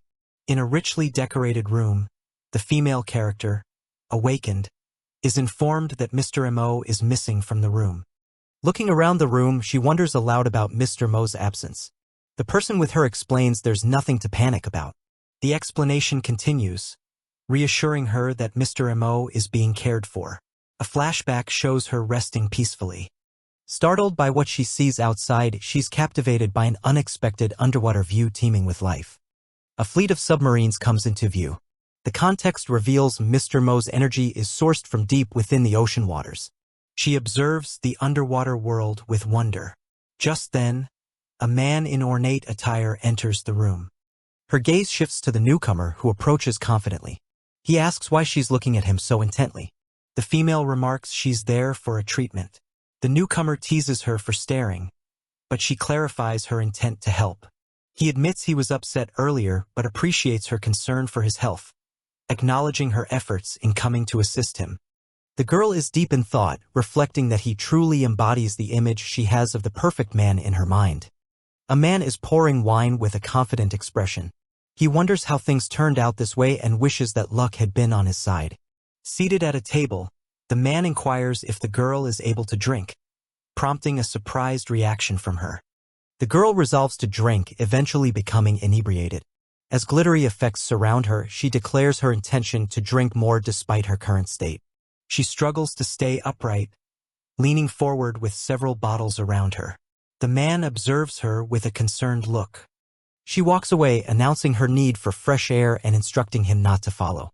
She laments her lack of control due to excessive drinking. Alone and with her head covered by a hood, she realizes something significant, questioning why it's occurring to her now. The man speaks up, offering her a New Year's gift with a warm expression. He presents her with a red box, which she opens to discover a beautiful piece of jewelry. She's surprised and wonders aloud if it's for her, as he confirms her guess. The girl smiles brightly, expressing gratitude and promises to repay him in the future for his kindness. As they sit together, she finds his interest in her New Year's gift amusing. They talk about what to eat, with him saying anything will do. A ship sails in the ocean. The scene shifts back to them dining outdoors with a view of the sea, where the man asks if she likes it. With a playful expression, she debates over today's seafood spread versus yesterday's hot pot, indicating her love for both. He laughs, agreeing with her that both meals have unique flavors. She responds enthusiastically, enjoying the humor in the situation. She suddenly asks what he's doing as she finds herself closer to him, startled at how he triggers thoughts of romance in her mind. He teasingly suggests giving her another chance to decide which one is better, possibly referring to the meals or another topic from before. She becomes flustered, fearing that he might kiss her if she doesn't answer to his satisfaction, pondering the implications of her response. In a playful tone, she tells him to behave himself as they are in public, drawing attention from nearby people who look on amusedly. He confidently reassures her that everyone present is under his command, implying they have nothing to worry about. As a group of waitstaff watches without intervening, He holds her hand tightly, suggesting a level of control over the situation. She affirms her own resolve, reminding herself to return to her seat, surrounded by flowers as the romantic tension lingers. Walking away, she feels a mix of emotions, questioning what would occur if she were to act on her feelings, yet notes that the man didn't follow her outside. The scene captures a comforting moment between a man and Mingjing, who is feeling emotional. He gently assures her that everything will be fine and holds her close as she reflects on her swirling thoughts. Mingjing is embraced warmly by the man, who suggests she should become his woman. His proposal is straightforward, as he smiles and holds her gently. Mingjing firmly expresses her refusal to be a substitute. The man, sitting beside her, asserts that she is not a substitute, explaining that it's the first time for him to have feelings of falling in love. The man watches as Mingjing holds his hand. He confesses that since meeting her, many things have become special to him. He wants her to be the one and only in his life. Mingjing pauses, overwhelmed by emotions, and internally admits her desire for a family but hesitates visibly as she contemplates this dream. She bites her lip, thinking that Mo Inya, the man, loves someone deeply and she feels she could never replace that person in his heart. Mingjing clenches her fist and expresses her wish for a man who prioritizes her above all else. She knows she can't accept it any other way, making her feelings clear. She apologizes, saying she doesn't want to start a family with him. However, he asks her not to reject him right away and suggests she take some time to consider his proposal. The man notices she must be exhausted and suggests they relax. He mentions a nearby island with a natural hot spring and proposes a visit the next day. As Mingjing and the man appear to be considering their conversation, a servant interrupts, addressing him as Your Excellency, indicating that something important needs his attention. In a separate scene, a woman in a blue dress is shown on a balcony, observing a scene outside. She then turns, wearing a cryptic smile, hinting at events she's aware of or involved in. The woman is approached by reporters who eagerly ask her questions. Initially hesitant, she wipes her tears and seems to prepare to respond to their inquiries thoughtfully. Announcing to the gathered crowd, she declares her intention to bring exciting news. She expresses her emotions openly, excited for what she is about to share, leaving the crowd in anticipation. Back with Mingjing and the man simply calls her name. As she thinks to herself, she wonders about her complex emotions and looks out at the horizon, contemplating the situation. The man approaches, and as Mingjing looks back, he reassures her. He draws closer, staring deeply, as if trying to convey his sincerity. Mingjing apologizes, explaining she's had too much to drink, her head spinning. The man suggests she lie down, showing concern for her well-being. He advises her to sit in the lounge and offers her his coat, suggesting it might make her feel better if she's feeling dizzy from the drinks. As Mingjing rests, the man tells her he will watch over her, promising to take responsibility. She responds by saying she'll try to rest, though still appearing unsettled. Smiling gently, he reflects privately on how Mingjing can make his heart calm and feel at ease. It's evident that she has a significant effect on him. Mingjing enjoys the serene atmosphere, gazing at the sunset over the water, seemingly contemplating her relationship with the man. She suddenly notices his absence and wonders where he might have gone, feeling his sudden disappearance keenly. Alone with her thoughts, she admits that the man has been kind, trustworthy, and that her heart is turning towards him. However, the situation remains complicated. She compares her feelings for him to the sun setting, mixing warmth and uncertainty, realizing she desires more clarity about their relationship. The man's face appears contemplative, holding a picture, displaying inner conflict. It seems he's pondered deeply about his feelings and intentions. Mingjing reflects on her actions, questioning if she's being selfish or unrealistic with her expectations. It's apparent she's managing conflicting feelings. She wakes to find his eyes on her, and he asks why she looks so down. Sitting beside her, he gently encourages her to open up about her thoughts. Mingjing quickly responds, denying any serious issue. Her reaction suggests an internal struggle, yet she doesn't fully express what lies beneath the surface. The woman reflects on the exhausting events of the past few days that have led to a state of mental and physical fatigue. She considers that she can no longer continue this way and doubts if she could continue pretending to be Jujo, questioning what she should do now. She affirms to herself that she knows what she needs to do. Holding her own hand firmly, she feels determined to think about new beginnings and the possibility of creating a new family, which gives her a sense of direction and hope. The man acknowledges the tough situation and encourages her by expressing his understanding. He is aware that she has endured hardship and is exhausted, and he wants to alleviate some of her burden. He shares his desire to be with her, longing for a life together, which surprises her. She stands up, alert and seemingly distressed by what she just heard or saw. She ponders over the man's words and questions herself on what she should do next, reflecting on the implication of his desires. The man appears agitated and enters a room with determination. He is upset about the audacity of someone impersonating Jiujio and wants to take action against it. His frustration is evident as he paces around, clearly upset about the impersonation. He vows not to let these individuals get away with their plans, resolving to confront them. Muel, while relaxing in the bath, is surprised to hear about a plan to take Bye-Bye to his parents' place. He questions the need for it. Another character, a young child, amidst bubbles, asks if their father is the one on the phone and expresses a desire to talk to him, welcoming him with a cheerful greeting. The father, who is in conversation, acknowledges that they are taking the child to a safer place due to concerns regarding threats from the M Kingdom, indicating it's a necessary precaution. Muel still isn't sure who is behind Jiujio's impersonation but agrees with the plan to take the child to safety because of the current threats they are facing. The man, listening on the phone, decides it's best to follow his plan to remove any worries he may have, indicating a strategic decision to keep families safe. Addressed as Your Excellency, the man remains focused and attentive, seemingly in a position of authority as he prepares for his next move.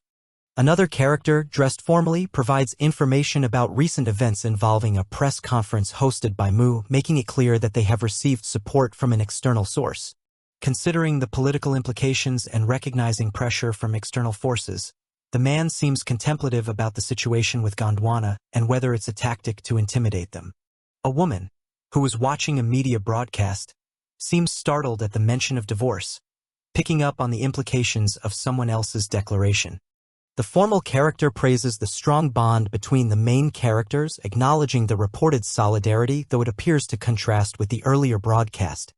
The man considers the potential reaction of Jiujio upon learning about the impersonation, predicting she would be angry and prompt a search for the imposter.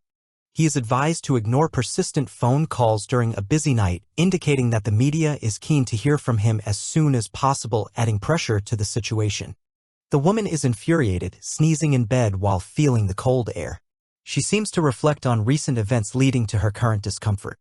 Another character knocks at the door, expressing concern and offering something to make her feel better, yet she insists she is about to sleep and initially declines the gesture.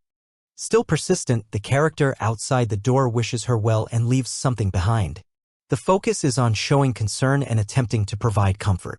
As the character slips something under the door, they assert the importance of using it before leaving, indicating it as a thoughtful gesture of care. A small creature inside the room reflects on the kindness of the character, recognizing the gesture's helpfulness despite misgivings. This creature contemplates the effectiveness of what's been left for them, admitting that it's better than the alternative of enduring discomfort. The formal character questions the authenticity of the crown princess's statement, bewildered if she is the same person they once knew. The man acknowledges privately that she must be an imposter, reinforcing his skepticism about her true identity. The main female character prepares to face personal challenges, acknowledging her efforts to make things better despite the strain she experiences from her facade. The formal character offers some reassuring words, while the man remains pensively observing the situation, recognizing orders and maintaining decorum. The woman confirms her identity, though she alludes to personal struggles, hinting at her reluctance to mend relationships for reasons she keeps private. The man questions internally if the woman's actions might indicate that she still cares, trying to decipher the motivations behind her distancing. He ponders on this new, potentially advantageous situation, considering how it might open opportunities for him to connect with her again. A woman mentions she will attend the Four Nations Summit with her fiancé, revealing a significant upcoming event. She speaks with a tone of confidence and authority. She hopes the listener will bring Bye-Bye to the event, since he is her son, indicating a personal connection and family dynamics involved in the situation. The man she speaks to acknowledges that children should be with their mother, but reminds the woman to remember her place. suggesting a tense conversation about family responsibilities.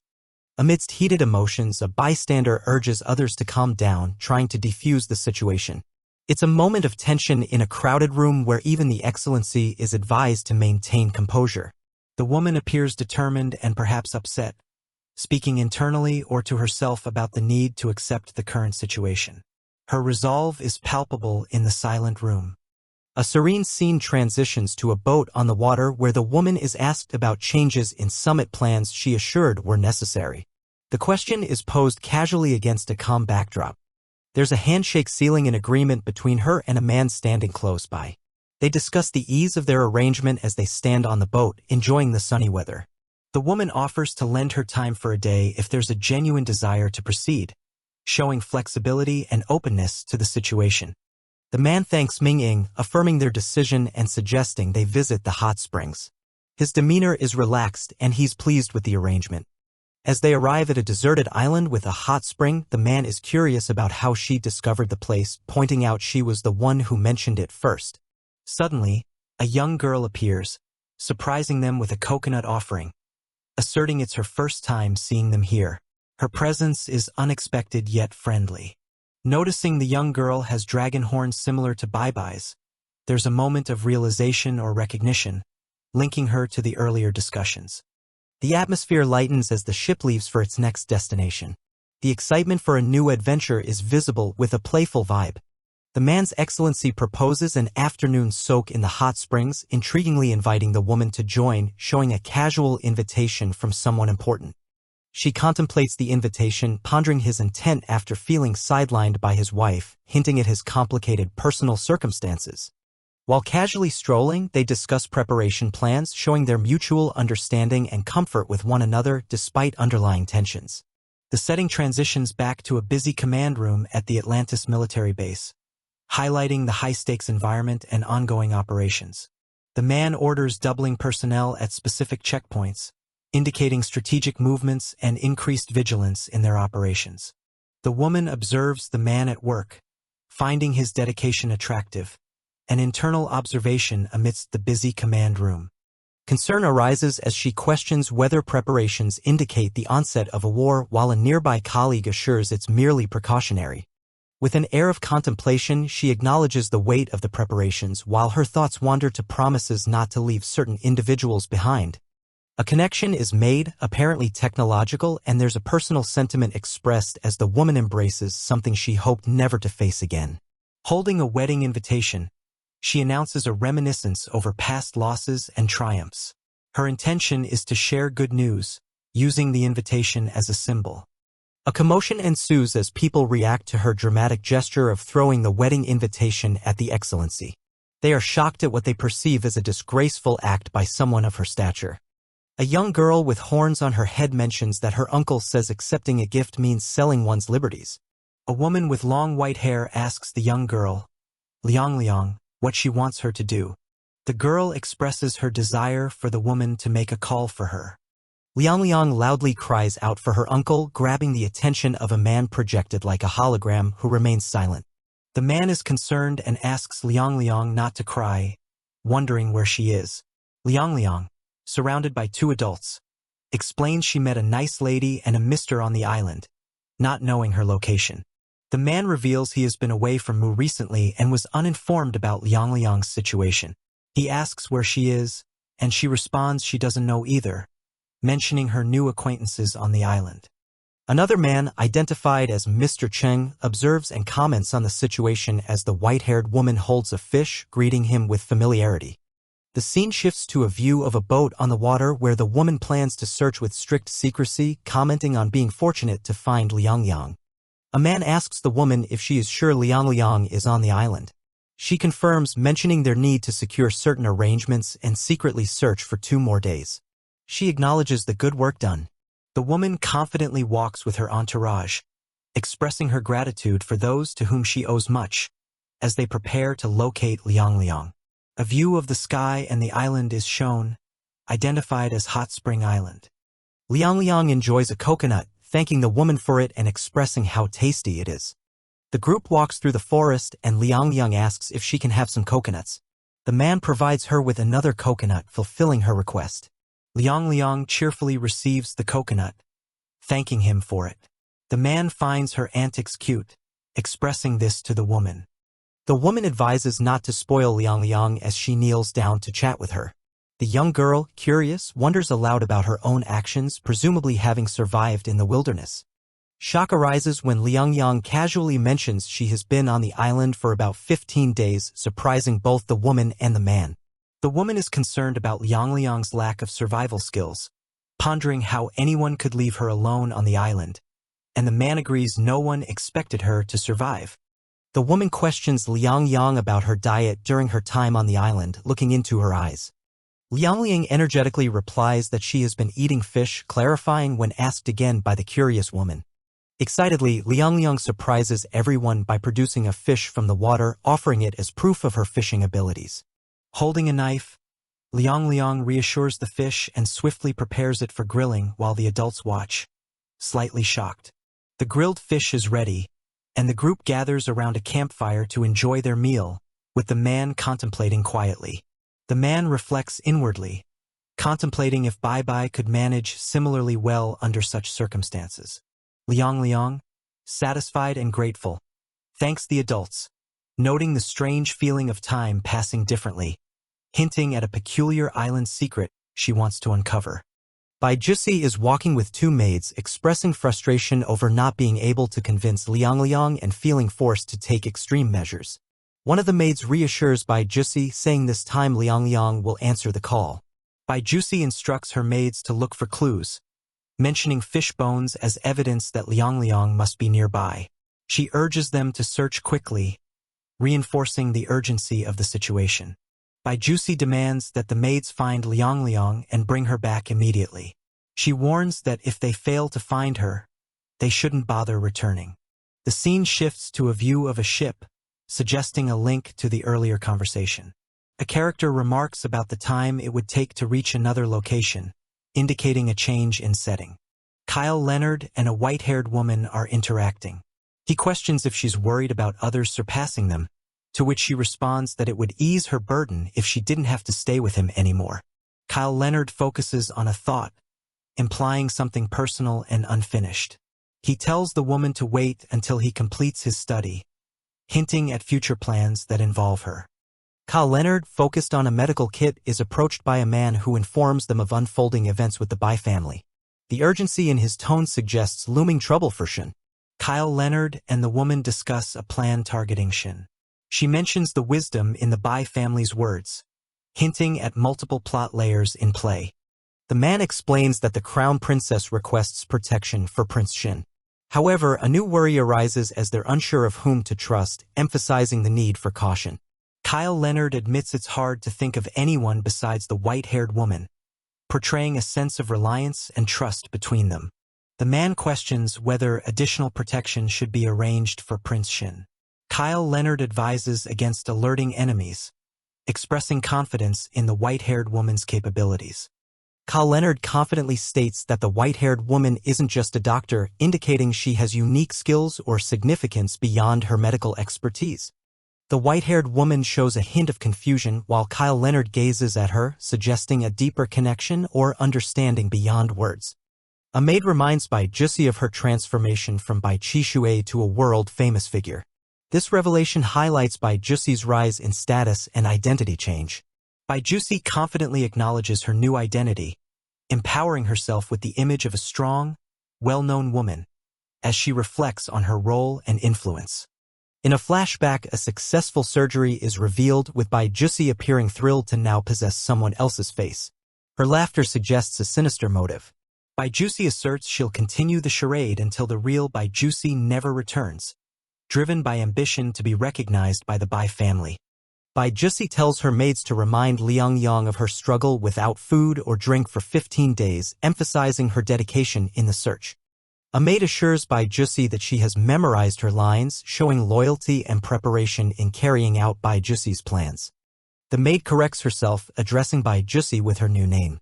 Bai Jusi affirms her identity, reinforcing her authority and the importance of reputation. The white-haired woman discusses returning to the headquarters, and a hologram suggests Liang Yang join. This highlights her strategic planning and connections. Another character agrees to Liang's assistance, expressing excitement about spending more time together, hinting at budding camaraderie and joy. The white-haired woman joyfully embraces Liang, grateful for their encounter and the happiness it brings, suggesting positive relationships. Kyle Leonard observes the scene, noting the quiet peace around them as the situation develops positively. His gaze reflects a subtle sense of relief. As joy fills the air, birds carry on with their chatter, while an unvoiced question about someone's whereabouts introduces mild suspense to the scene. Bai Jusi continues her search, frustrated by the lack of news regarding Liang's location. She remains determined, pushing her maids to keep looking. A maid points out smoke as Bai Jusi's attention sharpens, hinting at potential clues. Bai Jusi instructs her maids to investigate, maintaining focus on her mission. A scenic boulevard stretches ahead, a colorful kite resting on the pavement with words of encouragement written across it. One character wonders aloud if riding the kite will make them fall. Another character near them replies, uncertain and apprehensive, as they express their doubts about the safety of the activity. The person holding the child's hand engages warmly, reassuringly asking if the child wants to try it out, hoping to inspire confidence in them. Although the child seems unsure about the suggestion, the heartfelt enthusiasm shared amidst the characters is clearly visible. Emphasizing trust, one character points out they've done this before, proposing the idea as wholesome fun. The child, standing quietly, listens intently to an adult in a grand room with high windows. A conversation between the adults reveals curiosity and anticipation around an upcoming guest, reflecting mixed emotions of surprise and intrigue. The group seems to be waiting for someone important to arrive. Outside, another figure glances towards the scene, possibly eavesdropping or contemplating the discussion held indoors, creating a subtle tension in the air. The family gathers outside by a luxurious vehicle, discussing the identity of a significant individual referred to as his daughter, hinting at mysterious connections while leaving some members astonished. There's a whisper between two women, highlighting their eager curiosity about the unexpected revelation. Their intrigue speaks volumes as they speculate on the possible reasons behind the surprising turn of events. One character is taken aback upon discovering that someone mentioned is this man's daughter, their expression one of disbelief. In a separate scene, a smiling adult comforts the child, who expresses their loneliness and desire to go home, suggesting a protective bond. The adult assures the child not to worry, inflating a nurturing and secure ambience. A close-up of determined eyes marks a moment of contemplation and concern over an unspecified family finding out something. The intensity of their gaze suggests a deeper unease and anticipation of potential consequences stemming from undisclosed events or secrets. The comforting adult, now holding the child, strides confidently towards two seemingly authoritative figures, offering polite words as they proceed forward. The child remains in their embrace, suggesting a circle of protection and reassurance amidst the official atmosphere. An ominous presence seems to advise the adult holding the child. He contemplates the hidden complexities of their situation, silently analyzing the circumstances before him.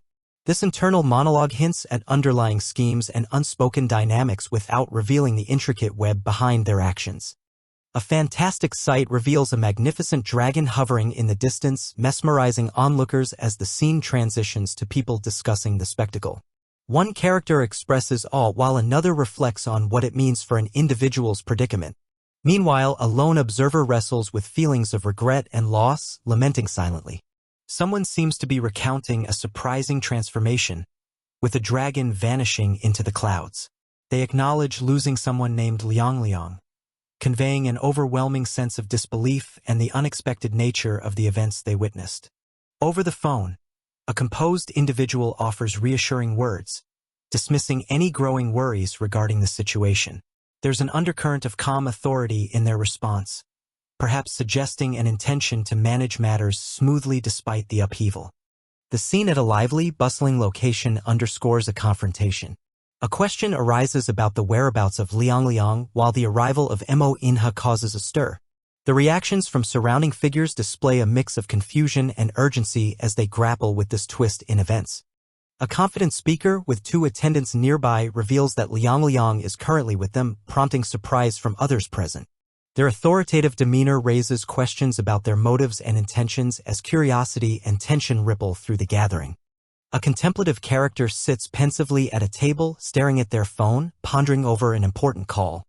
They're informed about the location, accentuating the continuous flow of restless thoughts and emerging revelations they need to address. An animated reunion occurs as one character happily informs another that their uncle is nearby. Full of joy, the child is lifted in a spirited embrace, adding a breath of relief and happiness to an otherwise tense narrative. Inside a study, figures discuss an unknown woman's visit, noting how her arrival is meticulously timed. The scene exudes an air of suspicion and guardedness, highlighting the anticipatory awareness of the observers analyzing the unfolding situation. Amidst the revelation, confusion mounts as characters grapple with a comment impacting the current dynamics. The unexpected nature of the news shines through in their reactions, compounded by the urgent need for clarity on the situation. Someone rapidly narrates a critical piece of information, revealing an unexpected family connection that results in shock and confusion. The newly surfaced facts challenge their understanding of known relationships, disrupting the narrative's existing structure. A character internalizes newfound information, marveling at the resemblances they observed. They reflect on familial attributes, illuminating personal revelations that impact their understanding of the individuals around them. A tense moment captures the attempt to seize a phone as urgency and chaos spill over, visually emphasizing the frantic nature of the ongoing situation. This hurried action adds to the undercurrent of stress permeating the interaction.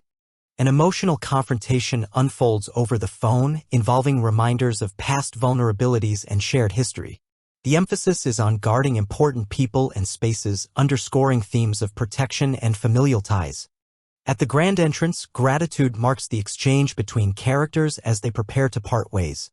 Lingering questions express curiosity about the unfolding future, keeping the atmosphere courteous yet charged with anticipation. The unique arrival of individuals dressed for an occasion triggers questions about their visit's purpose. Highlighting a dynamic social environment, the onlookers ponder over possible motivations behind this eventful meeting. A polite invitation is extended, hinting at customary practices to maintain cordial relationships.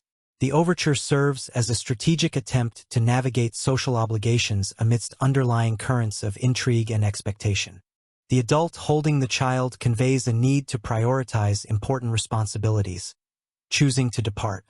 The decision reflects the continuous tension between personal obligations and external expectations, concluding with unresolved complexity. The scene unfolds with a woman addressing Muel as Miss, handing her something while on a garden path. In the background, a group of men walk together, with one of them allowing Muel some time to react, pondering about how their emotions could explain certain mysteries. Muel, after receiving some news, feels overwhelmed. Meanwhile, a different girl appears joyful as she stands by the sea, seemingly amazed by the view. A man in a floral shirt appears agitated, questioning if someone has informed Mo Inha about Liang Liang being his daughter. He insists that he didn't reveal the truth, emphasizing his innocence and the risk he faced. Continuing the call, the man emphasizes the difficulty of the situation, revealing his frustrations and disbelief. He lies back, reflecting on his recent experiences, trying to make sense of everything. The narrative shifts to the Yi residence, suggesting that upcoming events are about to unfold in this luxurious setting. The woman from earlier reads shocking updates on her phone about relationships and secret revelations involving the Yi family. She processes the possibility that the rumors could indeed be true. Online chat reveals a conversation where someone denies a familial connection, possibly to distract from an underlying truth. Jingjing reads a message from their father about spoiling her sister and promises to give her all his pocket money. The woman silently reflects on the recent communication when another character approaches, asking where she plans to go. Her response is brief, signaling she needs a moment before moving forward. The following morning, Noah Park wakes up in surprise, indicating that an unexpected discovery or event has occurred. Social media buzzes with controversial news Yi Yishen, accusing him of taking advantage of Yang Wanqing. In a tragic turn, it suggests Yang Wanqing faced unbearable humiliation, leading to a drastic action. A confrontation ensues as Muel demands the return of her daughter. Her insistence suggests a deeply personal conflict with the men present. One of the men questions why Muel should expect him to comply. He counters by claiming that the daughter is also his and insists he won't let her leave. Muel reacts with disbelief, mocking the idea that her daughter is shared, asserting she only gave a son. She grapples with how he discovered the truth. Dismissing her response as futile, the man insists on the legitimacy of his claim, emphasizing his connection to the child and implying proof will come to light. As the argument continues, another voice interjects, making it clear they are aware of hidden truths but refusing to elaborate further. The man acknowledges Muel's role in raising the daughter but asserts biological ties. He accuses her of neglect, pointing out her previous actions and perceived heartlessness regarding both children. In a flashback, a young girl calls out, hinting at a missed connection between her and her parents, casting shadows on past decisions. The argument escalates with the accusation of abandoning the child on the island. Muel strongly denies the claim while her adversary remains skeptical. The tension peaks as the man accuses Muel of lying. She pleads for help while someone in the background calls for restraint. As the altercation reaches its climax, the man is advised to consider his actions carefully, adding a moment of reflection amidst the brewing conflict. The man with the microphone is speaking on the phone, explaining that His Excellency is currently dealing with reporters. He mentions the matter is complicated due to Yang Wanling's significant background. The man is distressed, yelling into his phone, questioning what happened. He explains that during the recent Four Nations Summit, it was revealed that Yang Wanling, the princess of Gondwana, is the sister of Chu Gaoyang. The scene shifts to a narrative explaining that love can blossom between two people amidst desperate times. A woman in a dress is offered a hand by a princely figure, suggesting a deeper connection and an unspoken story between them. A girl, startled by a phone notification, exclaims as she rushes towards someone, dropping her phone in the process. Moments later, two people appear surprised on the floor, reacting to her sudden movement. In a dimly lit room, Mingjing tries to reassure Madame Yi, telling her not to worry too much as they will soon release Shin. Madame Yi sighs, asking Mingjing to stop comforting her. Next, the girl with pink hair says Yang Wanling is dead and no one can save Shin. The other woman asks her who told her that, indicating disbelief. Mingjing cryptically reminds her of something she seems to have forgotten. The pink-haired girl, puzzled, questions Mingjing if she knows a way to save Shin. Mingjing reveals the reason for others' arrogance, which is Yang Wanling's death. She proposes the idea of Yang Wanling coming back to life, asking what would be done to Shen then. The pink-haired girl finds Mingjing's suggestion impossible, even if her medical skills are extraordinary. She accuses Mingjing of toying with them, clearly frustrated by the notion. Madame Yi chimes in, expressing agreement with Sylvia and advising against joking about such matters. Mingjing, however, mentions she has sent someone to the funeral home to bring back Yang Wanling's body. A watch is shown, and its wearer reflects that it's about time, implying something significant is about to unfold. The scene shifts to a body laid on a hospital bed. A man stands beside it, speaking to Mingjing over the phone, updating about Yang Wanling's state. In a heated confrontation, a woman demands a man to kneel and explain everything that happened last night. The man insists on his innocence repeatedly, claiming he didn't do anything to her. Mingjing, holding a piece of jewelry, enigmatically promises to reveal more details later with an amused expression. The story goes back in time, showing the man recounting his first meeting with Yang Wanling. She drank heavily, and they ended up in her room, with him pondering her actions. The man narrates the sequence of events where a heavily intoxicated Yang Wanling leaned on him, making him uncomfortable, which led to her seducing attempts. He describes how he pushed her away and fled the room, confused and apologetic.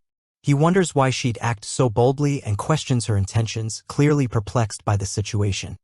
A confrontation ensues as the pink-haired girl accuses the man of wrongdoing given Yang Wanling's current state.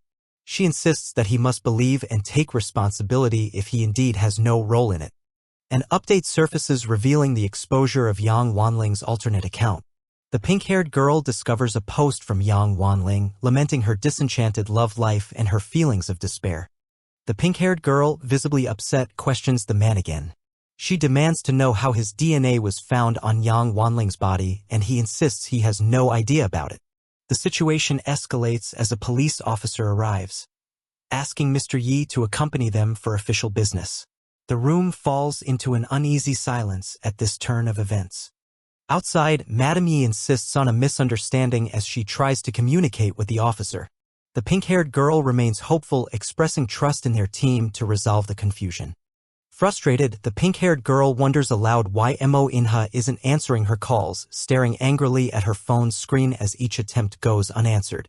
A girl seems startled as she wakes abruptly, a voice asking her if she is awake now. The white-haired woman explains that she followed Shin when he went out last night. She observed that Yang Wanling, who appeared drunk, leaned against Shin. The white-haired woman recalls watching Shin and Yang Wanling as they walked closely together, with Shin suggesting they drink more. Despite Yang Wanling's drunk demeanor, the white-haired woman noticed a clear intent in her eyes, making her suspect something was off. Concerned for Shin, she decided to continue following him. The woman saw Shin enter a room and exit shortly after. She noticed Shin disdainfully wiping off a lipstick mark from his face. Worried about possible schemes, she booked the room next to Yang Wanling's. By chance, she saw someone sneaking into Yang Wanling's room. Inside the room, an intruder restrained Yang Wanling, telling her it was time for her to die. Yang Wanling struggled and tried to scream. Amidst her struggle, Yang Wanling thought about her brother's betrayal, realizing he sent an assassin for her. The white-haired woman intervened after the assassin left, pulling Yang Wanling back from the brink of death, making her reveal the truth. Yang Wanling, still alive but barely conscious, was rescued. The white-haired woman realized Yang Wanling was never actually dead.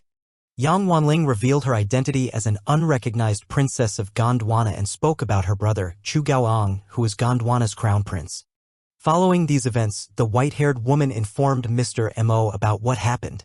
He asked her to keep it a secret to surprise Chu Gaoang. They staged a fake suicide attempt for public display.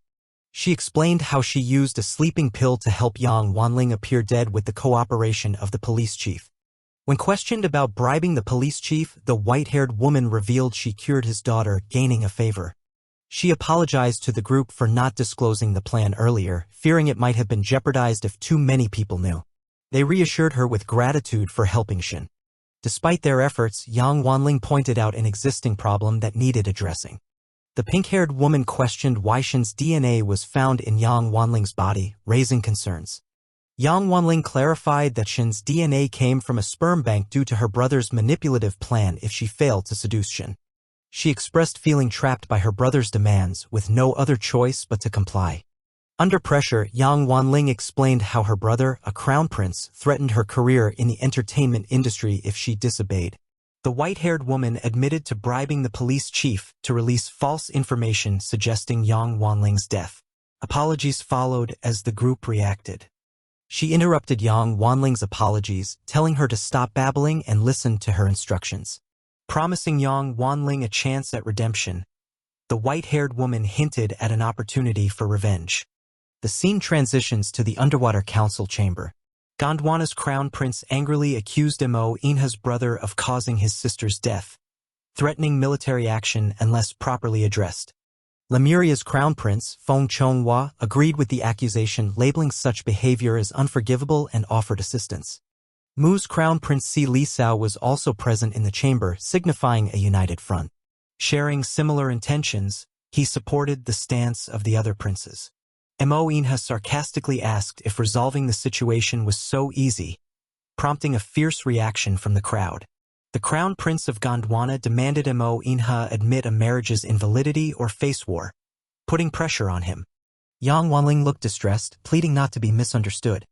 She was given an ultimatum between publicly admitting the truth or preparing for war, making it clear that assistance from Si Lisao would elevate Atlantis' status. Mo Inha urged them to think carefully before deciding, stressing the implications. The council chamber echoed with a stern warning about the consequences of unwise decisions. A man accused Mo Inha of his country's third prince defiling Gondwana's princess, setting the stage for conflict. Mo Inha firmly denied the allegations against his brother, maintaining his innocence. Despite disputes, Mo Inha insisted the issue wouldn't be resolved by arguing there. Amidst the explanations and tensions, the pink-haired woman demanded clarity on the situation. She threatened not to forgive without a satisfactory explanation regarding the royal affairs of Gondwana. In a heated moment, she challenged Yang Wanling, demanding to be heard. Overwhelmed, Yang Wanling began to cry loudly, leaving the pink-haired woman perplexed. The white-haired woman reflected on being told to keep an eye on Shun, realizing something crucial wasn't right. In a heated meeting, officials expressed disbelief over Yang Wanling's death and question how they can learn the truth from her. The situation is deemed ridiculous, while a plan involving Prince Inha is mentioned, suggesting intent to frame Yishin. A man is shocked by unexpected revelations, discovering that Gaoyang planned to fake a suicide to falsely implicate Yishin. This revelation leaves him stunned by Gaoyang's true intentions. A woman credits Ms. C's exceptional medical skills for her survival, implying she narrowly escaped death.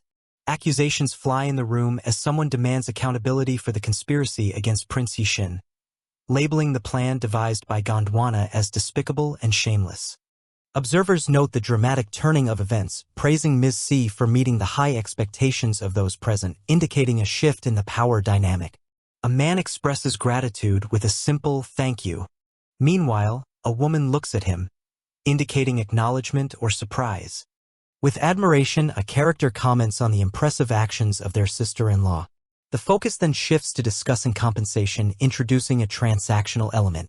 A man presents demands to Chu Gaoyang, urging him to sign a document without delay. The document is a trade liberalization agreement valid for 10 years once signed. If signed, Atlantis merchants will enjoy zero tariffs, while Gondwana will adhere to existing tariffs, impacting Chu Gaoyang's standing. The implications of the agreement are discussed, revealing concerns that signing it will erode Chu Gaoyang's trust and following. A suggestion arises to summon Yang Wanling's spirit to reveal the truth, challenging the claim of her death and raising suspicion. Mo Inha thanks Chu for his cooperation while Chu apologizes, admitting his actions stemmed from concern for his wife. Reflecting on past wrongs, Chu expresses resentment for keeping someone captive for 9 years and breaks a pen in frustration. Despite past grievances, Chu claims his belongings remain his, affirming a sense of ownership over his situation. Chu anticipates a grand wedding with Juicy, extending an invitation to attend the ceremony, which surprises Mo. Juicy appears, urging Chu to join her affectionately, demonstrating unity and commitment. As they descend the stairs, discussions about Bai's custody with Mo Inha are initiated, hinting at impending negotiations. A narrative unfolds about Mo Inha and Bai Jussi's secret marriage amidst political tensions, exposing hidden truths and expanding public intrigue. Juicy is determined to reclaim her son, displaying resolve while warmly interacting with Chu. The narrative suggests that retaliating against one's enemy can involve impersonation and deceit, revealing strategic intentions. Shock ensues as someone resembling Yang Wanling appears, causing disbelief among those present, questioning her fate. A commentary highlights deception involving infidelity with someone's wife, exposing personal betrayals. Faced with unexpected events, Chu questions the unfolding situation, bewildered by the developments. Chu warns Mo Inha not to misconstrue the scenario, asserting his past engagement with Juicy and placing blame on Mo. The history of an engagement between Juicy and another man is revisited, leading to uncertainty about past relationships. One woman questions the validity of Juicy's engagement, highlighting potential confusion or misinformation. The narrative clarifies that Juicy was indeed engaged to Gondwana's crown prince, indicating a political arrangement. Juicy is determined to marry the crown prince, irrespective of his identity, reinforcing a commitment to political ties. Chu asserts his duty as Juicy's fiancé to support her in reclaiming her son, aligning family loyalty with personal responsibility. A discussion on Mu's custody laws reveals that children carry the mother's surname, complicating paternal claims in divorce. A plea is made to Mo Inha to hand over Bai, met with fierce resistance and denial from him and others. Astonishment spreads as a supposedly deceased individual enters alive, challenging prior assumptions and explanations. A pronounced decision asserts that patriarchal Atlantis will never relinquish custody of Sheng Liangliang, insisting Gondwana handles the issue. Seeking resolution, a figure proposes traditional rules to settle the custody dispute, aiming for fairness. The proposed resolution involves a contest of intellect and physical prowess, intended to award custody objectively. A woman confronts Gaoyang with her survival, questioning his reaction now that she's alive, indicating tension. She accuses Gao Yang of planning her death, choosing to reveal the entire truth amidst the chaos. A demand for silence precedes a vow to disclose all events, invoking a sense of authority and accountability. Shocked, Chu listens as the woman recounts how Gao Yang instructed her to seduce Yixin, revealing manipulation. She continues, explaining that Gao Yang even provided her with Yixin's DNA, underscoring the depth of the scheme. The game begins with a gesture challenge. Instructions are given to look at the screen, where the random game contents will be displayed. 2 representatives from each side will act out a word while the other guesses it. The objective is to convey the meaning through gestures without speaking. A conversation takes place about helping Inha gain custody of Bai Bai, who has grown attached. There is surprise and confusion regarding the situation, and a gentle reminder follows to focus on what's important. Questions arise about Mo Inha's lack of a representative from her kingdom. Doubts are expressed about asking someone without formal education from Astrocell to assist. There's an acknowledgement that they didn't even attend elementary school. The legitimacy of having someone illiterate participate in the game is mocked. There's a suggestion that this might be an attempt to lose intentionally and portray them unfavorably. There's encouragement for Mo Inha to act out words while the other guesses. Mingying is a key participant in this game. Confidence is asserted with the promise to win. The participant expresses readiness to perform as the team's guesser while Gao Yang is set to act. Comments suggest the competition is skewed from the beginning. There's an assurance that they'll be gracious in their victory to avoid too harsh a defeat. A person boasts about being a top talent and looks down on an opponent, convinced that someone with less status stands no chance against them. The game's rules are reiterated. The gesture game has a time limit of 5 minutes, and the team with the most correct guesses will be declared the winner. A series of correct answers begins, highlighting the progress and correctness of the guesses. Bai Juicy impressively answers 20 questions in 5 minutes, suggesting remarkable prowess deemed worthy of the title Genius of MI. Concerns arise about Si Mingjing's potential. The score confirms 20 correct answers. There's acknowledgement for the outstanding performance, illustrating their success in the competition. Praise for the incredible work is followed by a shared sense of triumph in winning this round. An embrace hints at a celebratory moment, and there's anticipation for more thrilling rounds in the contest. The next set of competitors, representatives from Atlantis, are invited to step onto the stage, continuing the contest's momentum. A character offers a blessing, referencing the true dragon, in support of Ms. C as she prepares for the challenge. Appreciation is given for the blessing. The scene shifts toward preparation with a question about readiness. The game is described as a test of knowledge and the relationship between the participants, emphasizing the need for mutual understanding. There's acknowledgement of the challenge, described as a singular word that no one can avoid. A reflection is shared about how treatment has changed from the first meeting to the present. There's a moment of realization with a correct answer, leading to a mutual understanding and connection between characters. There's an admission of knowledge about a feeling, suggesting one character's awareness of being loved. A reaction of surprise follows. Observers question whether the scenario is revealing a relationship while requesting the game maintain proper conduct. Enthusiastic reactions express joy at the revelation, while a reminder is given about the contest's 5-second rule. Further inquiries about feelings emerge. A humorous exchange occurs about the need to describe frustrations, followed by an admission of naivety or foolishness. Assurance is given not to worry. An intimate conversation occurs where an agreement is made to help reclaim a son as a supportive fiancé.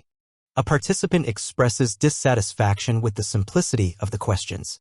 A specific challenge related to a mathematical achievement is presented, hinting at complex intellectual knowledge. The answer to the mathematical challenge is correctly given as Niels Henrik Abel, surprising those who doubted her literacy. Shock ensues about her knowledge of Niels Henrik Abel, questioning her perceived illiteracy. Bai Juicy couldn't answer this question, reinforcing the significance of the answer. Repeated correctness showcases an unexpected and seamless response, leaving others in awe of what's unfolding. The scoreboard reflects a flawless performance with 50 questions answered correctly in 5 minutes, underscoring the team's competence. The winners of the first round are officially announced as Mo Inha and Si Mingjing. A moment of accomplishment confirmed. There's gratitude for never disappointing, reinforcing mutual respect and acknowledgement of the trustworthiness displayed. Thankfulness is expressed warmly, showing a heartfelt appreciation for the support and affirmation offered. A character internally expresses fear of losing the contest and the opportunity for custody, worried about not regaining favor if they fail. An urgent call to stop delaying and proceed with the next round suggests high stakes and tension as the contest continues. The second round is announced as a skill-based challenge involving a spaceship race, with participants nominated by luck of the draw. Details about the spaceship race emerge, indicating that it will happen in a simulated setting, adding a unique dynamic to the competition. Instructions specify that contestants must travel between Saf Nova and Astrocell, with the first to complete the journey declared the winner. The rules allow for simulated combat with consequences for being shot down, presenting a strategic element and potential eliminations. Observations emerge suggesting an equal match between Mo Inha and Bai Jussi in spaceship piloting, sparking debates about fairness. There's objection to the perceived unfairness, with a declaration of not bullying women maintaining a commitment to fairness. A request for participation in the game is extended with confidence in her abilities to contribute to their success, further highlighting teamwork. The scene shifts to a supportive gesture encouraging commitment to the challenge ahead with determined resolve. A supportive plea is made to secure a place in the contest, fostering cooperation and shared goals among characters. Acknowledgement and agreement are exchanged, indicating willingness to contribute and support each other's endeavors. Time constraints are emphasized as directions are given to connect to the simulation, emphasizing urgency and focus. Participants are prompted to prepare for the upcoming phase of the contest, maintaining the competitive atmosphere. A character reflects on past experiences with spaceship piloting, questioning their ability to manage the controls effectively.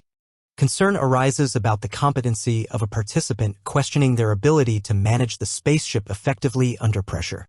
Rumors fly about bias in the competition, speculating on emotional motivations influencing the outcome. Determination is underscored as one character asserts their learned knowledge and resolves not to lose, maintaining a competitive edge. Surprise and doubt surface as responsibilities are weighed heavily, evaluating the impact on personal and shared goals. There's a realization that success in the contest relies heavily on the synergy and relationship between participants, questioning the ability to win alone. Encouragement is given to persevere and succeed, bolstering confidence and camaraderie in the face of challenges. A woman instructs Ms. C to start the engine and connect to the screen, questioning how to connect. She recalls being captivated by Giorgio's piloting skills during a nation's summit 5 years ago. The woman points at a button, telling Ms. C to press it, which leaves her surprised. A man in a suit explains it's permissible to shoot at the opponent, resulting in disqualification if shot down. Someone expresses concern about whether the competition is over. A spaceship named Explorer is shown with a caption explaining the match start is when the opponent's defenses are weakest. The same woman from earlier reflects on how it's faster to take down the opponent first before flying to the checkpoint, accompanied by an image of explosions. Another woman accuses someone of resorting to underhanded tactics because they knew they couldn't win. This woman, upset, goes to talk to a man, expressing that Giorgio played dirty. A pink-haired woman suggests the upset woman read the contest rules carefully if she can't handle losing, which the latter curses in response. A man speaks to a woman, questioning if sending an inexperienced person like him is a choice for her to give someone a win. The upset woman questions if the challenge can be completed successfully, expressing doubt. A man sitting comments that the setting is not a marketplace. This man tells someone to keep their voice down. The upset woman is seen with a man who makes a dismissive sound while referring to Prince Lisao. The same man questions if there's any need for a third match. A call is made to save a drink for after someone completes the course. One person desires a win, questioning the intention with Ming Jing. As a spaceship navigates an asteroid field, it's mentioned she checked in and just needs to return, but she's seen to be in trouble. It's noted that no one has ever made it past the asteroid field to complete the level. The woman in the spaceship reassures herself that she can do it. The spaceship successfully passes through the asteroid field intact. An announcement declares the second round goes to C. Ming Jing, awarding Mo Inha's team the championship. Custodial rights for Yin Yanbai and Shang Liang are granted to Mo Inha due to winning. The woman enjoys the experience, expressing it was fun. The woman reflects on only her second time flying a spaceship, feeling it came naturally, and wonders if Mo Inha is right. A man observes that even with a changed appearance, she remembers everything he taught her and desires to tell the world. Mingjing is declared to be the name of the woman Mo Inha loves, questioning if the kiss is a retaliation linked to a public divorce. Mingjing is said to have decisively beaten Bai Jusi in both matches, drawing comparisons to Bai Jusi's competency from 5 years ago. A man suggests Mo Inha is pleading to have his children taken away from him. The man is considered cunning, possibly up to something, but they should not overturn priorities unnecessarily. A conversation stresses the importance of caution, questioning the certainty of winning, to which confidence is expressed with certainty. The assertion is made that this round will be won with an image of the Explorer spaceship in the background. In a cafe, Noah Park expresses frustration, muttering about lacking a chance while sitting across from her friend who listens sympathetically. Kyle Leonard reflects on his past, admitting he once sacrificed his pride just to be by someone's side. He continues to ponder on how, despite his efforts, he was completely disregarded, leaving his actions unreciprocated. Noah calls out to her friend, Mingjing, who appears surprised and inattentive at first. Mingjing suggests they take a walk outside, leading Noah by the hand as she hesitantly agrees. Strolling along the beach, Noah asks Mingjing what it feels like to like someone. Mingjing compares it to bitterness. She elaborates, stating love is like coffee, bitter in taste but addictive, leaving Noah pondering. Noah shares her experience of how one might abandon dignity for love, advised by Inha to always hold their heads high. An intense moment occurs as a figure commands Mingjing to stop thinking about someone, implying emotional turmoil. Noah resolves not to repeat past mistakes, determined to find a partner who loves her genuinely like Inha loves his spouse. Suddenly, a voice accuses Noah and Mingjing of being filthy land dwellers, startling them. The accuser warns them aggressively, questioning Siyuan's affections for Prince Lisa while delivering an onslaught of insults. The confrontation escalates as the accuser orders them off the island, referring to them disdainfully. Noah, angered, threatens retaliation, while Siyuan encourages calmness, offering to handle the situation. The accuser arrogantly claims the right to speak freely, prompting Siyuan to question her qualifications. The accuser boasts of her pure sea folk lineage, asserting superiority over those she deems inferior. Despite her victory, the accuser deems it insignificant, accusing others of deceit. Declaring her inherent noble status, the accuser asserts her steadfast identity as a Mu dragon princess. Siyuan questions the accuser's claims, challenging her statements about the hierarchy among the sea folk. Confidently, the accuser reiterates dragon's superiority, proclaiming her unmatched nobility. She claims legitimacy by having taken Bai Jusi's place, thus inheriting her nobility. Siyuan appears skeptical, demanding clarification on the topic of nobility. Suddenly, Siyuan reveals her own dragon lineage, confronting the accuser with evidence of her heritage. This revelation leaves the accuser in disbelief, exclaiming the impossibility of Siyuan being a dragon. The accuser realizes there's only one female dragon in Mu, leading to a shocking conclusion. Overwhelmed, the accuser identifies Siyuan as Bai Jusi with a mix of panic and realization. In turmoil, the accuser questions how Siyuan accomplished this, unable to accept the reality. Siyuan calmly asserts that respect should be earned through personal growth and effort. With the situation resolved, Siyuan suggests to Noah that they leave together. As they depart, a mermaid tail splashes in the water, marking the end of their confrontation. Reflecting on events, Siyuan advises Mingjing to maintain her true identity's secrecy. Mingjing acknowledges this, aware of the potential troubles revealing her identity could cause. Mingjing expresses her disdain for the pompous sea folk, despite understanding the need for discretion. She ponders her lack of knowledge about her dragon heritage, recalling her mother's words about their lack of blood relation. Despite this, she cherishes her mother who bore her and vows revenge against those who caused her mother pain. Mingjing's determination to uncover her dragon heritage strengthens as she reflects on her past. Lightheartedly, Noah teases Mingjing about liking the crown prince of Mu, Si Lisao, though Mingjing denies it. Mingjing contemplates her motives for revealing her dragon identity, desiring self-discovery. Prince Lisao appears, surprising Mingjing as she recognizes him. He instructs her to put on a coat, suggesting care amidst their interaction. Mingjing's sudden presence on the dock startles Noah, who reacts with concern. Comparing Prince Lisao to a familiar face, Noah remarks on his similar attractiveness to Kyle Leonard's brother. She suggests his popularity with women, implying his renowned charm among the ladies. Noah reflects on the prince's reputation, equating his fame with Inha's, understanding why many desire him. Noah Park is taken aback by a situation and exclaims in surprise. Muel explains a basic concept to Noah, questioning her lack of knowledge on a natural occurrence. The focus shifts to Muel, noting the heat of the soup. Kyle Leonard appreciates her help in reuniting him with his children that day, expressing gratitude. Kyle Leonard insists on returning the favor to Muel, offering her a spoonful of soup and challenges her reluctance to accept his gesture. Muel responds to Kyle with a hesitant thank you while being served the soup. Muel finds the soup delicious, and Kyle Leonard is pleased that she enjoys his cooking. Kyle Leonard mentions making the soup himself and is relieved it turned out well.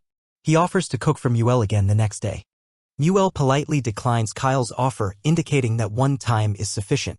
Muel reflects on not becoming overly dependent on Kyle, recognizing her need to maintain independence. An aircraft is seen departing, and someone acknowledges another with a farewell, while an interjection signals uncertainty.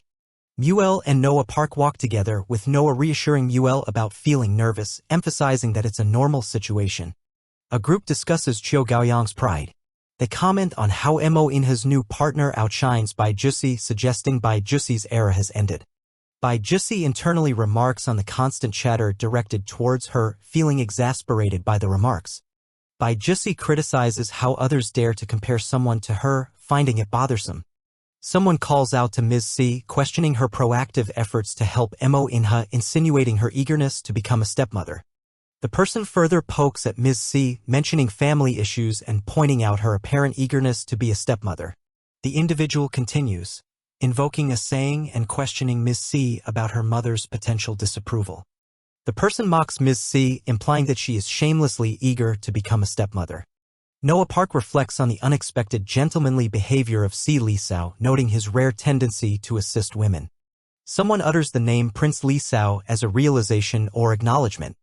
Prince Lisao instructs another to stay silent and avoid unnecessary actions. Muel wonders why Prince Lisao is helping her again, feeling confused about his motives. Prince Lisao informs the group that it's time to pack up since they're leaving soon. Muel contemplates how Bai Jusi complicates her situation after her assistance, expressing frustration over the humiliation caused. Muel feels a sense of relief after taking medication, musing about the challenges of being a woman.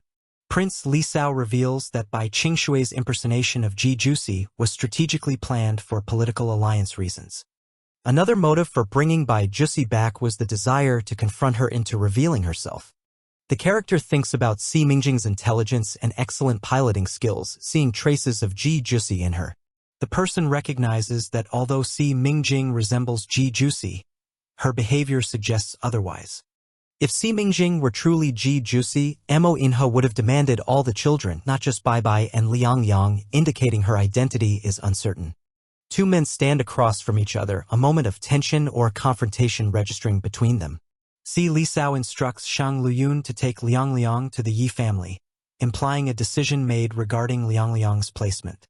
A man strongly objects to the contest agreement, expressing his refusal to hand over Liang Liang and vowing to protect her. The man accuses Si Lisao of heartlessness, believing the situation is orchestrated to make him lose both Bai Bai and Liang Liang. Muel is told that she bears responsibility for Liang Liang being exposed and instructed to take her to the Yi family immediately. Si Lisao expresses his curiosity and determination to uncover who Si Mingjing truly is. In a mysterious sequence, someone experiences a dream, entering a subconscious state or alternate reality. Muel finds herself in darkness, questioning her surroundings and feeling disoriented. She becomes aware that her location is unfamiliar, seeking to understand where she is. Muel spots a silhouette and requests them to wait, feeling an urgent need to catch up. The mysterious figure advises Mingjing to regain her lost memories, hinting at a pivotal revelation. Muel, startled, asks the figure what they mean by their cryptic statement about her memories. Muel smells something pleasant and realizes someone has entered, bringing concern for her well-being. Muel is startled by the unexpected presence, recognizing the individual who has appeared. Kyle Leonard reveals that he prepared pork rib soup for Muel to help warm her up, showing his care. Muel insists that she can manage feeding herself, asserting her independence despite Kyle's assistance. A girl chases after a man, urgently asking him not to go. He responds, explaining his intention to meet someone. She agrees to accompany him, offering to take him to the person he wants to see. The narrative shifts to a mountainous location, emphasizing the remote setting. The view reveals a scenic and mysterious landscape in the mountains, suggesting the journey is heading into a secluded area. The girl, focusing on someone ahead, asks if the person they are approaching is Chen Fengdu. With an enigmatic presence, the person mentioned appears to have an air of timelessness, as if he's been around for a long while. Chen Fengdu warmly addresses someone as his grandson, playfully inquiring about the purpose of the visit. Both the girl and the man are shocked at Chen Fengdu calling himself a grandparent, with an internal remark clarifying that he is actually a vampire elder. Chen Fengdu reveals himself as an elder vampire, shedding light on his ancient nature. A flashback shows Chen Fengdu saving the man's father, transforming him into a vampire when he was mortally wounded many years ago. The girl, eager for clarity, asks for more information about Chen Fengdu. The man explains that Chen Fengdu sees himself as a grandfather to those he turns into vampires. Chen Fengdu invites the girl and the man to sit with him, exuding a cheerful demeanor. Chen Fengdu suddenly shows interest in knowing the girl's name, appearing quite curious. The girl introduces herself as Si Mingying, maintaining a respectful tone. Chen Fengdu enthusiastically grabs Si Mingjing's hand, expressing that he's been anticipating her visit for many years. Si Mingjing is surprised by Chen Fengdu's excitement, and the man urges her to accompany him for a private discussion. Walking along a bridge, Si Mingjing seems puzzled by Chen Fengdu's enigmatic statements, who hints at understanding her desires. Chen Fengdu directs Si Mingjing to stay put for an undisclosed reason, which she reluctantly agrees to. Inside a library, Si Mingjing is amazed by the vast collection of books. Chen Fengdu offers to let her choose any book she likes. Si Mingjing is shocked by the value of the books, reacting intensely upon realizing their priceless nature. Tired of surprises, Si Mingjing interrupts Chen Fengdu, questioning why he would entrust her with such important items, given their unfamiliarity. Chen Fengdu reminisces about their past interaction 1,000 years ago when he pursued her persistently, noting her firm rejection. He offers a box containing memories, emphasizing the importance of returning them to their rightful owner. Si Mingjing is astonished by Chen Fengdu's knowledge of her past relationships, demanding answers. Chen Fengdu recalls her reaction when he tried wooing her, explaining how her fury led him to distance himself for peace. Confessing his deep love and unwillingness to witness her suffering, Chen Fengdu reveals his decision to cut ties with her. Si Mingjing questions the possibility of a previous encounter, expressing disbelief at his claims. Without hesitation, Chen Fengdu confirms that she shared all these details in the past, implying a history she can't remember. Si Mingjing wonders if Chen Fengdu refers to her existence before birth, exploring the concept of past lives. Surprised by her question, Chen Fengdu points out her immortality, suggesting she's unaware of her true nature. Si Mingjing is overwhelmed by this revelation, while Chen Fengdu calmly mentions her name. Chen Fengdu explains her eternal existence, one that cannot perish or fade away. He elaborates that with a suitable body she can continuously be reborn, describing a dragon's power. Chen Fengdu explicitly states that this immortality is a trait of dragons, indicating a profound ability. Si Mingjing asks if she was reborn through her mother's womb, seeking clarity on her rebirth. Chen Fengdu confirms, adding they were destined to be perfect counterparts due to their shared immortality. He reassures her that opening the box will unveil her memories, promising understanding once its secrets are revealed. Si Mingjing hesitates, uncertain how to unlock the box despite the implicit importance. Chen Fengdu humorously dismisses the idea of knowing how to open it, insisting it's her responsibility. Si Mingjing is cautious about uncovering her memories, fearing what secrets might lie within. Reflective, Si Mingjing notes Chen Fengdu's unreliability, contemplating the weight of the uncovered memories. The man inquires about her encounter, and she confesses her inability to unlock the box's mysteries. He suggests involving Bai Bai, known for solving puzzles, offering help to discover the box's secrets. With warmth, he invites Si Mingjing to visit his parents, marking a return to familiarity and leaving uncertainties behind. On board a transport, the man ensures Si Mingjing's well-being, reinforcing their bond amid her ongoing confusion. Si Mingjing reiterates her curiosity about Chen Fengdu, prompting further discussion on his identity. The man clarifies Chen Fengdu's undead status, initiating a chilling reaction when he calls out her name, Moinya. The scene ends with the man and Si Mingjing in a tense moment, his surprise reflecting the complexity of their journey. At the Yi residence, a character is curious about why another's parents want to meet him. The reply is that they simply want to get to know him better. A boy is told to be careful not to slip and fall, and he remarks that he was only rushing so he could get a hug sooner. The boy demands a kiss, expressing anger. Another character advises him to remember to walk slowly downstairs. He reluctantly agrees. The boy introduces someone to his grandma, announcing proudly that she is his wife. Introducing her to his grandparents, the boy affectionately describes her as his precious darling and expresses how much he likes her. Confidently, the boy boasts about finding a wife before his father and claims to be more skilled than him in this regard. The woman, holding a puzzle box, playfully challenges the boy on whether he can open it, since he's so talented. The boy admits he doesn't know how to open the box, trailing off with an "unless," suggesting contemplation of a condition. Another character expresses gratitude towards Mingjing for curing and saving their loved ones, highlighting his parents' appreciation. The boy offers a deal: if given a kiss, he'll open the puzzle box for her. Surprised reactions ensue as the woman offers an additional 2 kisses if the boy can solve the puzzle. Excitedly, the boy confirms if she really means it, wanting more kisses, and suggests heading to his room. Impatient, the boy demands a solution for the puzzle immediately, reducing the deal to just 1 kiss. He quickly agrees to the terms of 2 kisses to open the box, shown at nighttime with the house visible. On a misty night, the woman calls out for Moinha, questioning where he is. She steps forward, demanding Moinha to reveal why he's in her thoughts and has questions for him. The scene reveals a person questioning why they're in her mind, appearing curious. A male character cryptically mentions the dragon's covenant as the reason he's in her thoughts. Amid a conversation, confusion arises as someone is referred to as Mingjing, leading to a surprised reaction. Shocked, the woman questions what the dragon's covenant could possibly be.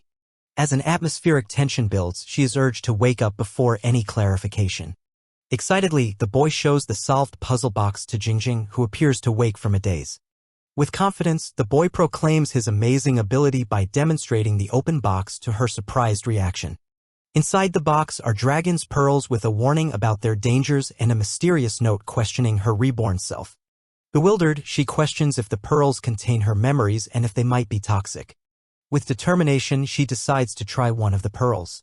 The male character is visibly concerned, questioning her thoughtlessness in eating something unknown.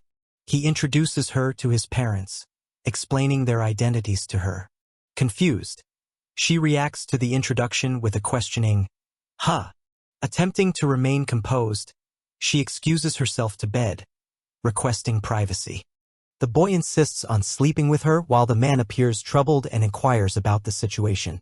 In a state of shock, she mutters "my God" to herself, overwhelmed by recent events. Alone, she reflects on a sudden rush of thoughts invading her mind, puzzled by the experience. Surrounded by flowers, she questions if the rush of thoughts was truly a memory of hers. Amazed, she contemplates the youthful appearance of a couple rumored to be a mermaid and a vampire. Tearfully, a woman expresses relief at the return of another character, showing deep emotional concern. A man warns another not to startle the character Jialiu, who has lost memories, explaining her tender care over the years. A woman, feeling unwell, places her hand on her forehead, pondering the significance of the dragon's covenant. She reflects on her feelings for Moinya before being reborn and questions if she willingly signed the dragon's covenant with him. As she stands beside a bed, she wonders if the man in her heart exists because she allowed a part of his soul to dwell within her heart. Lying on the bed, she contemplates that the man she remembers is not the current Mo, and realizes this all happened before the floods came. The woman gazes ahead, mulling over the idea that the Mo Inya she recalls looks the same as the man from her past life. She recalls asking her mom about her name when she was young, learning she was called Ming Jing. Sitting thoughtfully, she connects the dots as the man from her memories also called her Ming Jing, suggesting a link to her rebirth. Walking across the room, she ponders the truth behind these disclosures and its implications. She confronts a man, surprised by his continued presence. An ethereal scene unfolds, as a covenant symbolically forms around her, signifying the dragon's covenant.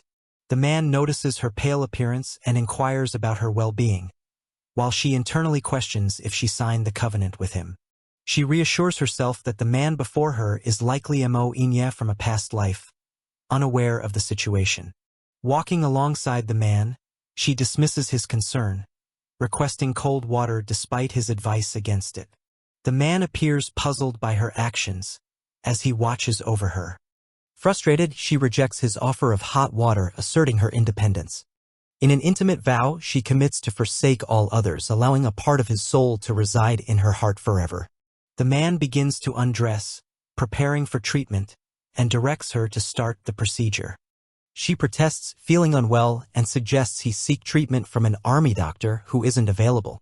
Annoyed by his attire, she laments about memories it stirs, feeling embarrassed and frustrated. Angrily, she finally agrees to proceed with the treatment, displaying her determination. She grows exasperated by his lack of reaction, questioning his stony demeanor. The man shares how Siyuan mentioned something unkind said to Mingjing at the airport, but she reassures him not to worry about others' words. He expresses his intention to fight for custody of their child, independent of her presence. In a passionate embrace, she grants him the power to rebuke any other man's advances. Acknowledging his determination, she clarifies that their relationship's challenges aren't due to her influence. She reveals her frustration over making the dragon's covenant before her rebirth and becoming a target. Conflicted, she voices her uncertainty about dissolving the covenant that persists despite his reincarnation. Questions arise in her mind about being bound to him for life, causing her distress.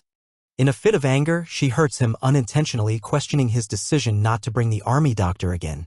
The man inquires about her earlier mention of the dragon's covenant, but she brushes it off as nothing.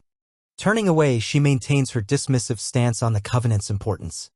She outlines the fantastical traits in his family, questioning if he's the only normal one. He admits uncertainty about his normalcy, reflecting on his own identity. He muses that while normal children strive for success over a decade, another factor becomes his greatest fortune. Expressing affection, he acknowledges her as his greatest fortune, emphasizing their bond. He makes a solemn vow, stating if he survives, so shall she, cementing their connection. The scene shifts to a picturesque landscape, setting a dramatic backdrop to their promises. Together, they commit to countless lifetimes, signifying their bond through the dragon's covenant. Mo Inha reflects on his extensive experiences, revealing that he has lived over 100 lifetimes. He remembers that his name was Mo Inha. Each time Mo Inha is reborn, he enters the world with a specific mission in mind. In a quiet moment, Mo Inha admits to himself that there is someone in his heart who is perpetually envious of everything, though he is unaware of her name or appearance. This mysterious figure expresses a desire to be reborn, requiring Mo Inha to live through 100 lifetimes and collect 100 items for her. Once Mo Inha has completed his task, he believes he will be able to see her face when she is finally reborn. Mo Inha has been waiting for this moment for a century. As he contemplates his journey, Mo Inha realizes he is now living his 100th lifetime. While resting under a tree, Mo Inha is unexpectedly interrupted by someone approaching him. Startled, Mo Inha questions the stranger's actions as she approaches him. Before he can finalize his quest, Mo Inha is surprised by an unforeseen arrival. A mysterious girl appears before Mo Inha, seemingly out of nowhere. Mo Inha is caught off guard by the sudden encounter. The girl recalls a time when she was 12 and Mo Inha was 11, mentioning how he had saved her. In that instant, Mo Inha feels certain that the person he has been searching for through countless lifetimes is sitting right in front of him. A man reclines on a couch, being advised that too much thinking hinders recovery and he should consider more exercise if free time allows. Mo Inha narrates his story explaining that each rebirth brings him new experiences and knowledge, all due to a covenant. The woman suggests that Mo Inha should rest before she leaves, startling him. Mo Inha attempts to stop her, calling out her name as he reaches for her hand. He pleads with her not to leave, while she insists that he let her go. Their interaction is abruptly halted by the sound of a ringing phone, capturing their attention. She picks up the call, announcing that someone is calling. She repeatedly greets through the phone. A voice on the phone informs Ms. C about an available address from where she can pick up Liang Liang, prompting her to ask for identification. The man reveals himself as Si Lisao and questions the ease of obtaining her phone number. Ms. C realizes that for a crown prince, obtaining anyone's number isn't too difficult. Mo Inha stands amid a group of girls asking why his surname differs from his parents'. On the phone call, the man queries the reason behind wanting to pick Liang Liang up. His response is pending. He explains that since Mo Inha helped win custody, the child is naturally entrusted to her care. Reflecting on the situation, Miss C ponders that no one, not even Mo Inha, deserves to take Liang Liang away. After a moment's pause, she agrees to receive a text with the address. Another character confirms Miss Liang Liang's unwell condition, asking what had happened. Concerned for Liang Liang's health, the person admits to being unsure what to do without the presence of her uncle or Prince Lisao. The person confirms Liang Liang's high fever, resolving to take her along and get fever-cooling patches and medicine. If patches don't work, she states she'll give Liang Liang fever-reducing medication, earning gratitude from the man. Overheard, a girl admires Mo Inha for choosing his name, praising him for the decision. Cradling Liang Liang, Ms. C assures her that she will take her to a doctor as Liang Liang expresses a desire for her uncle. Reassuring her intentions, Ms. C suggests they visit a doctor, indicating her imminent departure. She instructs the man to convey her message before leaving, with him acknowledging her request. In silence, the man watches as Ms. C turns to leave. Mo Inha hopes Liang Liang is capable of spying for the Yi family. Si Lisao reflects that he can only engage Shang Luyun momentarily until her eventual discovery. Mo Inha holds his head in distress, feeling the pain grow. A girl notices something wrong with him as she's pushed aside. The group nearby finds his behavior peculiar, expressing surprise and agreement. Mo Inha reflects on his father's decision to name him Yi Sichao, a name he chooses not to use. Mo Inha ponders his life's beginning, revealing a deeper sense of personal identity. Muel is in bed, feeling pain and discomfort, expressing that it hurts. Muel is grabbing onto someone and pleading them not to go, asking them to stay with her. Muel is seen holding onto someone's clothes and they're asking her not to cry and questioning why she wants both of them to sleep with her. A woman is questioning Muel if someone's company isn't good enough, while Muel is determined, saying no. Muel insists she's not jealous, expressing her frustration while sitting on the floor. Muel explains that when Zhuozhua gets sick, both parents hold her to sleep, emphasizing she's not jealous. The same woman reflects on her childhood, revealing she was like Muel, underscoring a connection. A recollection shows a woman telling a young girl, Si Mingjing, that her father doesn't want her and her mother is dead. As someone checks on Muel, they express a quiet worry about her condition. Memories of harsh words plague someone's thoughts, recalling how they felt unwanted, amplifying their jealousy of others with parents. Comforting Muel, the woman assures her that they will stay with her, leading to a quiet moment of agreement. As they lie with Muel, one of the adults is asked why he's laughing, and his contentment is apparent. The man explains his happiness stems from having his daughter back, but a woman challenges him, pointing out she was brought back through deception. The woman advises the man to find a way to have Muel stay willingly. The man is seen pondering over what kind of decorations a little girl like Muel would enjoy. The woman assures that Muel should feel better once she wakes up, after having received some medicine. The woman expresses a desire to renovate the room for Muel and her to share, as the man considers her idea. The woman suggests that Muel would love a pink, princess-style room and he's ready to look into it. In the room, various attractive designs are admired, noting how pretty and nice everything looks. They consider getting a specific bed for Muel, but she suddenly asks about her little sister's whereabouts. Muel, surprised, sees her big brother and calls out to him excitedly. Muel is joyful, declaring that she and her brother are finally reunited because they share the same features. When questioned about how she knows he's her brother, Muel credits Uncle Luyun. Muel requests for everyone to sleep with her, to which they readily agree. Muel recalls Uncle Luyun showing her a photo of her brother which was related to an event at the Four Nations Summit. Another character bursts into the room with urgency, declaring trouble. The character explains that Sheng Luyun is demanding Muel be handed over to him, threatening to disrupt everything. The man reflects on the audacity of Sheng Luyun, who hid his daughter for years but now demands her return. The scene shifts to a different room where someone offers tea to Mr. Shang. A maid accuses another of taking Muel away without notice, leading to a clash where a cup is knocked over. A fierce demand is made to hand over Muel. A firm declaration is made, asserting that Muel is their daughter. Both adults show their surprise and determination as they stand by Muel's bed. The man points out the neglect Muel suffered, questioning how she ended up on a deserted island. Shang Luyun arrives and calls Muel towards him. In a gentle tone, Shang Luyun asks Muel if she wants to go home with him. He reminds her about the time they've spent together, emphasizing his care. Sheng Luyun continues to recount how he cared for her every night. A bold challenge is posed to Moinha, asking if Muel should be allowed to choose with whom she wants to stay. A close and tense moment unfolds between two characters.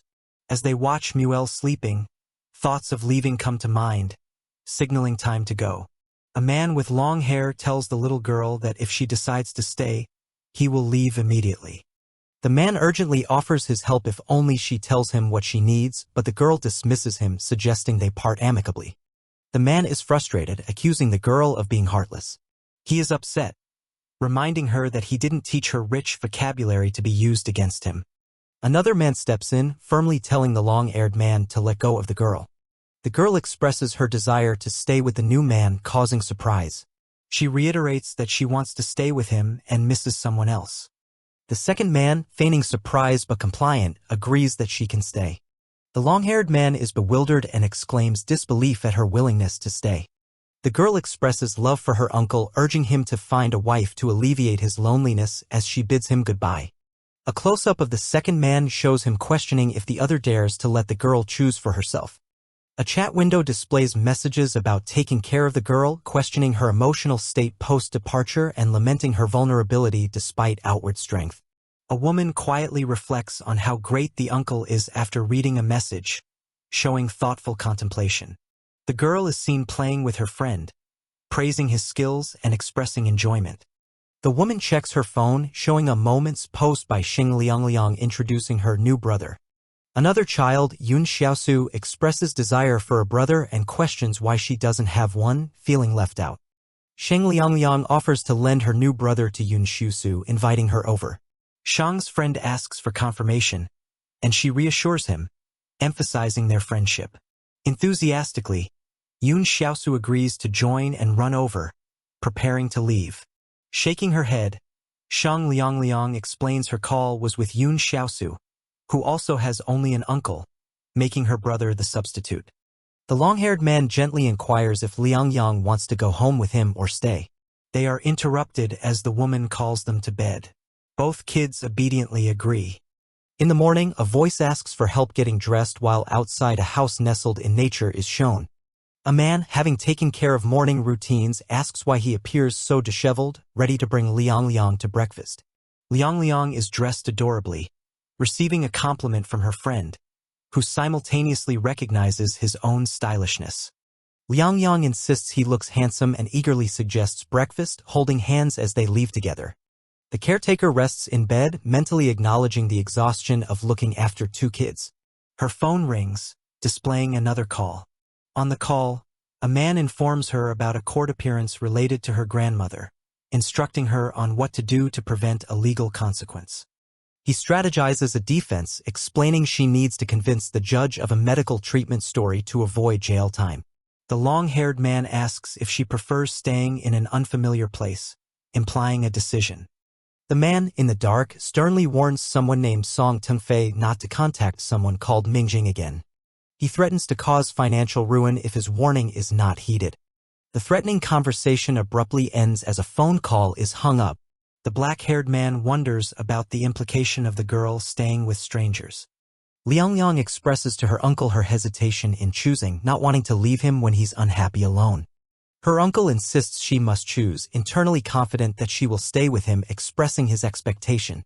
The girl counters with wisdom he had previously taught her, about learning to be alone, implying independence. She requests him to call if he misses her, running off while questioning if she was threatened, hinting at a playful curiosity. In a bustling office, a woman is being escorted out. She loudly questions an official, expressing disbelief at what's being said. The situation seems tense as she is called crazy by those around her. A white-haired woman sits contemplating, troubled by a message on her phone. She questions why someone has admitted their wrongdoings now, despite never doing so before. The scene focuses on the white-haired woman's face as she questions internally if a certain person could be responsible for recent events. The setting shifts to the Yi family residence where someone calls out for Moinha. In a courtyard, the white-haired woman confronts a man, asking if he was the one who forced her grandmother into confession. The man appears puzzled by the question. As the woman walks away, the man remarks on the unfortunate limitation of an old confession, noting only certain individuals were exposed by it. The man reflects on how he underestimated the psychological resilience of a particular person, admitting a miscalculation on his part. The woman, in a state of confusion and frustration, demands to know what transpired. The other man explains that her grandmother was tricked by a hypnotist arranged by His Excellency as revenge. Continuing, the man reveals how His Excellency's plan involved placing a top hypnotist as her grandmother's cellmate to extract a confession. In a courtroom, an older woman stands between two officers, presumably in a vulnerable position facing justice. The narrative explains how the grandmother was hypnotized every night, pushed into a breakdown where she confessed inadvertently. The older woman, in distress, admits her wrongs, indicating her mental state during the confession process. Observing the situation, the white-haired woman sarcastically notes His Excellency's consideration, reflecting on the circumstances. The man responds graciously, expressing gratitude as part of their interaction outside in the daylight. Standing together, the woman and the man share a moment where he thanks her again, forming part of their evolving connection. There's a hint of tension as the woman challenges the man, questioning his form of gratitude. Their interaction grows more personal. Leaning closer, she suggests another form of gratitude, surprising the man as she makes an unexpected gesture. Back in the courtroom setting, the previous scene replays with the older woman admitting to her guilt amid the proceedings. The man muses over the woman's offer of a kiss, marveling at how she proposed such gratitude after one instance of help. He reflects on how he saved her family, pondering how she plans to repay him, hinting at a deeper commitment. A phone abruptly interrupts their moment, and the woman quickly excuses herself to take the call, leaving the man hanging. On the call, the woman learns from Mr. Zhou about the detainment of Old Master Song and the summoning of Song Tengfei, hinting at ongoing family drama. Mr. Zhou explains the urgency of aggressive payment demands from business partners, asking for her intervention at the company. The woman questions why Mr. Zhou, an employee of Song Tengfei, is assisting her, hinting at complex loyalties involved. Mr. Zhou reveals a personal motive for revenge, as Liang Shimo, involved in the situation, was his cousin. Faced with the complexity of business dealings, the woman introspects about her commitment to her grandfather's legacy while managing Song Tengfei issues. The woman despairingly acknowledges her professional limitations, knowing her credibility isn't enough to sway top management or partners. Back in another court setting, two individuals passionately argue in defense of Siyao, asserting their belief in her innocence. The woman assures the man about her intentions, dismissing the necessity of physical repayment, emphasizing sincerity above all. The man persistently yet softly insists that the time has come for her to repay him, suggesting a forthcoming twist or expectation. The woman, smiling with a plan in mind, tells him they need to make a stop, hinting at an upcoming action or revelation. As she holds a piece of paper, she decides to make an additional stop, indicating resolutions in her agenda.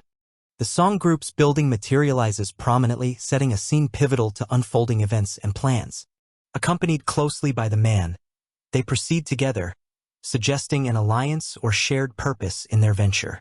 Amid a flurry of questions from reporters, they are asked about taking control of the song group and the family's political maneuvers, putting them on the spot publicly. The focus shifts back to the leading woman as she is probed further about her position and views on current publicity challenges. Reporters inquire cheekily about prospects of good news between her and Prince Inha, hinting at personal and public intersections of interest. A colleague warns the white-haired woman that Fang Jing has already seized control at the company, impacting their plans. Facing corporate hurdles, the white-haired woman realizes their immediate task is to ease tensions with their largest creditor, the Lin Corporation. She reflects on the difficulty of dealing with Fang Jing and strategizes, showing determination in handling the complex business dynamics alone first. Entering an office setting, Mingjing is acknowledged by colleagues, suggesting her presence carries significance or challenge in this context. In a haunting courtroom scene, a distressed woman accuses others of provoking spiritual vengeance, reflecting personal turmoil and panic.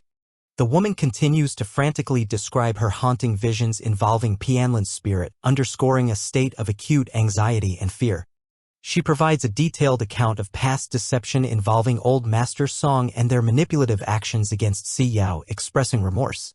Meanwhile, a courtroom squabble erupts as an older man vehemently tries to silence another individual seeking retribution for past transgressions.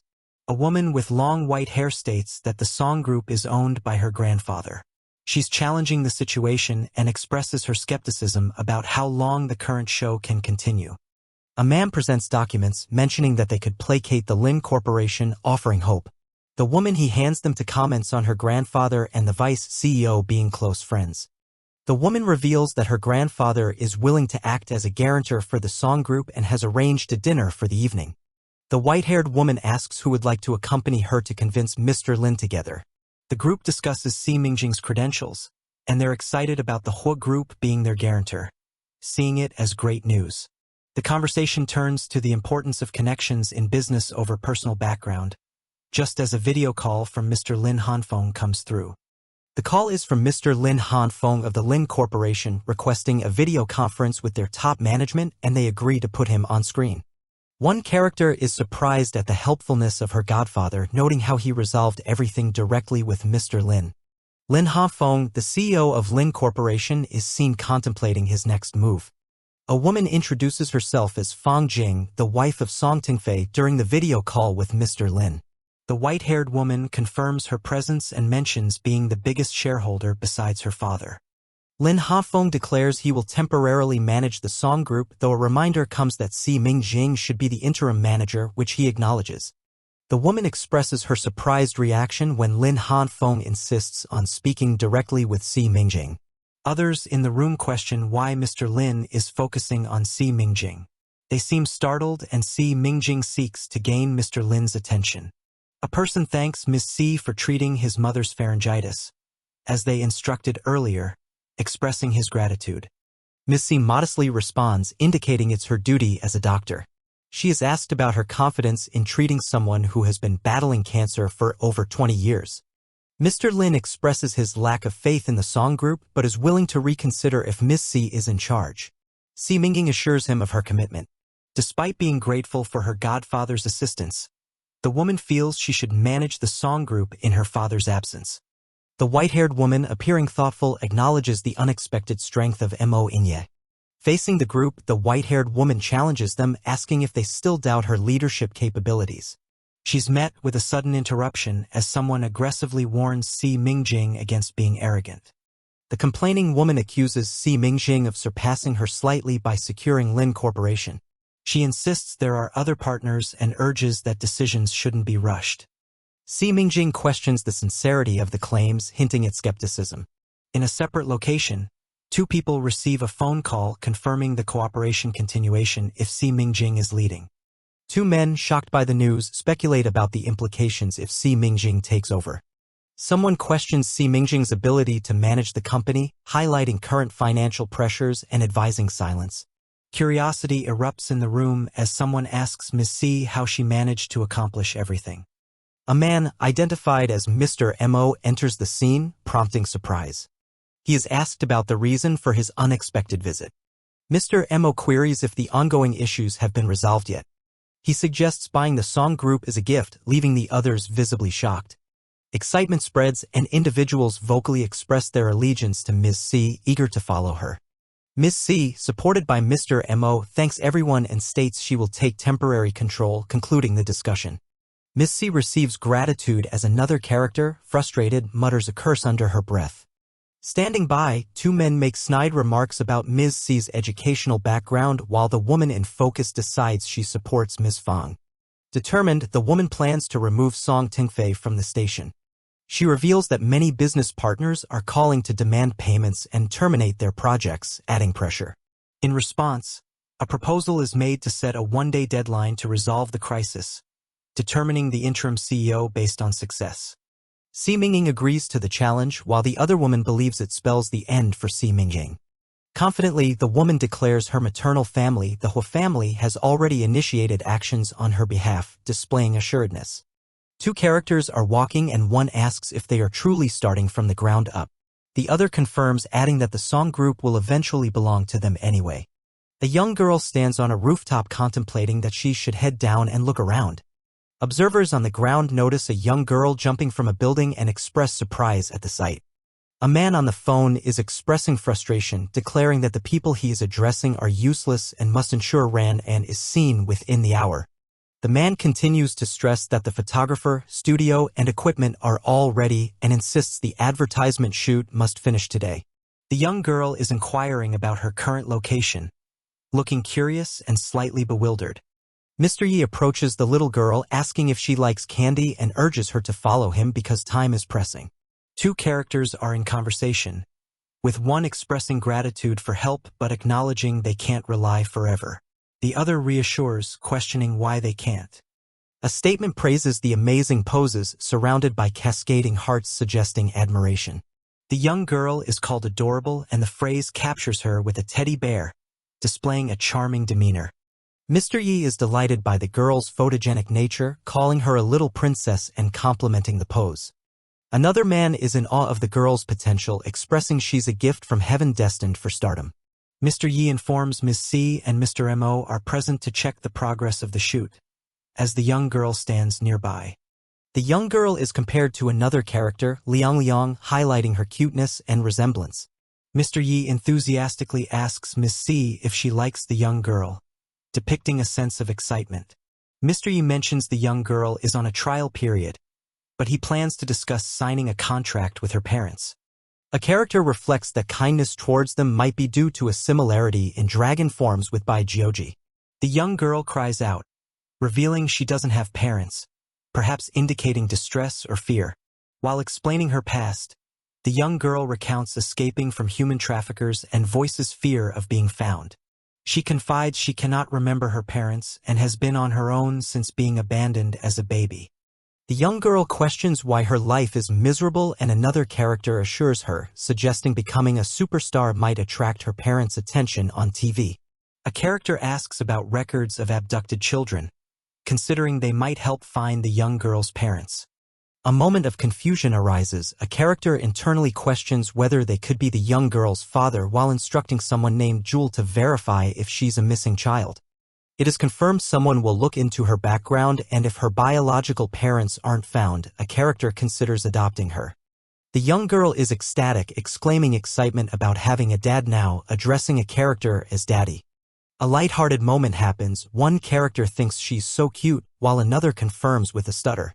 A character reassures another that they can rely on them for as long as needed, showing support and comfort. A phone shows messages discussing the attention one character is getting from escorting another to the song group. More messages appear, detailing discussions among netizens, and a character finds the young girl adorable. The young girl, eager to be lifted, asks for upsies from a character who's holding her, and another reads a message wondering about a familial connection through marriage. Gratitude is expressed, acknowledging help as the scene transitions to the sky, hinting at contemplation or relief. A sudden exclamation questions whereabouts related to the Yi family residence, capturing a majestic scene of a dragon in the sky. The young girl lands abruptly, expressing confusion and uncertainty about her location. A woman is frustrated as she sits at her desk, dealing with comments on the internet and worrying about her company's falling stocks. In the city, two women are shocked to see an official announcement on their phones. They discuss Si Mingjing inheriting billions without even completing elementary school. The women express disbelief over Mo Inha's response and how Si Mingjing seems to be incredibly lucky.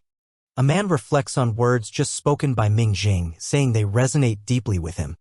The woman with long silver hair, feeling flustered, claims ignorance when asked about something by a man standing next to her. The man and the silver-haired woman are interrupted by a phone ringing, wondering what Liang wants. On the phone, the man asks if he can invite his friend, an orphan, to celebrate New Year's Eve. The voice on the other end questions if her parents would agree, only to be told she doesn't have any. A young girl, appearing intrigued, learns that the friend is an orphan and agrees to the plan. The silver-haired woman is reassured by a gentle pat on her head, while the young girl enthusiastically offers to call and send the details for the invitation. Two young girls, Liang and Susu, are excited as Liang introduces Susu to her family. Liang introduces her uncle, aunt, and the elegant woman sitting at the table as her family members. A young boy expresses his dissatisfaction, wondering why he isn't acknowledged. The boy is identified as Liang's big brother, and he is introduced to Susu as her big brother too. Another child eagerly claims their turn at the table, causing surprise among the adults present. The man reassures the silver-haired woman that just a few online words from her will stabilize the song group's situation. A girl bursts into tears, upset over not having family like Liang does. The others rush to comfort her. Liang offers to share everything with Susu, even saying she will share her father, which prompts Susu to call out to her father. Susu, looking up with wide eyes, shyly asks if someone can be her father too. The man is taken aback as Susu embraces him, unexpectedly calling him Papa. While holding Susu, the man assures her he had already decided to adopt her as another girl watches them. The girl observes the growing friendship, noting that the man is now considered Susu's Papa too. Susu considers Liang's dad nice but acknowledges he isn't her real dad, sharing her understanding with Liang. The silver-haired woman assures Susu she will take care of her as neither of them have any relatives. The man advises the woman not to argue and mentions that many investors are currently selling their shares in the song group. He suggests she could buy the shares at a low price now and make substantial gains after some strategic public words tomorrow. Meanwhile, elsewhere, two women vow to confront Si Mingjing, feeling ignored by her and upset over being provoked. An online post shows various comments about Si Mingjing's reply, with people reacting to Mo Inha's provocation on her page. Mo Inha casually responds to the comments with playfulness, acknowledging the loss of his dignity as the crown prince. The scene is set outside a police station cloaked in darkness. An alarmed voice questions what someone has just said, highlighting an urgent or surprising revelation. A hand holds a phone displaying a call with third young master Su. The voice on the phone informs Mingjing that Grandpa has invited her to dinner at their house. Mingjing, looking contemplative on a call, expresses her need to postpone. She mentions needing help from Xia Changyuan to manage the song group, indicating her priorities lie elsewhere. Curiosity or surprise is evident as a voice questions if Xia Changyuan is the first cancer patient she cured, connecting him to an important part of her past or reputation. The scene transitions to traffic as a voice discusses Xia Changyuan's prominence. They hope Changyuan's gratitude will secure him as a right-hand man if he proves helpful. A sudden sound alarms someone, prompting questions about Mingjing's presence, showing concern and urgency. In a meeting room, a person looks at their hand, noticing a significant signal. The ring on their finger has lit up, indicating something important has happened. A thought explains that the ring phones worn by them and Mingjing are linked. If one is under threat, the other will sense it, showcasing a unique safety feature. A woman confronts Mr. Wang, expressing dissatisfaction with his performance as her lawyer. She mentions the high-profile nature of the Song family murder case and the intervention of higher authorities preventing her client from getting bail. A scene of urgency as someone runs with determination, internalizing the thought that Mingjing is in danger, prompting immediate action. Frustration is evident as someone reveals a driver crashed a vehicle into a refrigerated truck before fleeing. This highlights a dangerous situation with potential foul play.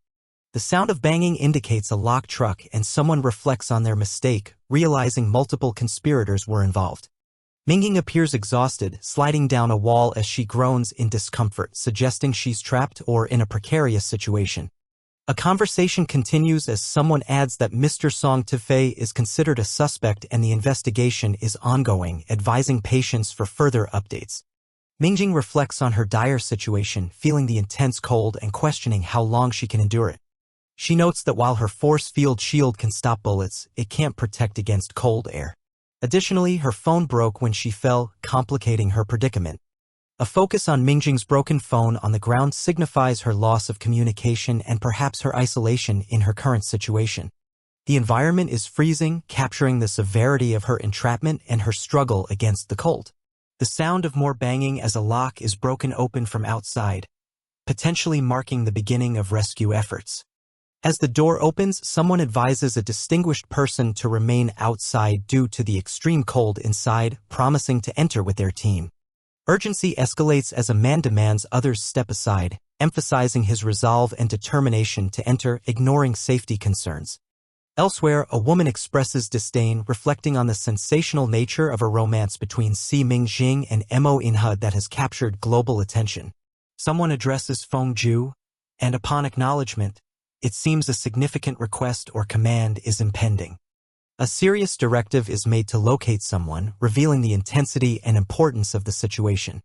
Comforting Mingjing, someone pledges to uncover those responsible for endangering her, showing both care and determination. The individual vows to find all those involved in the plot against them, indicating a resolve for justice or retribution. Under the night sky, a building with a medical symbol suggests a hospital setting, possibly for recovery or safety after the ordeal. A doctor explains the risks of being trapped in a -30 degrees Celsius refrigerated room, indicating severe potential consequences like frostbite or amputation. They reveal that despite C's special conditions sparing her severe injury, other complications remain. This is a relief mingled with concern for her well-being. Attention shifts to the Song Group's soaring stock prices despite Song Tingfei's absence, highlighting unusual market dynamics. Mingjing lies in bed, recovering from minor frostbite and fighting a high fever, foreboding a challenging night ahead for her. As she wakes, Mingjing reflects on a mistake, feeling guilty for leaving her partner's sight, revealing underlying feelings of responsibility and regret.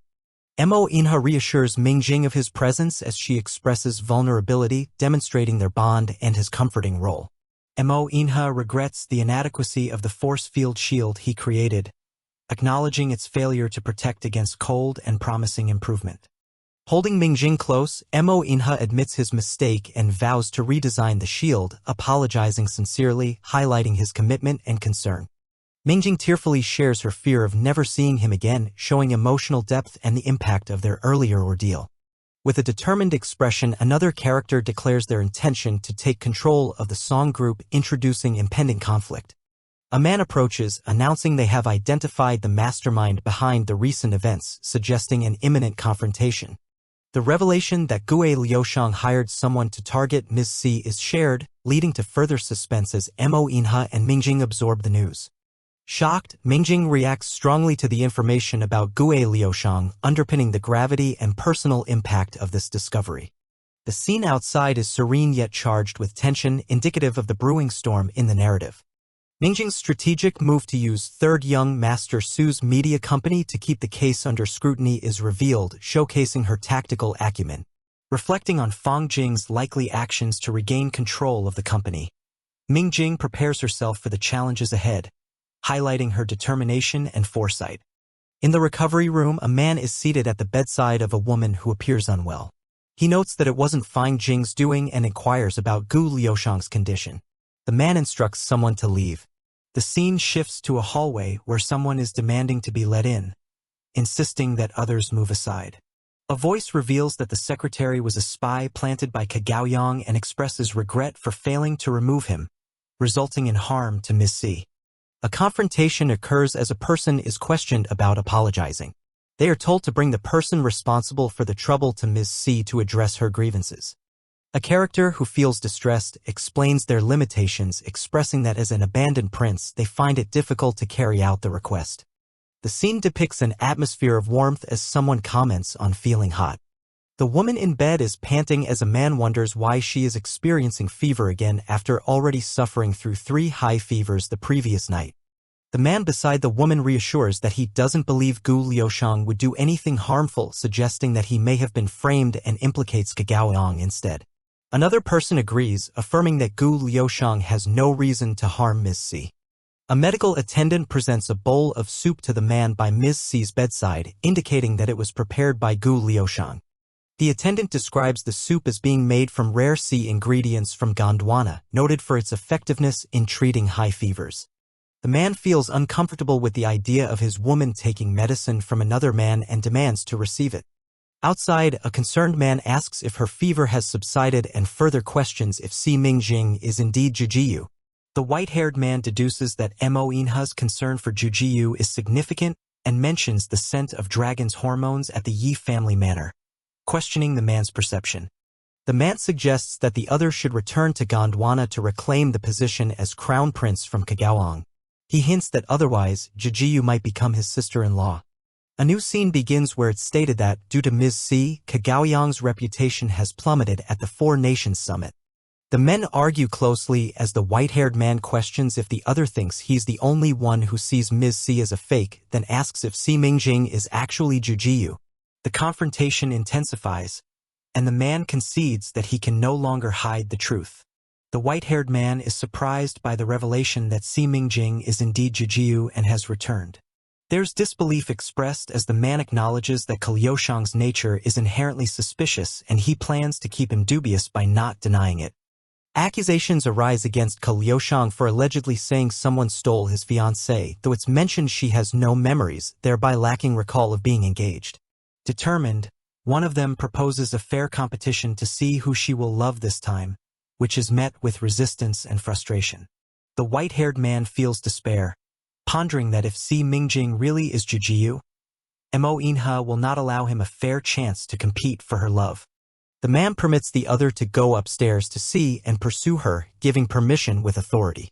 Further extending the challenge, he promises to step aside if the other can win her heart. In an opulent setting, a rumor circulates regarding the old king's intentions to recall Liushang back to the country. The man encourages Liushang to visit the ward and meet her, suggesting a chance to see her firsthand. Expressing concerns, he fears being accused of taking advantage if she falls in love with him again, clarifying his intentions. Hesitant at first, the character resolves not to act until certain that she is indeed Jujiyu. He walks away thinking that if Si Mingjing turns out not to be Jujiyu after all, falling for him could lead to complications. An unexpected call shocks a young boy who exclaims about his wife's illness, realizing he was uninformed by his father. The child explains that his father hasn't mentioned anything, noting he hasn't seen him recently either. On the phone, a man reflects that women are most vulnerable when they're sick, hinting at strategic timing. Adding further intrigue, it's revealed that someone aims to turn the wife into a stepmother, suggesting potential deception. A plot to eliminate 2 issues with a single stroke is suspected, targeting both Ms. C for venting anger and leading to Liushang's downfall. Pondering Kagaoyang's motivations, someone perceives his weariness regarding the crown prince role and intentions to let go of it. Back in the ward, a knock signals an arrival and a person is addressed as Your Excellency, inquiring about the reason for the visit. The request is conveyed that Liushang wishes to visit Ms. C, sparking silent contemplation among those involved. A scene unfolds with a view of a hospital building. A character announces their arrival, stating they are there to visit Jingjing. A young boy feels relieved and exclaims that he is not cold anymore. The boy finds himself pushed aside by a bigger character who insists on being Jingjing's warmer now. Another character advises the boy to behave himself. Someone asks the boy to give his dad a break since he hasn't slept for 2 days. The boy seems a bit confused. The boy is emotional and wonders if Jingjing has fallen in love with his papa. In tears, the boy accuses Jingjing of wanting to repay his papa with her body because he saved her. The boy cries loudly, accusing Jingjing of liking his papa, while she is startled and denies making things up. Jingjing is surprised by the accusation that she likes the boy's papa, and the boy insists he can see the guilt in his papa's eyes. Another character enters, confused by the scene, and exclaims, "What the hell?" as the boy cries. The boy runs away, feeling defeated because Jingjing saved him, but she is grateful to his papa for saving her. Jingjing calls out to him. Jingjing tells the character not to worry when they urge her to go after the boy. A comforting moment occurs as one character softly reassures another that the hospital is secure and everything will be fine. A character comments about the perceptiveness of children and suggests that Jingjing likes them, to which the other protests. Jingjing, held closely, denies the claim of liking and insists that it's a lie.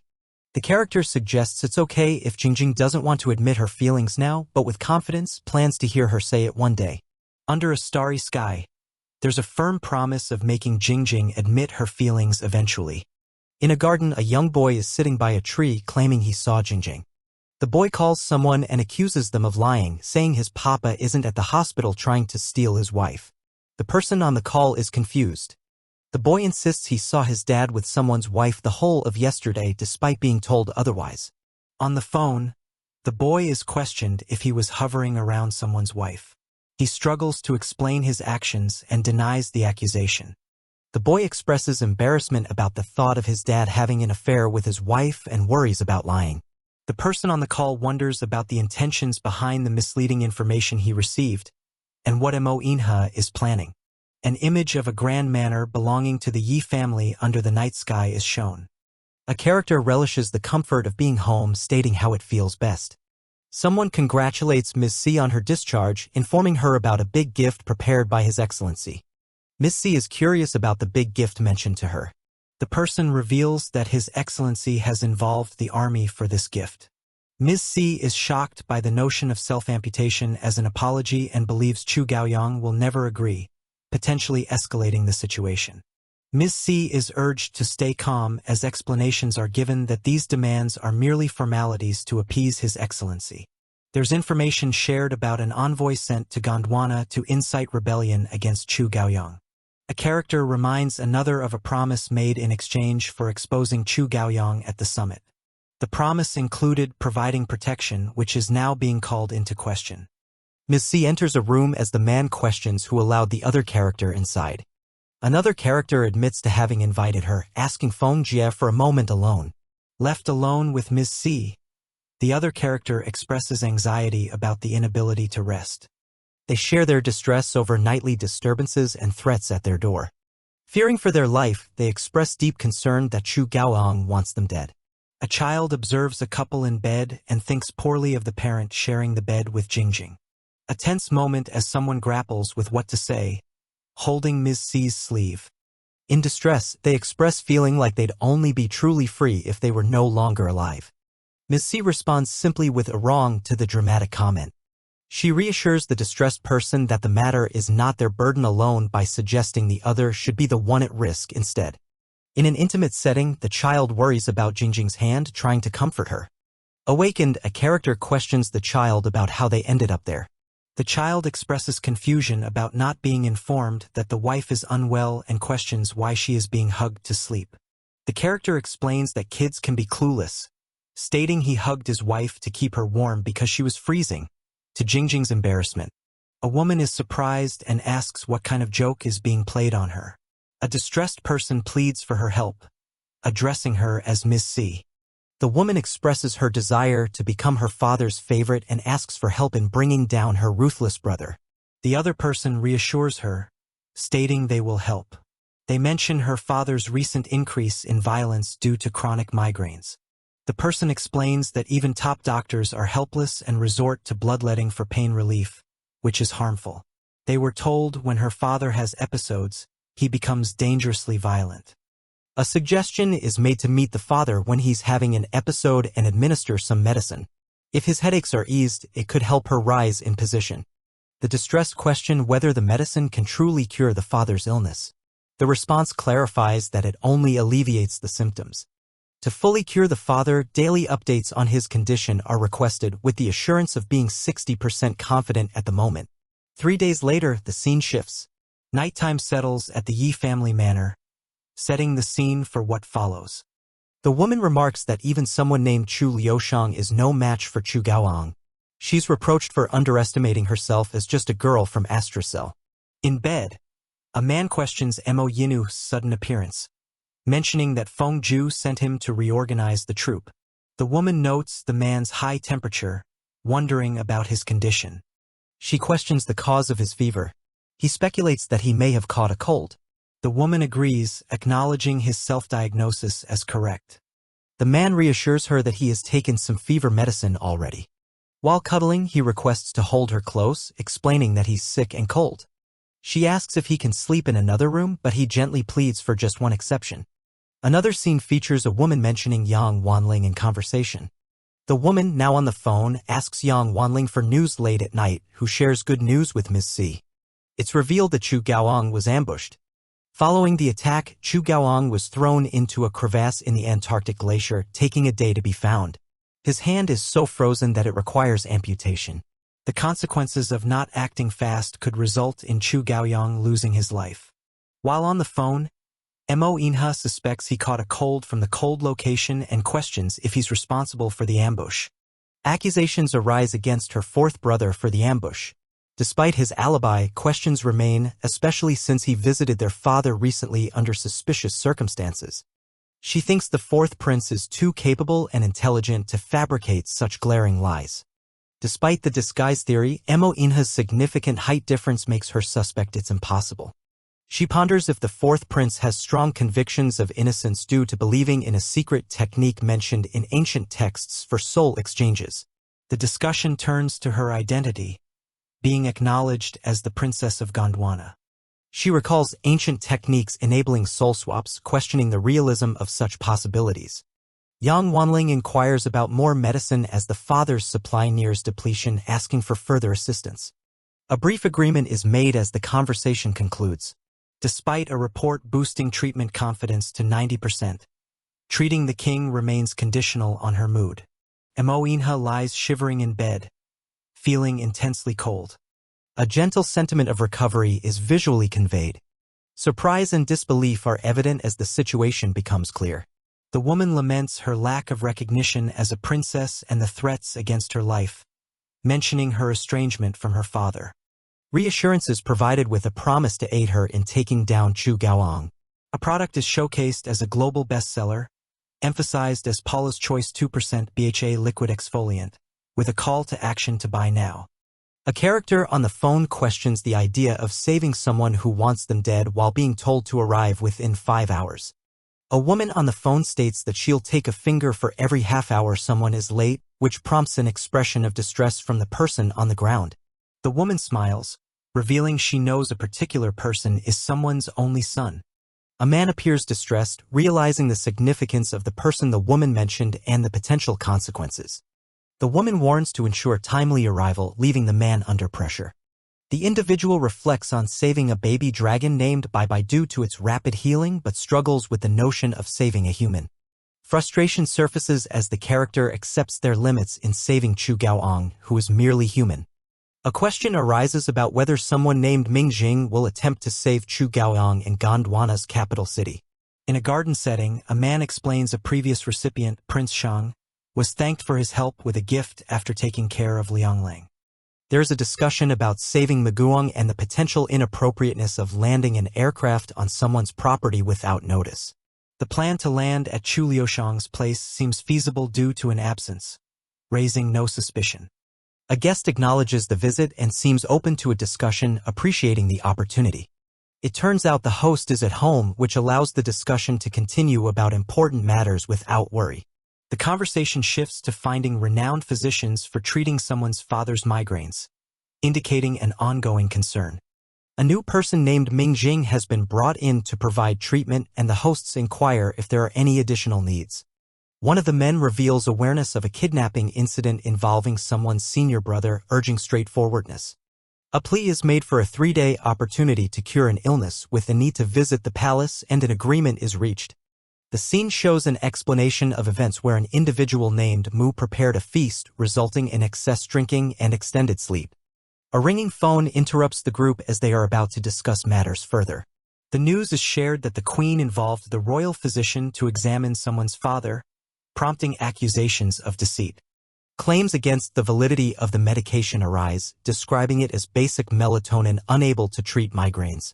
Revealing the queen's awareness of their location, the informant warns them of the queen's intentions to dismantle their plan.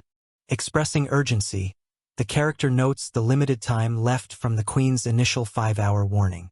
Tensions rise as accusations of trickery against Si Mingjing are made concerning the intention of bringing a doctor to the palace.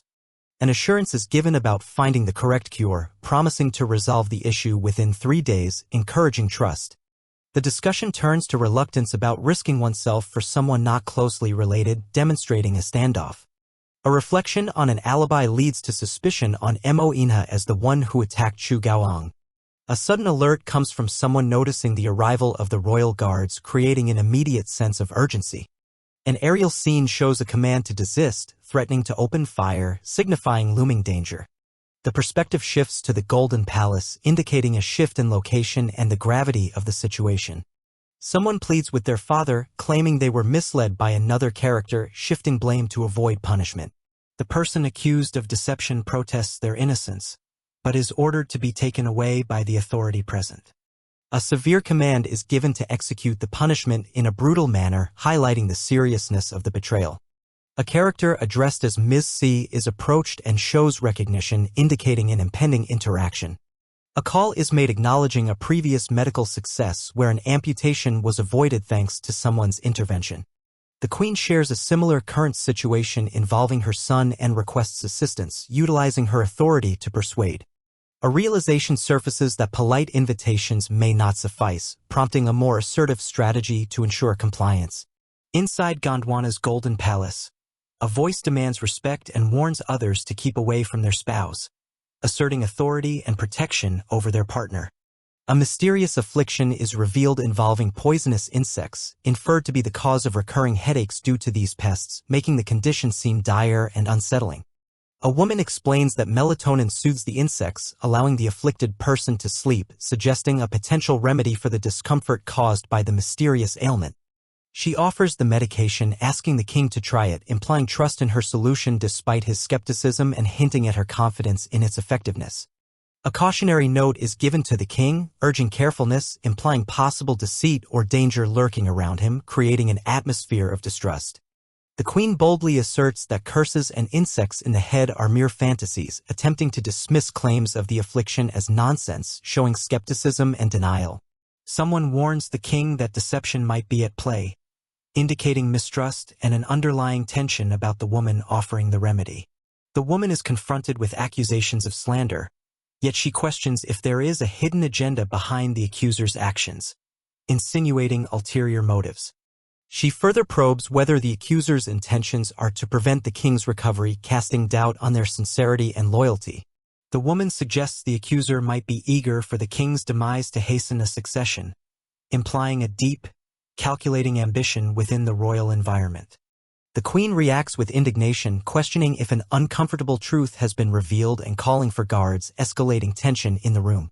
A man reminds the king of past occurrences, hinting at forgotten betrayals, as guards stand in readiness, creating a tense and charged atmosphere. The queen commands silence, emphasizing control and authority while the king is caught in confusion, hinting at internal strife. The atmosphere turns urgent as the queen demands the medicine, revealing desperation and potential belief in the ailment's reality despite earlier skepticism. A chaotic scene unfolds with a plea for the medicine as someone describes the sensation of insects moving inside the head, intensifying the urgency. A man confirms the insect's presence while another person cries out in pain, increasing the credibility of the affliction amid visible suffering. It's revealed the medicine is gone, discarded by dissatisfaction, leading to a dire ultimatum that amplifies the king's frustration and desperation. The woman gives a grim warning that without removing the insects, the migraine will persist, suggesting that her instructions must be followed. She offers melatonin to the king, reiterating its calming properties, indicating a need for trust in her treatment strategy. The tense situation escalates as the mention of an army in the territory adds an element of power play and negotiation to the unfolding crisis. The woman assures the king that the treatment will only provide temporary relief, setting the stage for more strategic maneuvering. The king laments about a past love who preferred his brother, introducing a personal emotional turmoil amidst the political intrigue. He reminisces about how she was willing to abandon her queenly role for his brother, evoking feelings of betrayal and loss, revealing a dark past. He admits to having his brother killed out of furious jealousy, showing a ruthless and violent side. After witnessing the murder, the woman submitted out of fear, emphasizing the king's domination and the chilling consequences of his actions. Filled with anger and despair, she curses the king, vowing eternal unrest, a foreshadowing of the present troubles. Her curse is reiterated, promising that peace will never come to him, further intertwining the past with current events.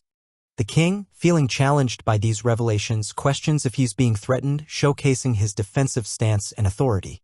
The tragic end of the woman is recounted, having taken her life for love, adding to the king's guilt and haunting memories.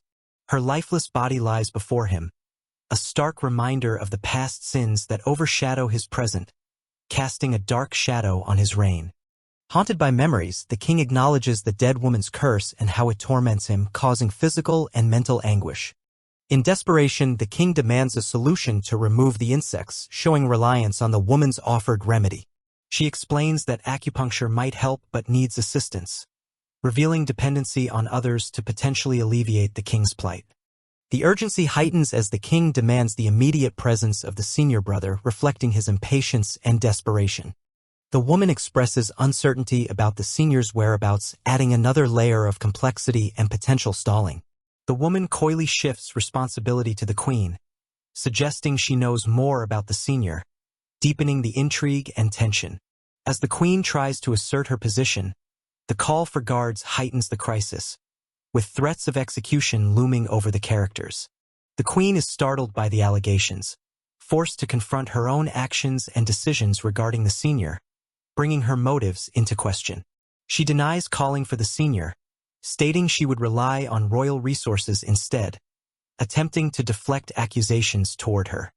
The woman counters, revealing the queen's secret consultation about a personal illness, shedding light on hidden vulnerabilities.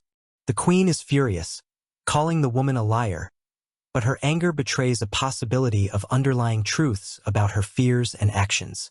The woman claims to have evidence of the queen's request to the senior, holding his fate as leverage, casting doubt on the queen's denial. The king demands the senior's presence, threatening executions if his ailment isn't resolved, demonstrating the stakes and his dwindling patience. The woman, feeling bold, poses an enigmatic question, potentially setting up a revelation or strategic move in response to the crisis. Outside a pharmacy, a new character greets another, indicating a familiar interaction and possibly introducing a separate plot line. The character, identified as Zhang Maguang, greets with a warm welcome, suggesting familiarity and camaraderie. He compliments Mingjing, showing fondness and cheer, providing a lighter moment amid the tense atmosphere. There's an awkward moment as Mingjing hesitates but ultimately approaches Zhang, indicating past misunderstandings or complexities in their relationship. Zhang acknowledges misjudgment in human nature, while someone else claims the fault was mutual, suggesting past conflicts and resolutions. Mingjing questions the reality of the insects, expressing doubt while Zhang is baffled by the idea, indicating skepticism about the situation's credibility. The conversation turns to symptoms of headaches and sensations of insects, prompting Zhang to react with surprise. The king is shocked, questioning the knowledge about his condition, suggesting hidden information and suspicion arises. The woman confidently informs him of his curse, asserting certainty about the source of the mystery affliction. At a small gathering, a woman explains to two men that other doctors have concluded the king's migraines are due to severe anxiety. The scene takes a dramatic turn with a shadowy figure ominously holding a cup, creating an unsettling atmosphere. Shocked by the sudden change, one of the men expresses surprise, while floral decorations in the foreground create a contrasting calm. A man with a backpack informs that he will be waiting outside. Another figure inquires if everything is settled, suggesting a tense moment. Curiosity arises as another character questions what will follow after curing the king, hinting at further obligations. The male figure warns that refusal to complete the new task will result in death, intensifying the underlying threat. Acknowledging the impossibility of restoring someone's hand, the woman surmises that an escape plan is already in place.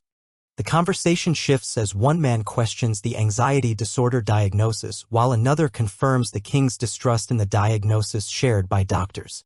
The plan unfolds as another character suggests that negative news about a certain individual will become public soon, while making clear his control over the situation. The illustration showcases Gondwana's golden palace, setting a royal and majestic scene. A woman informs the king of her efforts to find a senior to treat a person named Gao Yang, emphasizing loyalty and concern.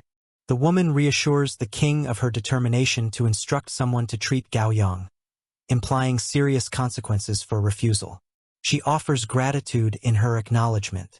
Despite challenges, the king insists that someone must treat his son by the end of the day, asserting authority over the situation. An official urgent shout for attention to the king signals a pressing situation and a sense of urgency.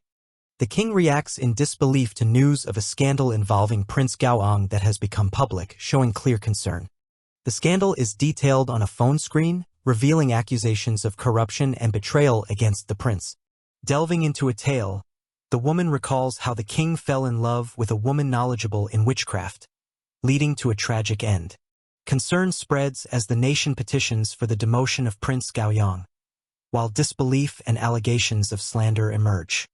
The king instructs others to focus on managing the current situation and calls for Si Mingjing, asserting control. The directive to begin acupuncture underscores a planned medical intervention within the palace. A woman questions the need for drug inducement before treatment, surprised by the information withheld earlier. A doctor explains that without the drug, insects accustomed to a person's scent could react fatally, highlighting the severity of the procedure. The king inquires about necessities with determination, hinting at impending critical actions.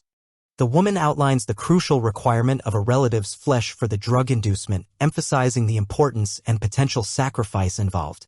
The king expresses appreciation for the wisdom in using his son's arm for the treatment, reflecting a calculated decision. An attendant is ordered to inform Gaoang about the public's anger towards his crimes, reflecting the king's command. A flashback reveals a man recalling a past encounter with love, possibly influencing present dynamics. The king delivers an ultimatum.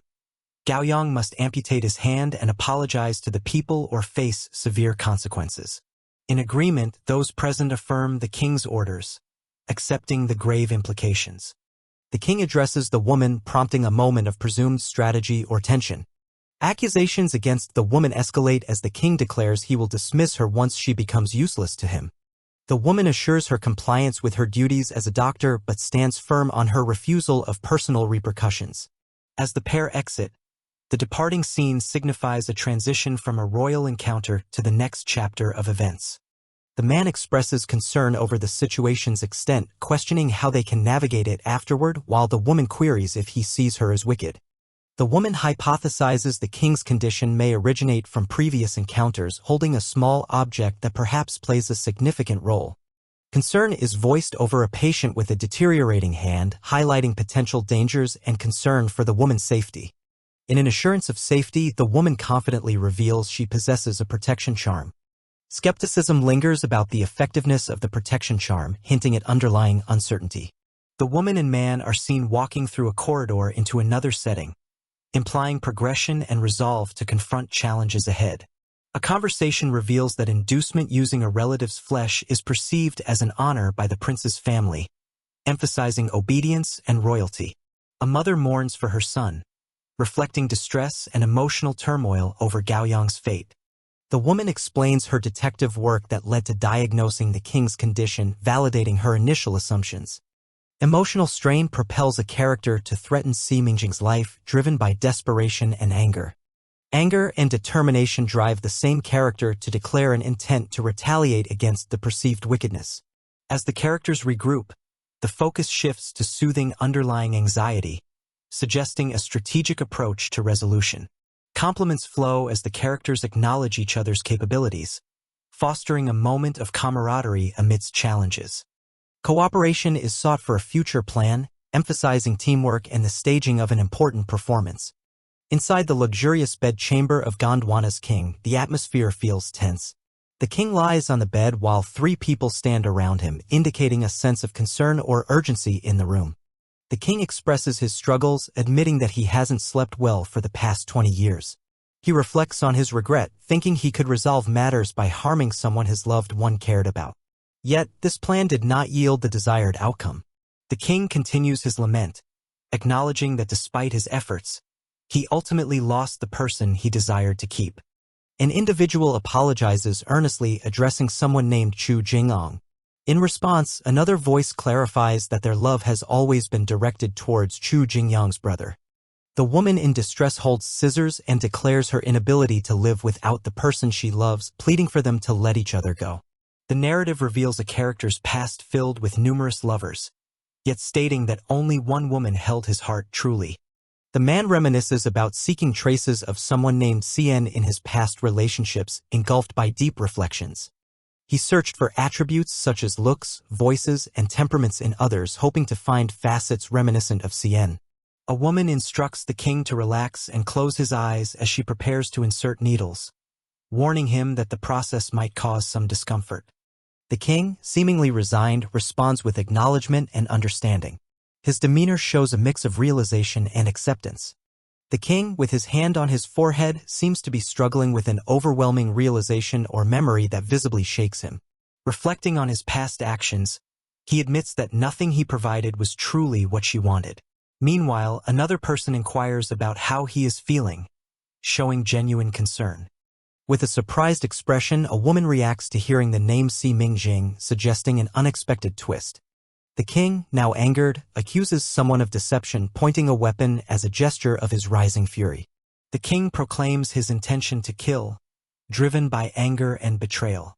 His rage is evident as he addresses the other characters. A plea for calmness is made by one of the characters, addressing the king as Ming Jing, while explaining his resistance to seeking psychological help, despite his anxious migraines. The female character candidly admits to deceiving the king about a curse, explaining it was to prompt him to confront his inner self, asserting that the lie was meant for his healing. With a reassuring smile, the woman tells the king she hypnotized him but assures him that she couldn't see into his mind, lightening the tense situation.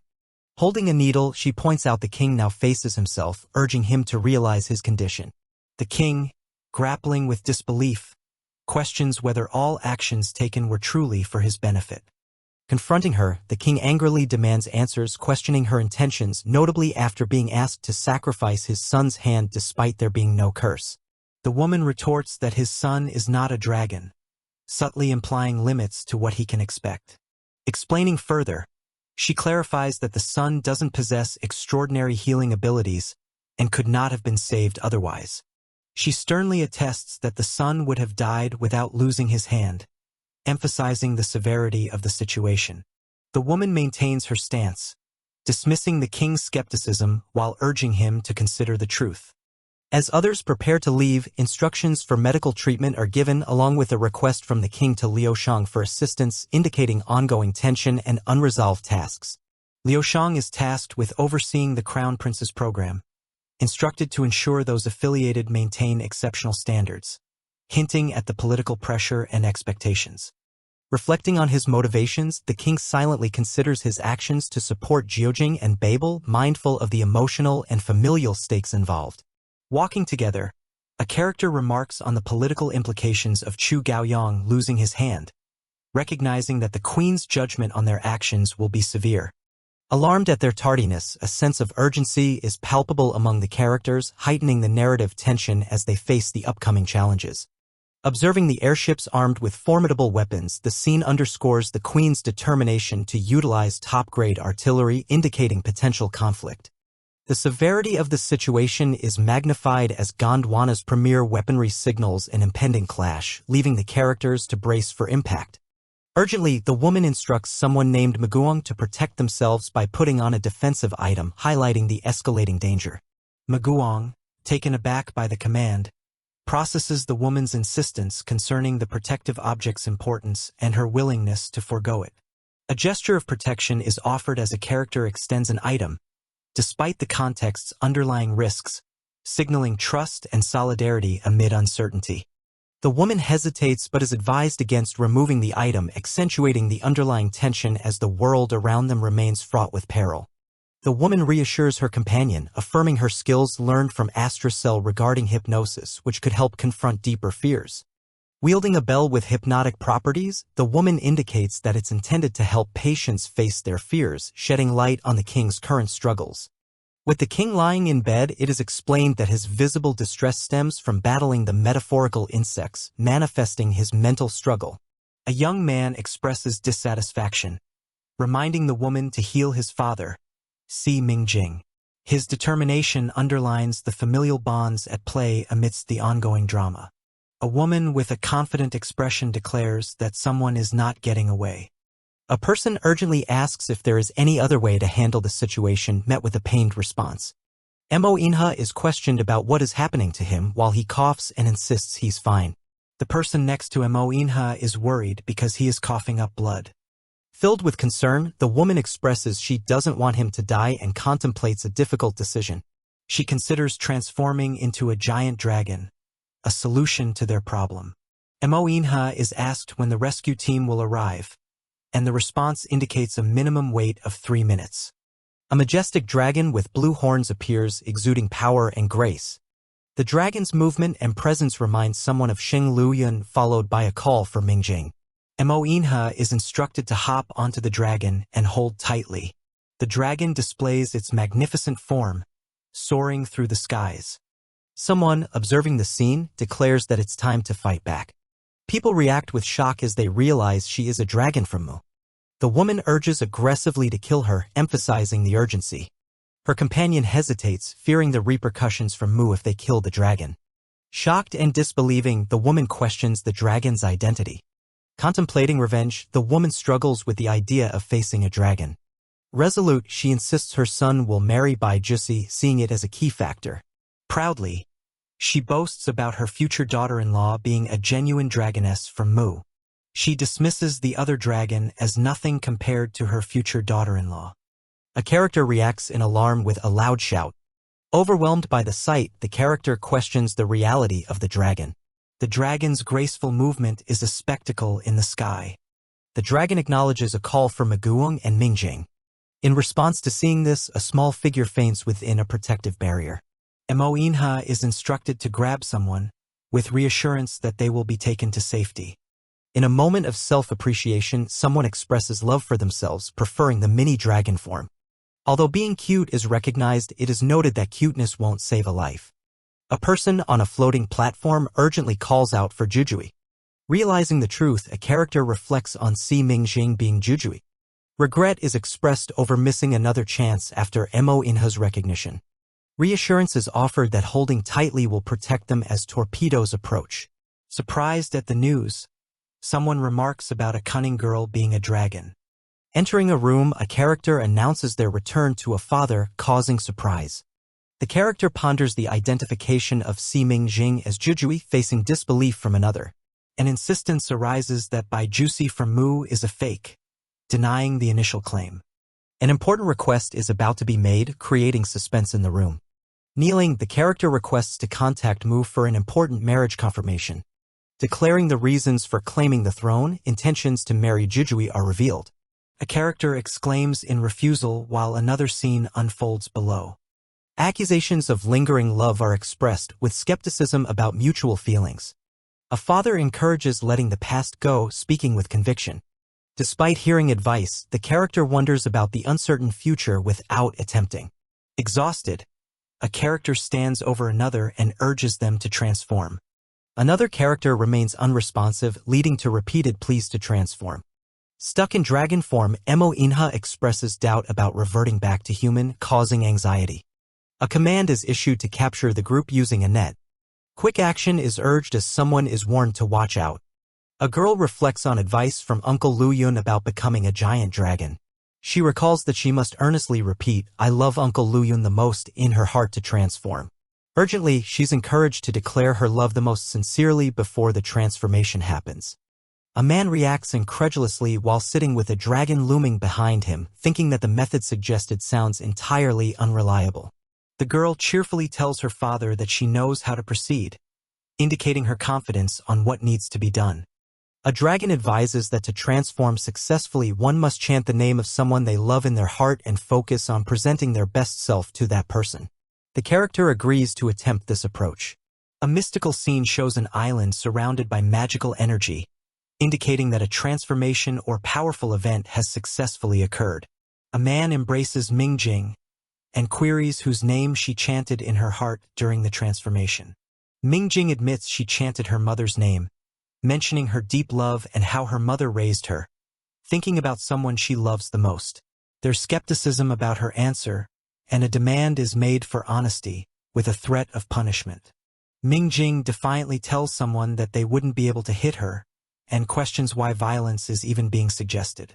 In a close encounter, the man asks Mingjing again whose name she had chanted during her transformation. Mingjing feels overwhelmed and hot, expressing discomfort, suggesting a connection between her feelings and the proximity of another person. Lying on the grass, the man asks Mingjing how she was able to turn into a dragon. She admits she was desperate at the moment she transformed and considers that her wish somehow became true. The man feels he's getting a fever while next to her. Mingjing, sitting up, explains that she's actually experiencing a fever, causing discomfort akin to having a fire inside. The man notices that Mingjing's forehead is exceedingly hot, and she reiterates that she's indeed having a fever while expressing frustration over his disbelief. Mingjing, huddled on the ground, explains there's uncontrollable energy within her, suspecting it's a consequence of transforming into a dragon. Mingjing continues to experience intense heat, so much so that her condition seems beyond typical medical understanding. A suggestion arises to contact Liang Yang for insight into the situation, but concerns about her young age and limited knowledge arise, leading to the decision to call Sheng Luyun instead. Frustrated attempts to reach Sheng Luyun are perceived as intentional when the calls are abruptly ended multiple times. Resolute, the man decides it might be necessary to contact another person to help with the situation. A man is on the phone, discussing how dragons experience overheating and uncontrolled energy after their initial transformation back into a human form. He asks if the other person understands why this occurs. The man wishes to confirm if he's speaking to Liang, expressing concern about his daughter's high fever during the conversation. There's a whimsical scene where a voice laments the inability to revert to human form after turning into a dragon. Someone assures that Liang couldn't have experienced such a predicament due to her formal education on dragon transformation from childhood. Accusations of deception arise as another person's tone is critiqued for asking for help rudely. Mo Inha pleads with Si Lisao over the phone, desperately requesting guidance on handling the dragon transformation issue. Mingjing reassures Mo Inha, expressing that he doesn't need to make immense efforts on her behalf, reciprocating his concern. Another person identifies themselves as Si Mingjing, distinguishing from Bai Jusi while addressing the caller. Si Mingjing tells the person on the call that she is not Bai Jusi, causing surprise and realization. The person on the other end, realizing who Si Mingjing is, accuses her of concealing her return, seemingly shocked by the revelation. Si Mingjing explains her unprecedented ambush and dragon transformation experience. Feeling intense heat post-transformation, she earnestly seeks kinship-based advice for relief. The only remedy for alleviating the turmoil after becoming a giant dragon is described as being to mate with someone, marking the transformation as a passage into adulthood. There's a contemplation on whether to contact Sheng Luyun due to his known abilities, but concerns arise about the past incidents involving Liang and potential risks.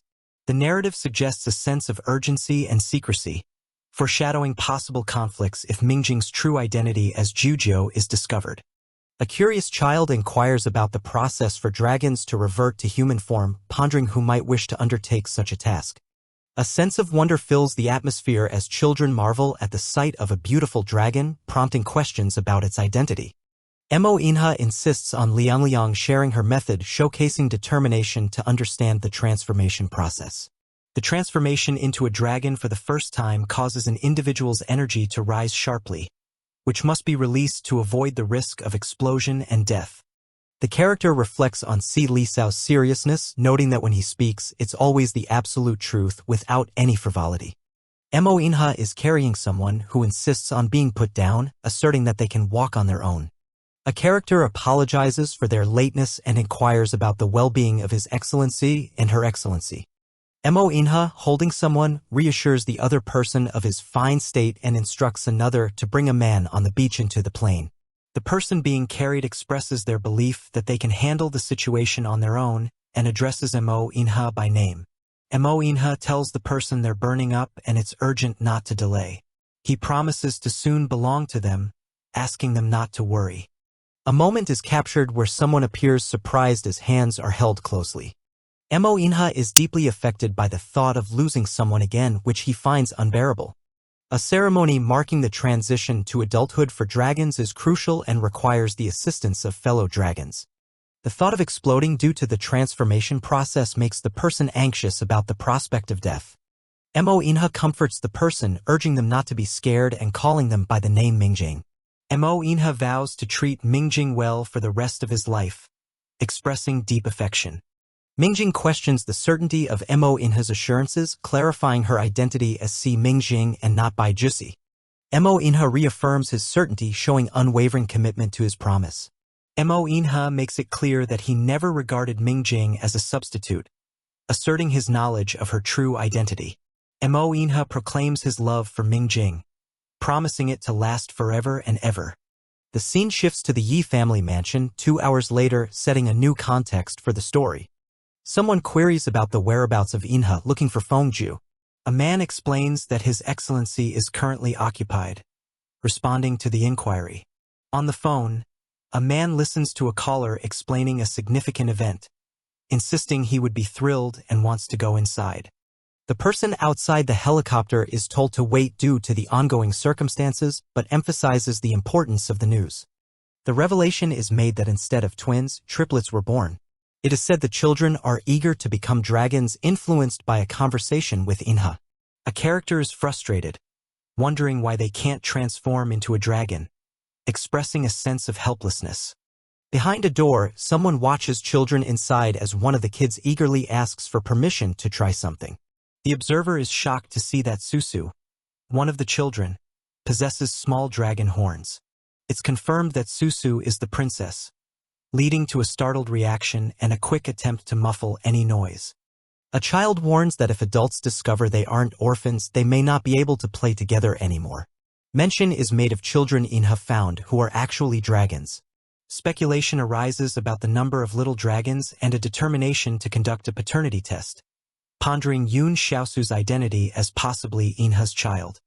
A character talks about their past experience of transforming into a dragon without preparation, which forced them into an urgent situation. During the intense ceremony, they describe feeling feverish and out of control, likening themselves to a beast. The woman who helped them was supportive, not complaining, and expressing a desire to help, though the man still doesn't know her identity. The uncertainty about the woman's identity continues to haunt the character, leaving them in a state of contemplation. Mo Inha suggests to Mingjing that mating is the only way forward, addressing the urgency of the situation. Mingjing jovially considers that Si Lisao might be playing a trick on them, finding humor in the situation. The scene is set at Yi Family Manor with its elegant architecture under a clear blue sky. A little girl reassures her father, mentioning that her uncle Lu Yun adores her and she considers herself a happy little princess. The girl continues, explaining that their uncles are good friends and she has played with Susu since they were little. Curiously, the girl asks her father about the whereabouts of her mother. The same girl makes a connection, guessing that the big white dragon seen in a video call was her mother and expresses her wish to see her mom. The father explains with a soft expression that the mother lost her memory and doesn't remember her identity or the fact that she gave birth to the children. He advises the children not to force the mom to remember them until she regains her memories. The father contemplates the situation, realizing that if he tells Mingjing she has 3 children, she might feel like she's being used as a substitute. Despite her lost identity or appearance, he values her soul and won't bring up Bai Jusi again if she can't regain her memory. Another child mentions not forcing Jingjing to be their mother but expresses a desire to know her current whereabouts. The child is assertive, stating that Jingjing isn't the father's wife but his own. The father warns him not to overstep by calling her honey.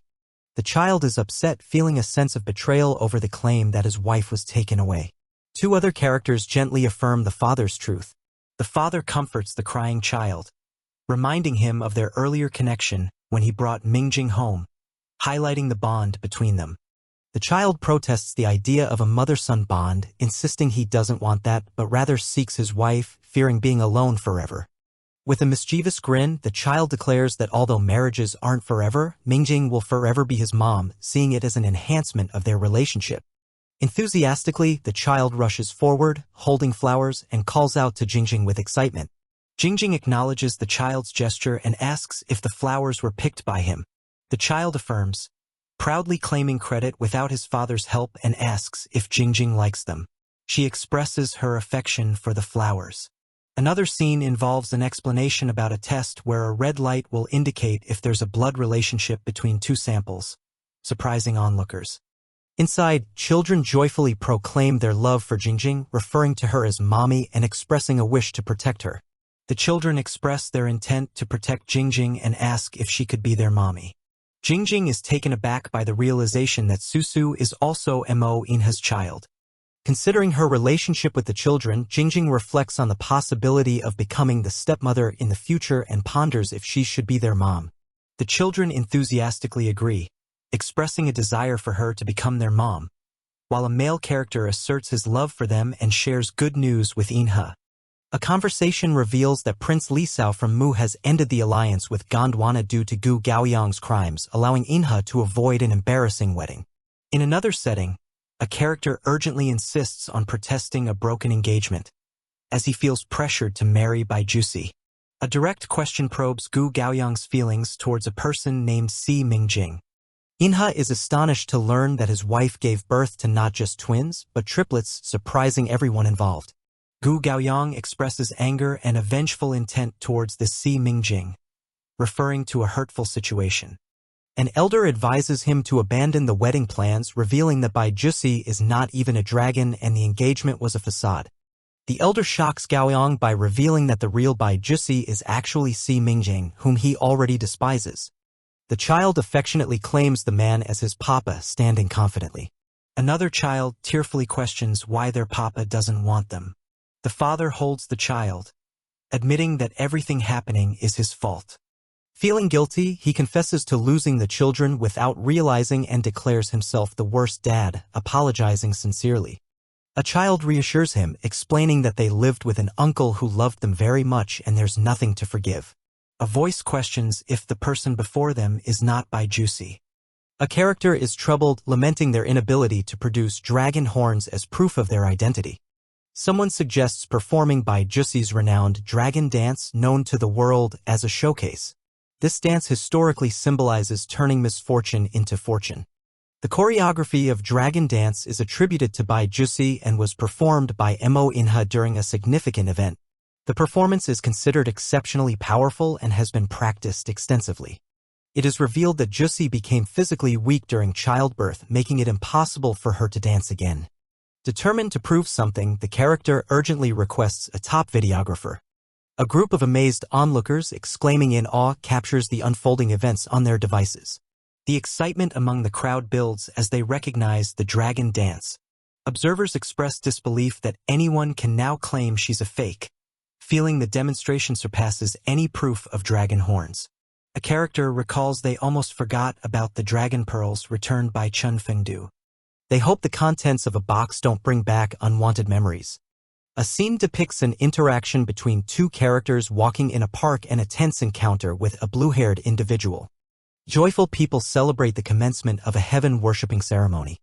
There is a plea for a blessing through dance, with prayers for prosperity and peace for the nation. The performance of dragon dance is announced to bring favorable weather and harvests. Reflections on past events and memories reveal that a character unexpectedly danced to ancient drum beats as though it was second nature. A girl questions whether she was terrible at the dance. The response she receives reassures her that her performance was amazing. Reminiscing, he mentions she once asked the same question and recalls how her dance became renowned during his crowning as prince. Despite everyone's view that having Bai Jusi was fortunate, a character harbors inexplicable heartache. A character questions the speaker's identity, leading to the realization that Si Mingjing might be the real Bai Jusi.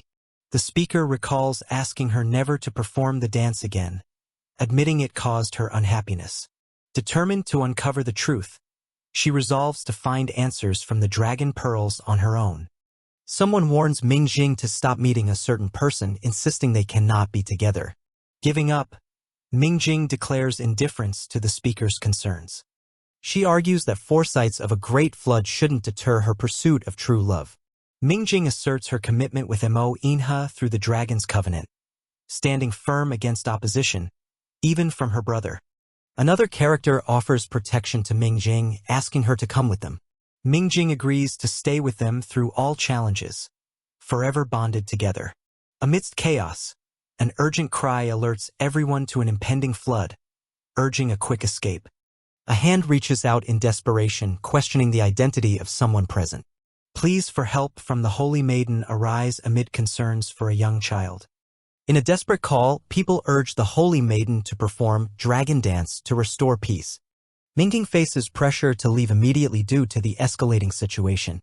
She empathizes with those in peril, unable to abandon them to their fate. Accusations arise as a character confronts someone for impersonating a significant person in their life. The speaker realizes that Mingjing closely resembles Juicy. Admitting the confusion almost led to disaster.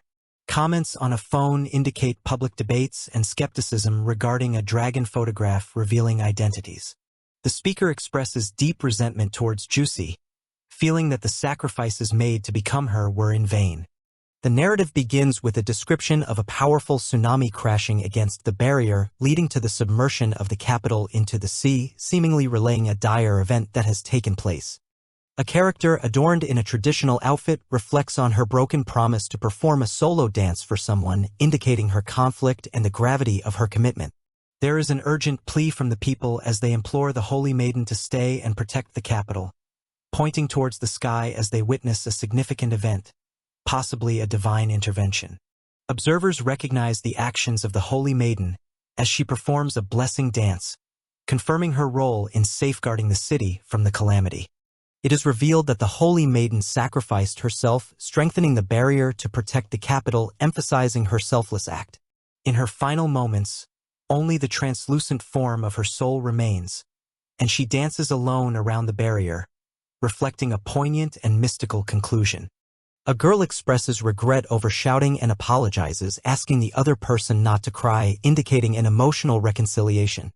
A man confesses a strong, intrinsic dislike for her doing a specific dance, suggesting protective instincts or deeper, unspoken fears. The girl responds by agreeing not to perform that dance any longer but mentions her intent to perform another piece for him, showing her willingness to adapt. He mentions he'll appreciate any piece except the dragon dance and curiously inquires about her next choice, maintaining a lighthearted tone. The Holy Maiden's determination is recounted, describing her drastic action to knock someone out as she couldn't bear to simply observe a catastrophe.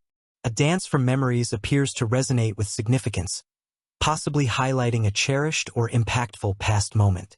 Children express excitement about witnessing a new dance and eagerly express their desire to watch, showcasing their admiration.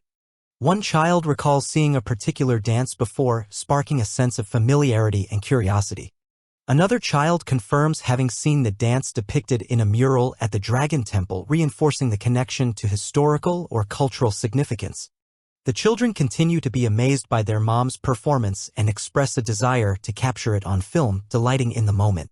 They decide to send the recording to a person, believing that gaining recognition from this individual will make their mom famous, hinting at their high hopes.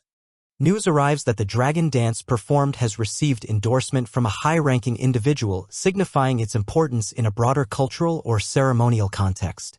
A social media post by the high priest commends the dance interpretation from the Dragon Temple mural, identifying the performer as a key figure for an important tournament. Juicy acknowledges the message with a determined reply, showing resolve not to disappoint the expectations placed upon her. A young woman informs Juicy of a reply from the high priest, highlighting the significance of this interaction. Juicy is visibly surprised as she reviews the message on her phone, indicating its unexpected or impactful nature. In frustration, Juicy questions the judgment of the one who commented, voicing disbelief over the recognition of heavenly blessing. A distinction is drawn between the two dances from the Dragon Temple mural, Dragon Dance and Heavenly Blessing, illustrating their unique roles in the narrative. Historical context is provided with by Jusi once performing dragon dance to global acclaim, setting the stage for her legacy. It is acknowledged that Heavenly Blessing remains unperformed by anyone else, emphasizing its elusive and mystical nature. The video depicting Heavenly Blessing sent by Princess Liang is revealed, confirming its authenticity and significance. The dance is described as sacred, meant to bestow blessings on the populace, yet no one has yet captured its full vitality, underscoring a revered challenge. A revelation occurs, declaring the dance as a confession rather than a blessing, altering its perceived purpose and intent. Reflecting a complex layer, the dance is regarded as the Holy Maiden's final gift, raising questions about the necessity of adding another similar ceremonial gesture. The narrative revisits the Holy Maiden's sacrifice during a disaster, underscoring her protective role once again. Her final dance, performed after her lover awoke in grief, epitomizes her apology and love for him, revealing an intimate, emotional depth. A realization occurs as Princess Liang's identity and contribution to the video emerge, yet the woman's face remains obscured, maintaining an enigma. The scene shifts to a poignant moment where forgiveness is asked in a tender exchange, signifying a personal connection or parting words. A narration about the power held by dragons associated with ocean mastery hints at further mythological depth in the story. A firm resolve is expressed as the character declares a willingness to sacrifice personal power, suggesting a pivotal moment of decision. She calls upon the soul of her dragon clan to create a seal, indicating a significant action or ritual being conducted. Historical records mention that in 10380 BC, the Holy Maiden's barrier successfully kept floodwaters from inundating the capital, reinforcing her legendary status. A character observes that the Yi family possesses numerous cars, making it challenging to identify theirs without using the car key. They express doubt about anyone accurately recognizing the car unless a traitor has leaked the information. Another character explains that they checked surveillance of the Yi family's parking lot, narrowing down the area and investigating individuals within that range. The accusation is made that one should be working in the garden rather than walking towards the inner court. The character admits to being wrong. A woman explains her past, saying that 7 years ago, her father sold her to an old bachelor, but she was saved by Jusi, leading her to follow orders from Jusi due to gratitude. The person mistakenly betraying others is informed that they are betraying the very person who once saved them. They are threatened with dismissal unless they tell everything that happened. The accused reveals that Miss Bai, missing Liang, requested their help to steal Liang's phone since the prince refused visitation rights. They were also asked to report Liang's daily whereabouts as the family's gardener. It's clarified that the intent was not just about targeting but a method to obtain Liang's phone. The question is raised about whether Liang's phone contains something necessary for Jusi. There's a moment of realization by another character. An explanation is given that a video of Mingjing's dance was sent to the Grand Priest by Liang. Impressed, the Grand Priest wants to invite Mingjing to perform at the Interstellar Sports Championship opening ceremony. A group gathers around a car, discussing some exciting gossip. There is commentary on the Grand Priest's decision to keep Mingjing's identity a secret until the ceremony, believing Mingjing will become sensational. Jusi is accused of planning to steal Mingjing's opportunity. Mingjing is advised to still send Jusi the license plate tomorrow. There's an image of red spray paint being used. A group questions someone for their actions. A character with a spray can has successfully tricked someone, metaphorically suggesting that the bait was taken. The character with the hat expresses confidence in easily retrieving items from the Yi family. The character feels betrayed and vents anger about a woman who became a mistress and caused distress. A suggestion is made to explain the situation directly to a higher authority. Observers react to a car covered with paint-driven messages, questioning the innocence of a supposed mistress. The character in the hat intends to give Mo Inhai a proper reception. The character in the hat labels someone as a scumbag. Mo Inhai confronts the character, questioning their intent to splash paint on him. The character with the hat faces Mo Inhai without any clear response. The character nervously denies having any such intention. The character pleads for understanding, admitting a lapse in judgment and accepting blame. Mo Inhai questions whether he allowed the person to show such an unpleasant face. He orders to seek plastic surgery to revert the face to its original state. Someone complies with Mo Inhai's order, but the character protests anxiously. The character begs to apologize and personally make amends with Si Mingjing, pleading for clemency. Another character suspects someone else is targeting the mistress, wondering about a possible mix-up with the car. There's disappointment about Bai Jusi being caught by Si Lisao's personnel, disrupting a plan. Mingjing and another character, Si Yuan, seem concerned about a developing situation. They decide they need to hurry in response to the turn of events.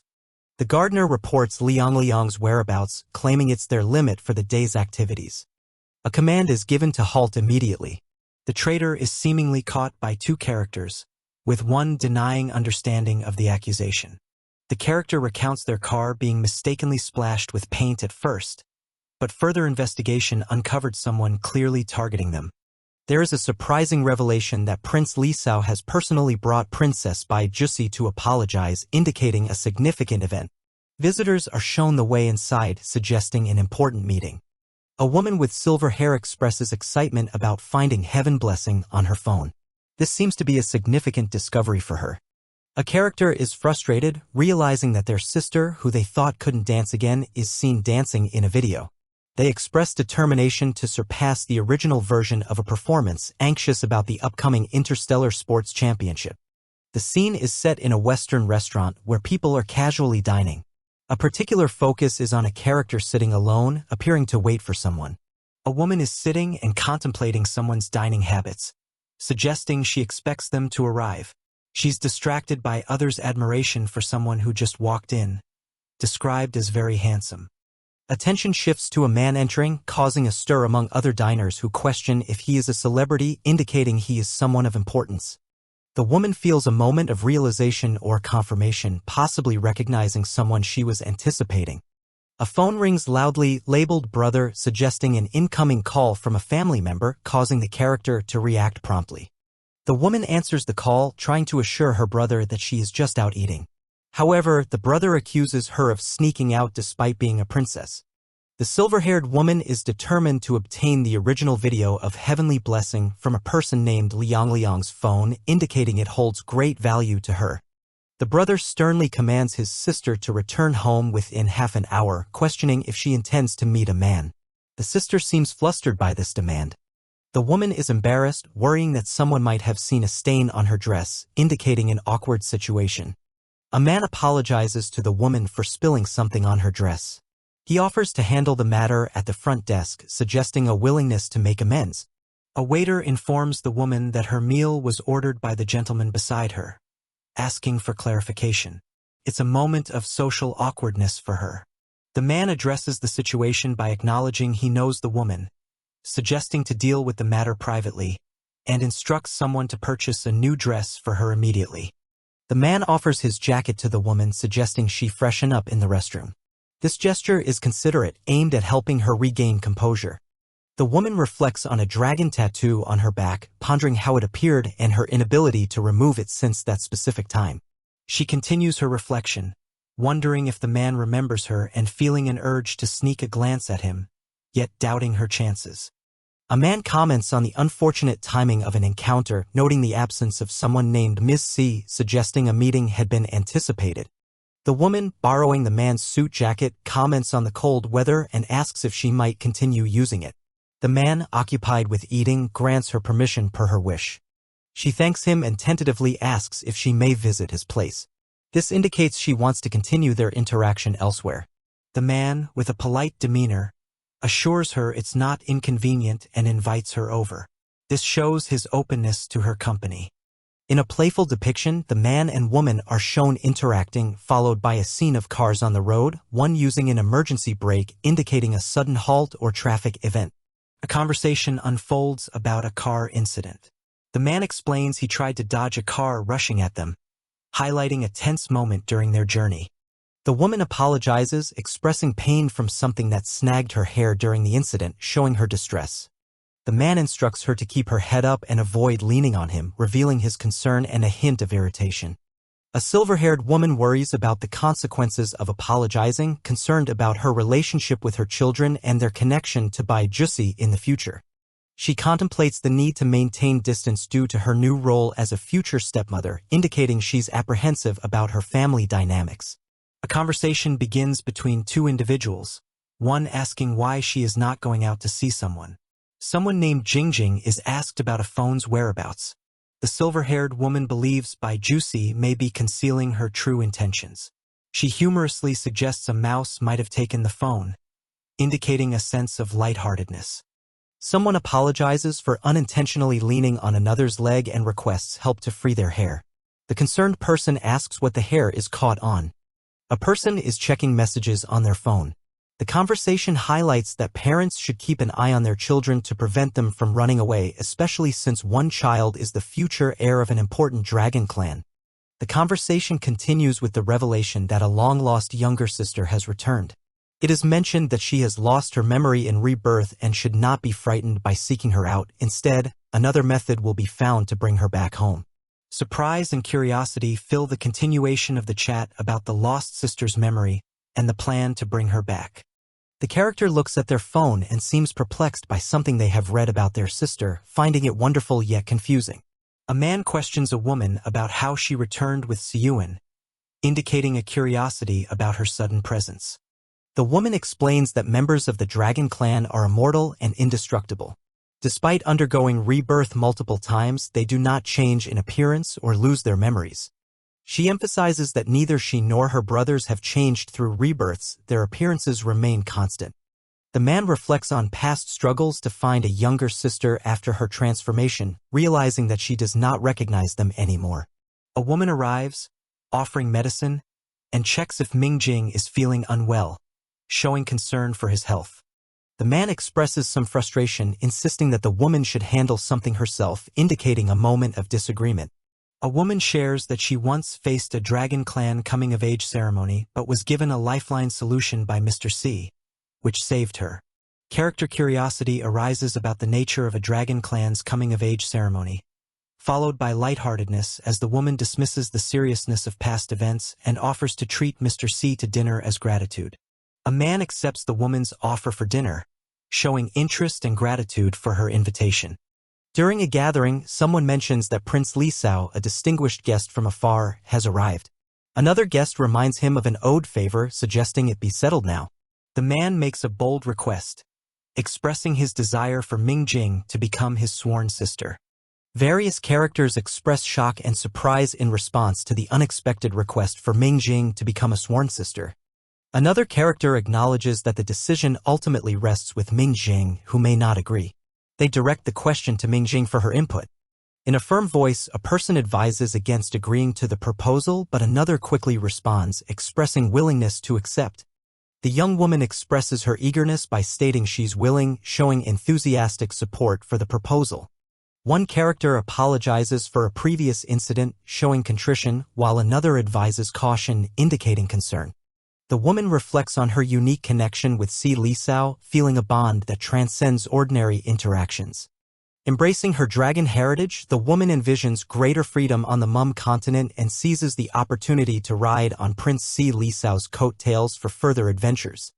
A man instructs a woman to address him as Prince Brother.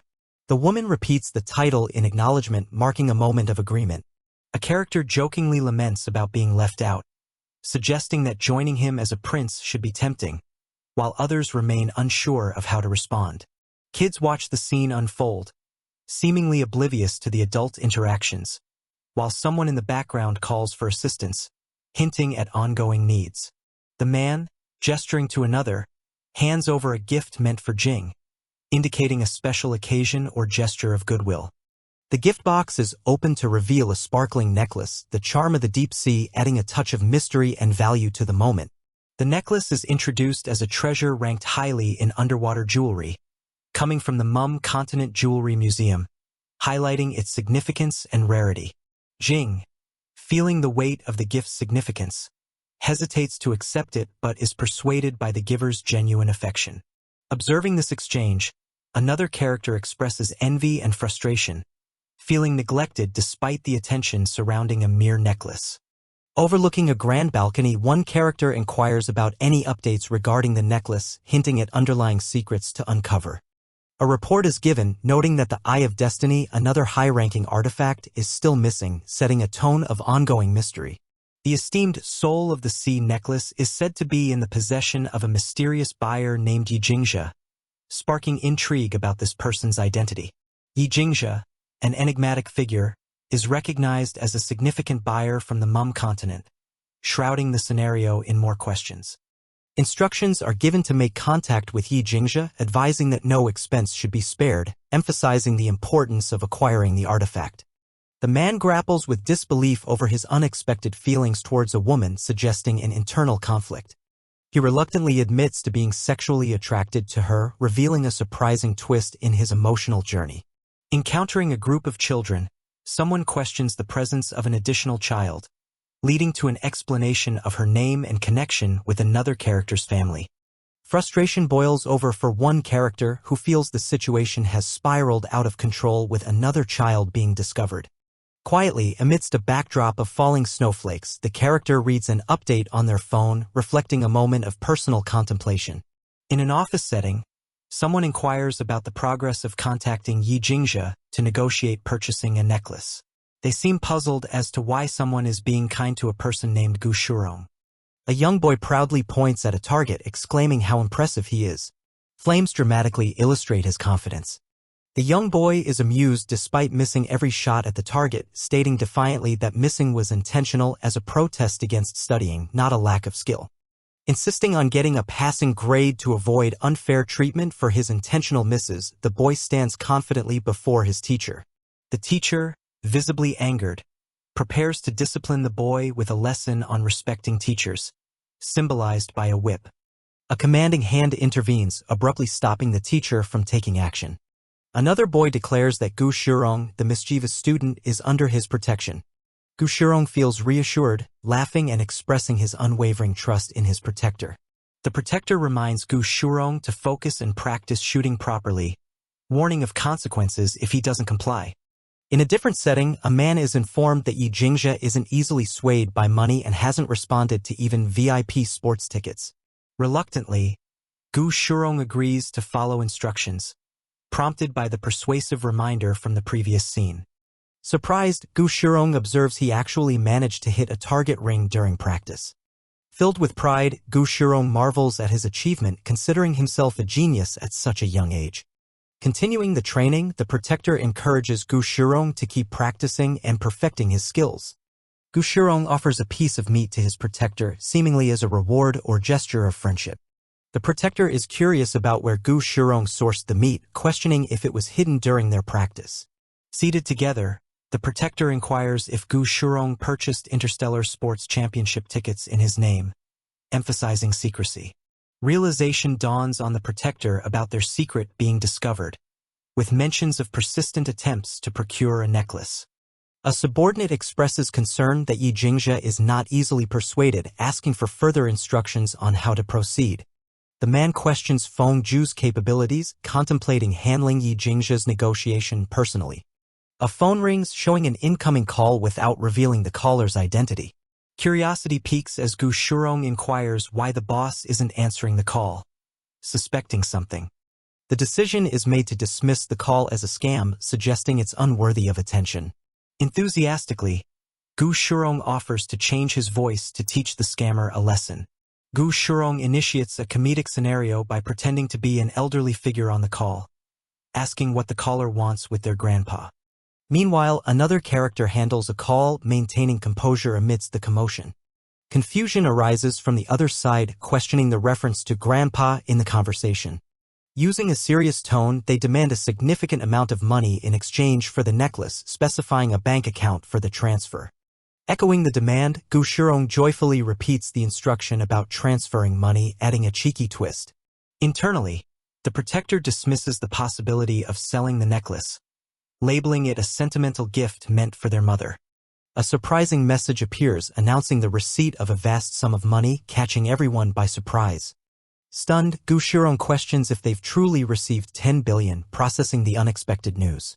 The protector faces a dilemma of delivering the necklace or preparing for the potential backlash if they can't provide it.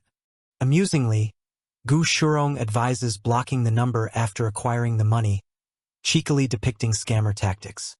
Justifying his actions, Gu Shurong claims to be teaching the scammer a lesson by using their own methods against them. Back on the couch, the protector continues to inquire about the tickets, maintaining a calm demeanor. An associate speculates Gu Shurong as the culprit behind the mess, cautioning the protector about his troublesome tendencies.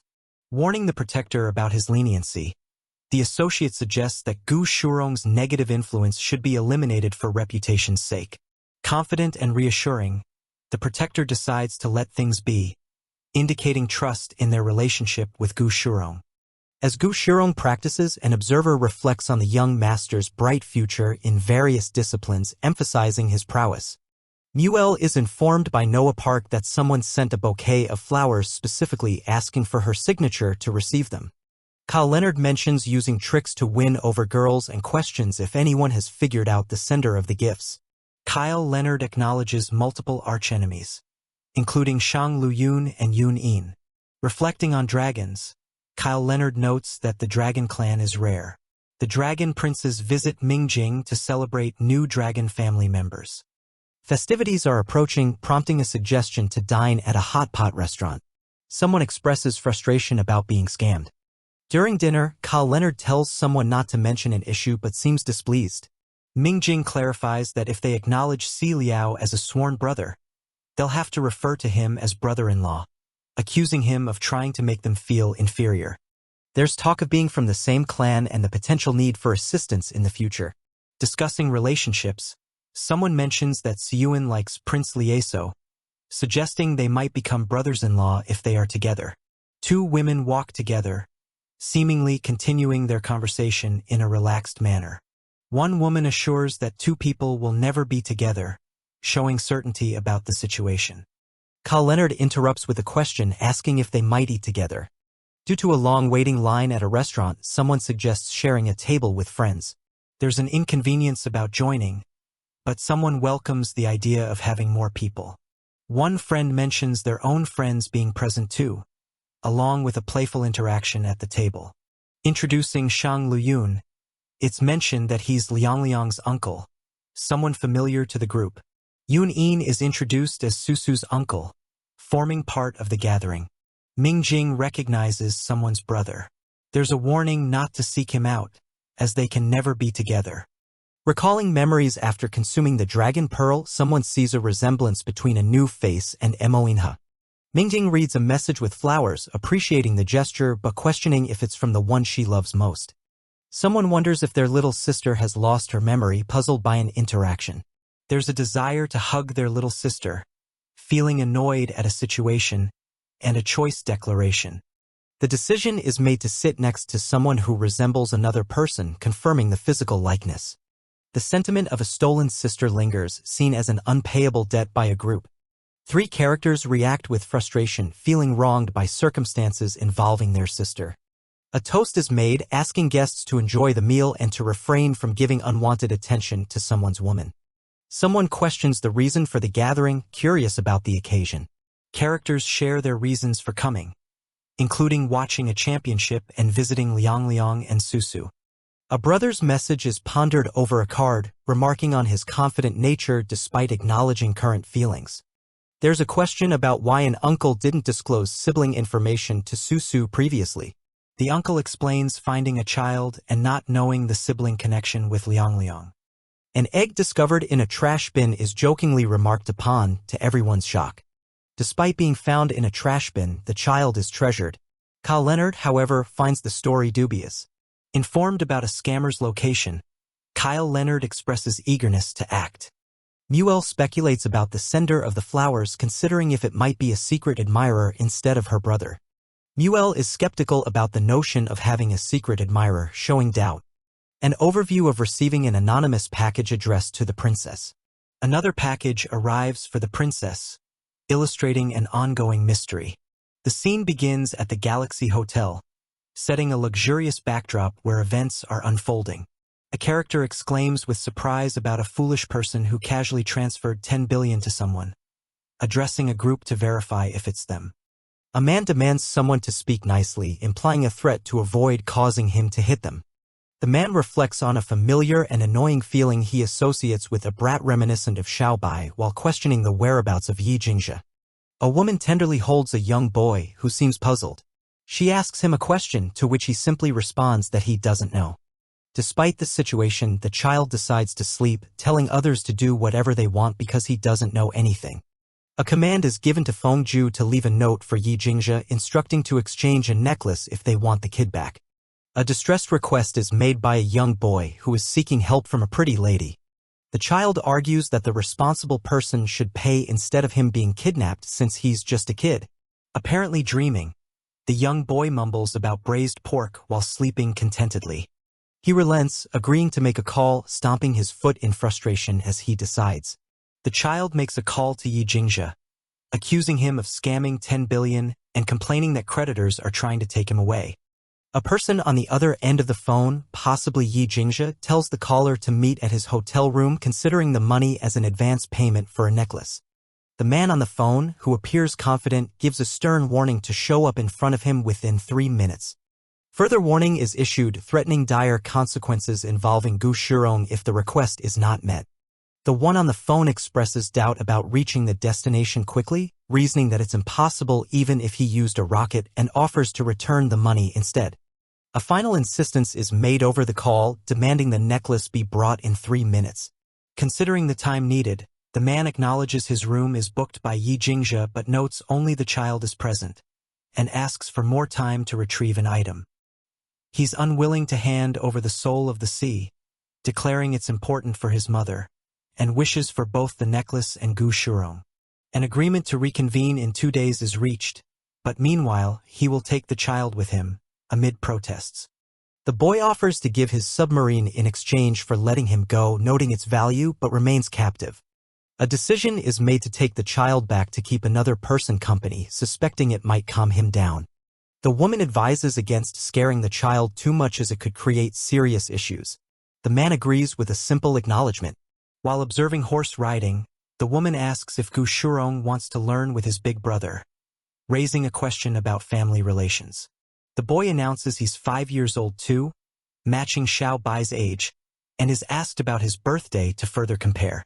He refuses to divulge the date, scoffing at the notion of being related to anyone besides Yi Jingjia, and feels proud being older than Xiao Bai. A character laments being seen as younger despite the age difference as another child projects dissatisfaction over his size. Yet another child observes that despite being shorter, the other is skinnier, suggesting a reversal of roles in their playful banter. Playfully determined, he declares himself the big brother, causing the other to recognize him as such, giggling with joy. One of the children voices reluctance to engage with his chubby peer, choosing instead to continue writing practice. The woman offers to take the smaller boy to play with her sisters, redirecting the interaction. Suddenly feeling motivated, the child decides he can accomplish something but worries about sharing the girls. Emerging from a dream, Gu Shirong is confused, questioning who interrupted his thoughts on food. A group confrontation occurs, questioning the little boy about his family and his relationship with Yi Jingjia. Defensively, he questions the relevance of his relationship with Yi Jingjia, displaying a touch of attitude. Someone offers a pair of shoes, concerned about the cold and how it might affect the boy's bare feet. Reassurance is given that the group isn't harmful but mentions that his parents vanished after receiving a large money transfer. Realization dawns on the child as he recalls the connection with a 10 billion transaction, sparking curiosity and recognition. A child is upset after falling and blames a horse for almost causing an accident, feeling pain from the fall and expressing frustration with loud exclamations. A woman runs toward the fallen child, suggesting he quickly remove his pants so she can examine him, showing concern for his well-being. The child expresses distress, accusing the woman of being inappropriate for wanting to remove his pants, calling her a pervert. The child fears that this incident will affect his future, blaming her. The woman insists on the necessity of applying medicine to his injury.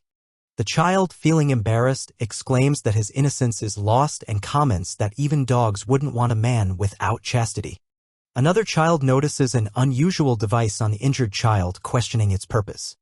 The device is explained to be an insulin pump used for insulin therapy to mimic physiological insulin secretion and manage hyperglycemia. The speaker asks if the child is sick and needs care. Observing this situation, the woman evaluates the injury to the child but concluding it's not serious. Watching the interaction unfold, she reflects that the children seem to get along despite the earlier commotion. She notes that while the bruises will heal quickly, managing diabetes is challenging. She believes losing weight is necessary, while the child frets about being starved. Desperate, the child pleads with someone referred to as boss to rescue him from the situation. A man comments that the child's condition requires more than just dieting, revealing the child's underlying health issues and his diagnosis of type 1 diabetes. The woman acknowledges the man's presence, calling him Prince Brother, indicating familiarity and surprise at his arrival. She explains she thought the child's condition was due to overeating, showing concern and a misunderstanding of his health needs. The man discusses the child's fate, suggesting that if not properly treated, he could rely on an insulin pump for life. He offers to take care of the child, wanting to help him. He requests a prescription if a cure is found, expressing urgency in returning the child to his anxious family. As the man prepares to leave, another child, Chubbs, brings up a past promise of learning to fly a spaceship, asking if he can stay. The woman assures help from afar. The man decides to take his leave, planning to meet again another day as the children gather around. The woman addresses the man with concern about the child's family being deceived out of a large sum of money by Yi Jingxia. While holding her phone, she questions her Prince Brother, showing surprise and possibly reaction to new information. He declares that the money has already been transferred and expresses disapproval of making things difficult for a child, considering it unbefitting of a future ruler. Someone reacts with frustration, questioning why Si Lisoa is involved in this situation. Another person is instructed to investigate the connection between Si Lisoa and the child, seeking clarity on how they are related. The child refuses to return, eager to watch an upcoming competition, expressing reluctance to leave. The man instructs the child to contact his uncle and Yi Jingxia to clarify the situation, suggesting communication with family. The child reflects that the Yi family possesses the world's most advanced space base and comments on another person being enjoyable as well. Confused, the child questions why he is being ignored and laments not having a chance to discuss his recent experiences. Ignoring further pleas, the man maintains his focus, while the child recalls an uncle permitting him to watch a competition. The interstellar competition finals are set to begin, with an exciting ceremony planned, and each country preparing a performance. The woman asks about a kidnapping rumor, seeking clarification from her Prince Brother regarding the identity of a child involved. The upcoming event promises a grand display, including a finale called Heaven's Blessing, adding to the anticipation. A delighted family scene shows two children being affectionately held, calling, "Oh dear, my little princess." A concerned figure questions why a message remained unanswered and inquires about the dancer for Heaven's Blessing. A character angrily reveals that his phone was stolen 2 weeks ago, implying confusion over recent communications. He wonders who has been replying to messages in his absence, showing a chat confirming active communication. A plea for a brief meeting with the Grand Priest is made, indicating urgency and importance.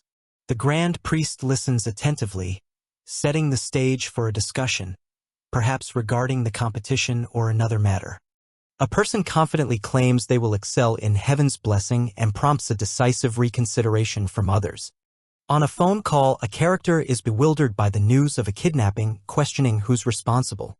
Another clarifies that a relative's child was taken from a hotel, describing how fragile the child is due to long-standing illness. A young boy demands his uncle ensure the safe return of Gu Shurong, whom he cherishes deeply. During the call, an appeal is made for immediate contact if the missing child is located, showing deep concern for the situation. The woman reassures the caller that Gu Shurong is safe, having been taken from the hotel and under her care. The character muses that if Princess Bai can better understand the Heaven Blessing, they would be willing to make a better decision. They suggest finding an empty space for this purpose. A young girl excitedly exclaims about her mother's dancing, declaring it unbeatable and expressing admiration for her skills. The same young girl insists that the opening ceremony performance must be done by her mother, highlighting her confidence in her mother's abilities. A character is seen observing a person dressed in a radiant, sequined gown, remaining speechless. An individual apologizes to Princess by acknowledging her good dance but indicating that she missed capturing the essence of heaven blessing. They mention that prior to watching a video sent by Liang, they equally misunderstood its essence, along with others. Someone questions in disbelief how their dance following Liang's phone could be incorrect. Despite strong imitation skills, the dance had been improvised by Ming Jing and then performed by the observer. Another character blames someone for scheming against Ming Jing and stealing a phone. Someone questions Princess Liang about who was performing the routine under discussion. The young girl eagerly asserts that it was Jingjing performing. She announces that Jingjing will perform the complete heaven blessing. Reflections occur about a world-ending flood, pondering what circumstances would be different without it. Someone asks to borrow a dressing room so that their mama can perform addressing an aunt in the scenario. Thoughts continue that a promise would have been kept if it weren't for particular circumstances indicating a deep commitment. A fleeting moment is captured, suggesting eternal togetherness. Someone expresses shock about being tricked, suspecting it was Ming Jing and not another person involved. Overwhelmed emotions lead the character to declare hatred and rage over the situation. Conflict arises within the character who feels more inclined to cry despite other emotions. The heaven blessing is mentioned as a source of this emotional turmoil. It is pointed out that a mural in the Dragon Temple was misinterpreted by many. It seemed a lament for disaster, but it was actually about the sorrow and compassion of parting from a loved one. A character excitedly acknowledges a feeling and expresses that they will depend on a person named Ms. C for a significant finale performance. A scene shows a phone with a message, creating a possibility of intimacy and fondness within a conversation. An internal reflection notes the cunning nature of a child who refers to her as mom with ulterior motives, yet dismisses it as inconsequential. Accusations arise about intentional actions with tension building around someone's conduct. The addressed character denies any knowledge of the accusations made by Miss Bai, suggesting a possible misunderstanding or deception. An argument ensues where one person calls another despicable and questions if it was acceptable behavior in light of a child's situation. Tension peaks as a character warns Si Ming Jing against being too smug, predicting difficulties for a narrow-minded person like her. Another person mocks the concept that a narrow-minded individual could be unaware of their own standing. A confrontation escalates, instructing someone to leave and dismissing the notion of becoming superior without genuine merit. The disagreement intensifies with a vow of future confrontation, suggesting unresolved conflict. Confidence in appearance is expressed by one character who deems themselves nobler and questions the return of their phone. The young girl pleads for the return of her phone, emphasizing its sentimental value as a gift from an uncle. Another character intervenes, questioning the audacity involved in stealing Liang's phone. One person proudly reflects on having surpassed the original version of a dance through extensive practice, declaring themselves the ultimate winner. Attempting to leave, a character faces a threat of danger, implying personal risk in their decision. A sudden change in dynamic occurs, with suggestions of being missed and potential confinement, shifting the dialogue dramatically. Someone requests to be taken away, indicating a willingness to leave with another person. Lingering words about missing them could hint at nervousness or emotional connection, exploring deep sentiments. The sentiment continues to develop, focusing on whether an expression of missing someone is rooted in nervousness. A previous casual approach is reconsidered, with a promise to perform seriously on stage, indicating renewed dedication. Similar thoughts persist, repeating the intention to offer a more committed and sincere dance performance in the future. A character professes their love for Mo Inha through dance, dedicating the performance solely to them, showcasing deep affection. Doubt is expressed about the legitimacy of someone's maternal claim, questioning their relationship's authenticity. The accused person retorts with a confident remark about stealing the spotlight, reflecting competitive tension. An invitation is made for Princess Bai to begin her performance of Heaven Blessing, setting the stage for a key event. The performance of Heaven Blessing, described as radiant and heavenly, unfolds, symbolizing peace and universal harmony. The continuation of the dance emphasizes peace across the seas and in the world, capturing the essence of tranquility. The 2050 Interstellar competition begins with bright lights and grand preparations setting the stage for the event. The finals are officially announced to begin, and the crowd anticipates the performance of Princess Yi Seyun of Atlantis, who will sing A Thousand Stars Shining as the opening act. Excitement fills the air as voices cheer enthusiastically, expressing support for Auntie, praising her abilities. A poetic narration speaks of determination found amidst hesitation, as starlight illuminates the path to the sky, setting an evocative mood. Princess Yi Seyun is shown, reflecting on her past aimless pursuits and how she's no longer chasing distant dreams, indicating a moment of introspection and resolve. A character is portrayed deep in thought, experiencing a sensation as if something is burning within, suggesting intense emotions. There are whispers among the audience discussing the beauty of the second princess of Atlantis and questioning how she manages her couple life, hinting at public intrigue. One admirer comments on Seyun's stunning appearance, expressing admiration but is interrupted by someone calling out to the gentleman, possibly curbing inappropriate thoughts. A character approaches another, mentioning the need to discuss something important, signaling a shift in focus to a more direct interaction. Yi Seyun appears outwardly calm but internally wonders about her performance, feeling uncertain as she notices someone not listening to her. There is a plea directed toward Prince Li Sao, begging for mercy, indicating tension and a possible confrontation. As emotions settle, a character feels that the irrational emotions they experienced earlier have finally dissipated. A direct command is given to another to take care of some task, showing a hierarchical relationship, and the order is promptly acknowledged. Yi Seyun, feeling unnoticed, contemplates whether it's time to abandon a seemingly unreachable dream as someone tells her to let go. A group discusses Yi Seyun's attractive figure and expresses resentment toward the person who caused them harm, showing a scene of collective discontent. Wondering about the relationship between the two, there is speculation whether Prince Li Sao, known for avoiding women, has a hidden fondness for Seyun. Yi Seyun questions if her suspicions about this relationship are merely her imagination, reflecting on her feelings and beliefs. A new performance by the Mum Continent delegation is introduced, bringing attention to Heaven Blessing, noted for its cultural significance. The pressure of being the first performer is acknowledged, with encouragement given to not be nervous, assuring that the performance is just an opening act. There is excitement as another performer, Jingjing, is about to appear, drawing eager anticipation from friends watching. In the audience, a dance is praised vocally by influential figures, elevating its reputation above even the dragon dance, indicating high acclaim. A viewer expresses disdain over another's manipulative behaviors, claiming even superior dancing skills can't justify such exploitation.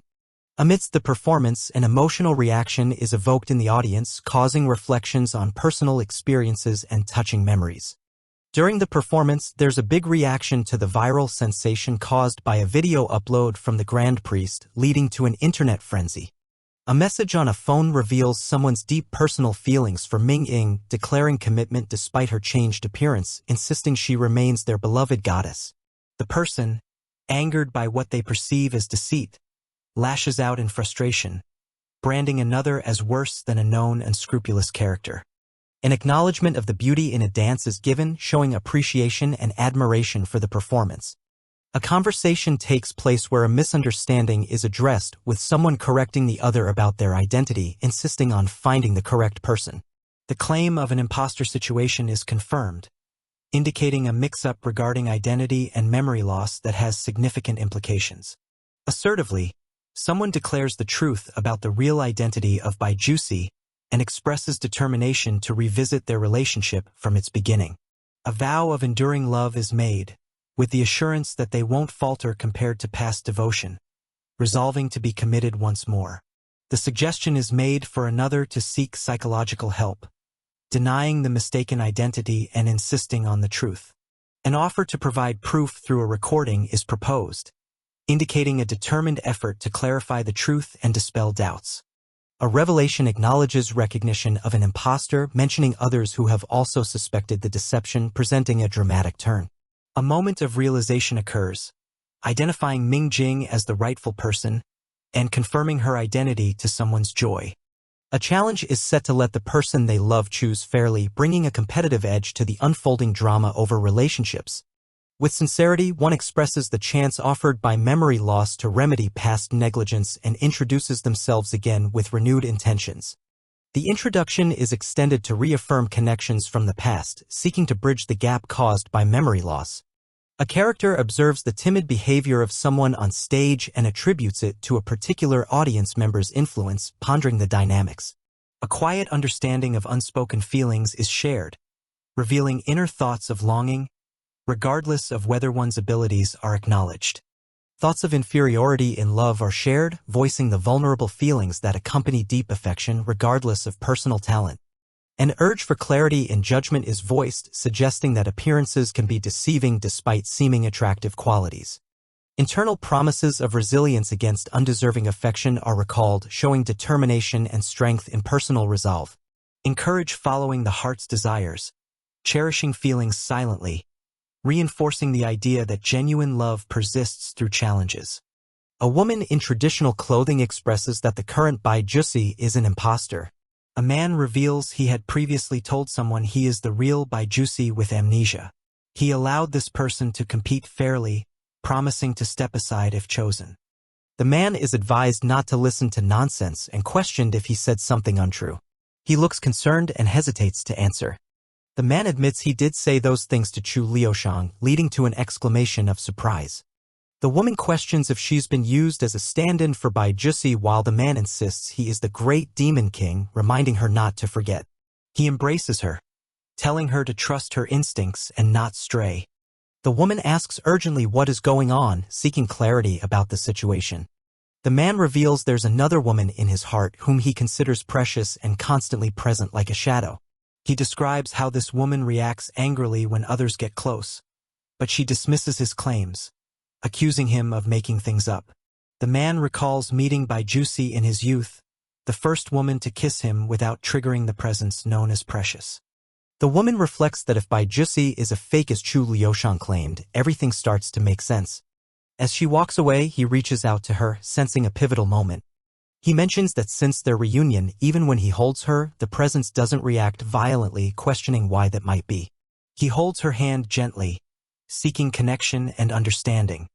The woman reflects on memories she obtained from the dragon's pearl and the great demon king in her heart, suspecting a dragon pact linked them. She wonders if the dragon pact is mutual, indicating a deeper connection. A voice emphasizes mutual existence in each other's hearts, no matter the appearance or identity.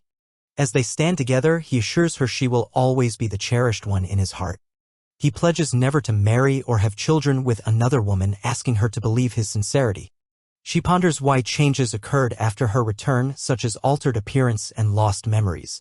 The paternity test couldn't even confirm her relationship with Xiaobai. He remained unfazed by a public divorce from his former love, Mo Inha, suggesting deeper insights. The woman thinks she might have found the answer to the mysteries. It is suggested that she might have been reborn, explaining the changes she experienced. The rebirth, known as Dragon Nirvana, is described as the reason for her lost memory and altered appearance. She confirms the rebirth theory called Dragon Nirvana by Chen Fendu. The woman reflects on sacrificing herself during a prehistoric flood and being known as Si Mingjing without changing her appearance. The man reassures her of her importance and promises to unravel the complexities. She questions whether Baijusi is indeed a fake, to which the confirmation is given that she is Bai Qingxue. It's revealed that Bai Qingxue, her sister, had surgery to resemble her former self. The woman warns against assumptions and insists on not jumping to conclusions about identities. She demands confirmation if Bai Qingxue underwent plastic surgery to change her appearance. Despite the turmoil, the man expressed a desire to start anew in their relationship. He admits he never sought another woman and wants to understand her feelings, especially when she is upset. Frustrated, she confronts him about pretending and questions if this was his plan all along. The man admits his mistake, showing remorse for the situation. She decides to withhold judgment for now, warning of consequences if he lies again. Suddenly, she is alerted to a significant event that has occurred. They are informed about a representative accused of cheating during a competition, and the trace leads to a specific location. The authorities state that Their Highness is resting, implying restricted access unless necessary. The woman questions her significance to Mo Inha, reflecting on her role. Someone mocks Si Lisao's country for hiring a substitute, suggesting deceit. She is shocked by the implication of being a stand-in, leading to confusion. The man notices her distress and inquires about her sudden concern. She explains she just met with Chu Liushang, hinting at revelations to come. A young boy eagerly taps on controls with determination, preparing for an intense session. Swift Cheetah starts strong and fights decisively, highlighting a powerful and dynamic start in the competition. As the spacecraft swiftly crosses the galaxy, an observer expresses surprise and disbelief that a substitute, merely a kid, is part of their team. In the arena, excitement fills the air as Swift Cheetah narrowly wins against Atlantis by a minuscule margin of 0.0001, showcasing a remarkable victory. Someone in the crowd enthusiastically exclaims the awesomeness of Swift Cheetah, celebrating the team's incredible performance. A character compliments the smoothness of the operation, indicating skilled execution during the event. A concerned character hopes their younger counterpart will step up their game to avoid being outpaced by peers. The boy worries about his secret being exposed and fears a lifetime ban if it's discovered. With fierce determination, the boy declares his intent to teach his opponent a lesson, underscoring his competitive spirit. Feeling vulnerable, the boy clings to an older figure, lamenting the unfairness of rules that prevent him from competing due to age discrimination. The older figure advises the boy to stop crying if he wants to negotiate, signaling a need for composure in the situation. When a trick fails to work, a young boy confidently declares that the attempt didn't hurt at all, showing resilience. Reflecting on a peer's stoic nature, the boy acknowledges that Xiaobai excels at enduring pain without tears. The older character informs the boy that maintaining his secret will require a price, implying a condition for cooperation. In a moment of stress, the boy insists that he is not for sale, expressing refusal to be treated like an object. The older character threatens exposure of cheating if the boy fails to complete assigned remote learning tasks for piloting a spaceship. The boy appears motivated and says he's eager to learn how to pilot a spaceship, showing acceptance of the conditions. Boldly accepting the challenge, the boy exclaims his willingness to comply, signaling readiness and determination. The boy is questioned why he is acting as a substitute, creating tension and curiosity about his role. The older character stresses the importance of keeping their arrangement a secret, ensuring confidentiality while maintaining a bond. Observing the boy's potential, someone predicts his future as a top talent at the galactic aerospace space. A new person urgently calls Shurong to keep distance from the current company, displaying protective concern. Ensuring safety, the newcomer reassures Shurong, asking if there was any trouble, diffusing the situation. Shurong reflects on the encounter, acknowledging the secrecy promised by the cool uncle, conveying relief and admiration. Prince Isak expresses surprise and admits learning something new, while maintaining the dignity of his team despite a loss to a child. After the encounter, thoughts linger on Mo Inha's behavior, contemplating his underlying intentions and motivations. Speculating on Mo Inha's knowledge of Shurong's background, questions arise about his magnanimity. Shurong, when asked about the conversation, assures nothing significant was said, attempting to hide any complications. Discussion about the finals mentions the top pilot from Atlantis, with Swift Cheetah as a key identifier, suggesting a competitive highlight. The boy fondly recalls praise from the bad uncle, who encouraged him to grow and compete openly, showing impact and inspiration. Observing Shurong's evasive behavior, skepticism arises about what the boy might be hiding, warranting further investigation. An order is given to send someone back, with a warning about future courtesy if a child isn't properly supervised, indicating authority being exercised. A conversation ensues about allowing the child to leave, revealing plans to nurture his talents for cosmic exploration. Two figures stand in contemplation about the child's future, envisioning success and promising focus on development. Concerns about the child's health reveal an ongoing need for an insulin pump, highlighting limitations and hope for a healthier future. A woman expresses belief in the potential to cure the child, showing determination and optimism in her capability. Despite the slim chances, hope perseveres for finding a solution to ensure the child's well-being. Recollections of ancient texts describe a mythical city and its rare herbs, sparking curiosity for potential cures. Despite the danger and mystery surrounding Meng City, the allure of a cure from dragon algae is contemplated. With resolve, a promise to cure the child is reaffirmed, reinforcing commitment despite challenges. Faced with uncertainty, the woman decides to take a chance at seeking a cure, driven by determination. The child exclaims regret, possibly from a mishappening, suggesting a lesson learned or a realization. An inquiry about the child's sudden rush surfaces, hinting at curiosity and concern. A firm instruction to stop and sit underlines the need for stability and discipline in the current scenario. Urging the boy back to his task, the importance of completing the match is emphasized, pushing perseverance. A character questions the desire to travel to Meng City for the purpose of obtaining dragon algae. In the past, slaves were exploited by Jendaya to mine pearls continuously, enduring immense suffering. Eventually, the Hell's Shore Legion intervened, taking control of the pearl mining base and ending the slavery. The image depicts the dramatic breaking of chains, symbolizing liberation. A figure stands heroically, declaring freedom for Meng City, signifying its independence from Jendaya. Despite their freedom, the former slaves chose to remain, pledging loyalty to the Legion leader who became the city lord. Now, Meng City thrives as a prosperous underwater metropolis.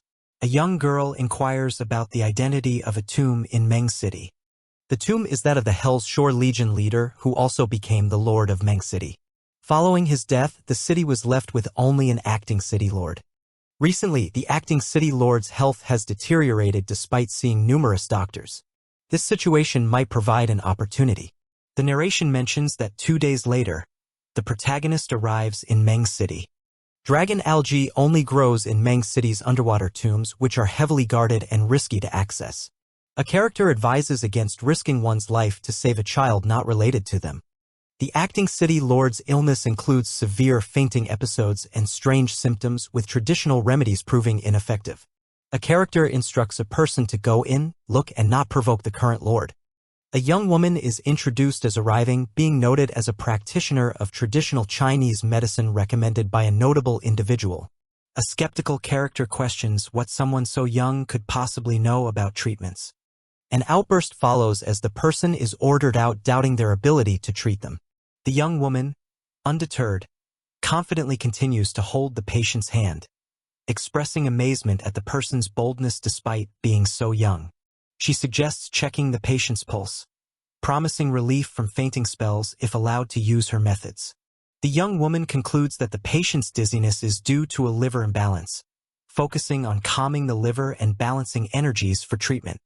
The scene shifts to a child's desire to protect others, mentioning a specific chubby kid named Sibai, touching on human nature's kindness. The young woman agrees to prescribe effective medicine for the dizziness. The patient expresses disbelief at the idea of drinking soup while sick and insists on waiting for another doctor, rejecting interference. The young woman passionately vows that the prescription will work, emphasizing her commitment to the treatment. She seeks the help of Manager Yang, urging him to ensure that Madam takes the prescribed medicine. Offering financial incentive, the young woman presents $100,000 to ensure Manager Yang's compliance, who readily agrees with evident enthusiasm. Madam rejects the prescription, criticizing Si Mingjing's ignorance and fearlessness, instructing Dr. Li to leave. Frustrated, the patient discusses the doctor's inability to cure her spells, lamenting her fate and loss of hope. The patient reflects on her youthful appearance contrasting with her current old age and illness. Susan announces to a woman that he needs to leave, suggesting a conversation is unfinished. The scene shifts to a vision where a city was built for someone significant, planned to become the new city lord upon her return. Madam questions whether the woman spoken of will appear, pondering on her identity. Doubts arise regarding the lifetime dedication given to protecting the city for just one person. Madam is determined to continue protecting Meng City until the promised person appears, planning to pass on the responsibility through generations if necessary. 30 minutes later, Madam consents to have a soup prepared according to a new recipe, curious about its unfamiliar taste. Manager Yang frets over delivering the soup, worried about the repercussions if it doesn't work, but still proceeds to serve it. Madam joyously promises rewards upon finding the soup's effectiveness. To her surprise, the bowl of soup instantly relieves Madam's dizziness, making her question the young woman's abilities. Concerned about someone named Mo Inha, a character stresses the need to inform him of potential danger. The situation escalates as a character reacts to shocking news, questioning if someone actually allowed a particular action. The discussion reveals concern about the child's importance despite no blood relation, with intentions to abandon the thought. Two characters ponder about a mysterious tomb in Meng City, discussing its dangers and inability for anyone to emerge from it. The dialogue describes Meng City's colonial history under Zhendaya, referencing its wealth and pearls, yet its people facing exploitation. The tomb was constructed by the city lord prior to his death, and he surrounded it with traps. Access is restricted to one person only, implying that no one else can enter, and you're not the person meant to enter. There's curiosity about who this person might be, revealing it's the woman the city lord most loved. The woman speaking admits she doesn't know who the city lord's beloved is but has been waiting for her for 30 years. Despite her anticipation, she fears she might not encounter her in this lifetime. It's said that the city lord concealed a great treasure in the tomb as a legacy for his true love. Numerous tomb raiders tried to seize the treasures but perished there instead. An advising voice encourages another to value their life and abandon the quest, though the latter still wishes to proceed. A discovery is made that Meng City's map resembles a heart. This design is attributed to the city lord, who hoped to bring a smile to his beloved woman one day. He was greatly admired by many women but remained indifferent, fixating only on his love. One character acknowledges that a single bowl of medicine cured her persistent ailment, prompting an admittance that she underestimated another person. The conversation turns to women waiting for that one elusive person. It's suggested that women who fall for this man inevitably face tragic outcomes. Someone is urged to leave the vicinity of the city lord's tomb. Guards confront a woman about her repeated disturbances near the tomb. She asserts her status as the largest pearl miner in Meng City while questioning their authority to stop her. The same woman expresses disbelief that the city lord's beloved has yet to appear, deeming the situation ridiculous. Zhu Lanying boasts about her numerous companions and mocks the late city lord for his presumed inexperience with women. In her tirade, Zhu Lanying accuses the city lord of fabricating a love story due to his fear of women. Someone interrupts, calling her name sternly. A conflict arises when Duan Muxiue is accused of being a lapdog, also suggested to be in unrequited love with the city lord. Zhu Lanying questions whether a man incapable of action deserves loyalty while demanding respect for the city lord from Duan Muxiue. The younger woman attributes her success to medical knowledge, claiming it stems from reading more books. Zhu Lanying loudly accuses the deceased city lord of inventing a false true love to mask impotence.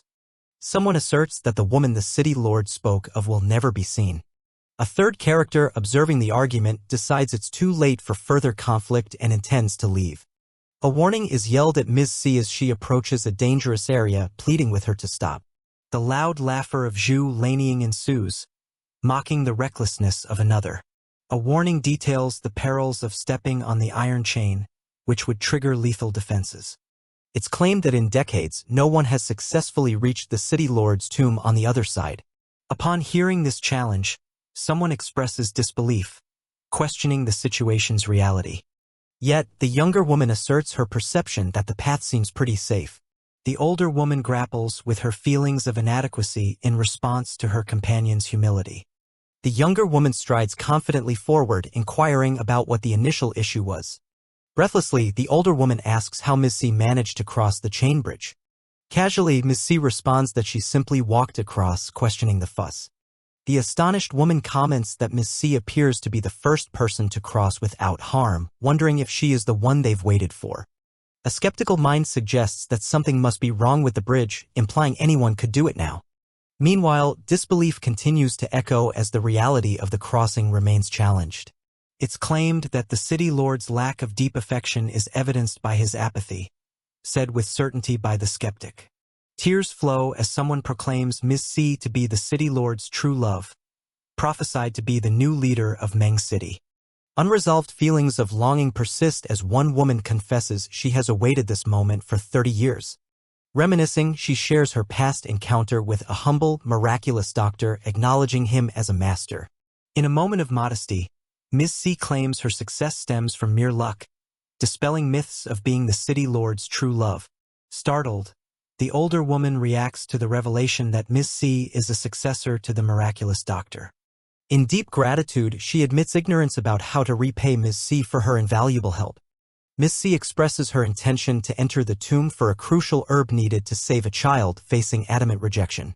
The older woman hesitates, emphasizing her concern and her wish not to see Miss C in peril. An unknown character is told their answer is incorrect and they have 3 chances left. They claim to be the woman the other person loves most, but are informed that this too is incorrect. The question, "Who do you think I am?" is posed. The response is recorded successfully but is noted to be completely incorrect, indicating only 1 chance remains.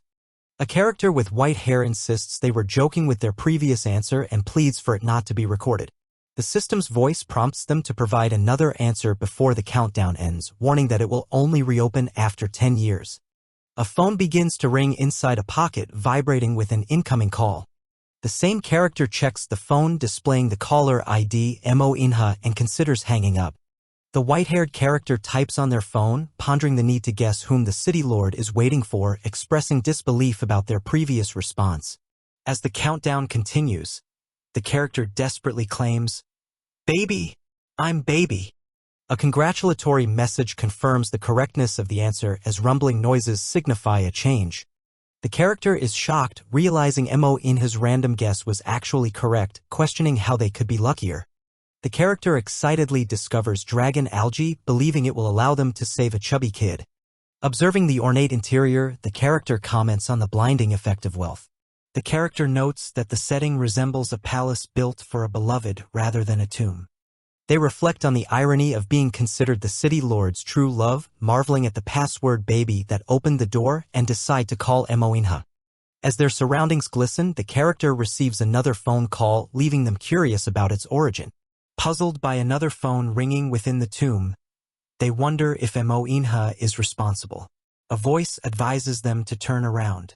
A person, possibly Mo Inha, comments on their intelligence and inquires about the situation. The white-haired character speculates whether they had cracked the password and waited within. The character questions why the other didn't assume they are the Lord of Mang City, hinting that the palace was meant for them.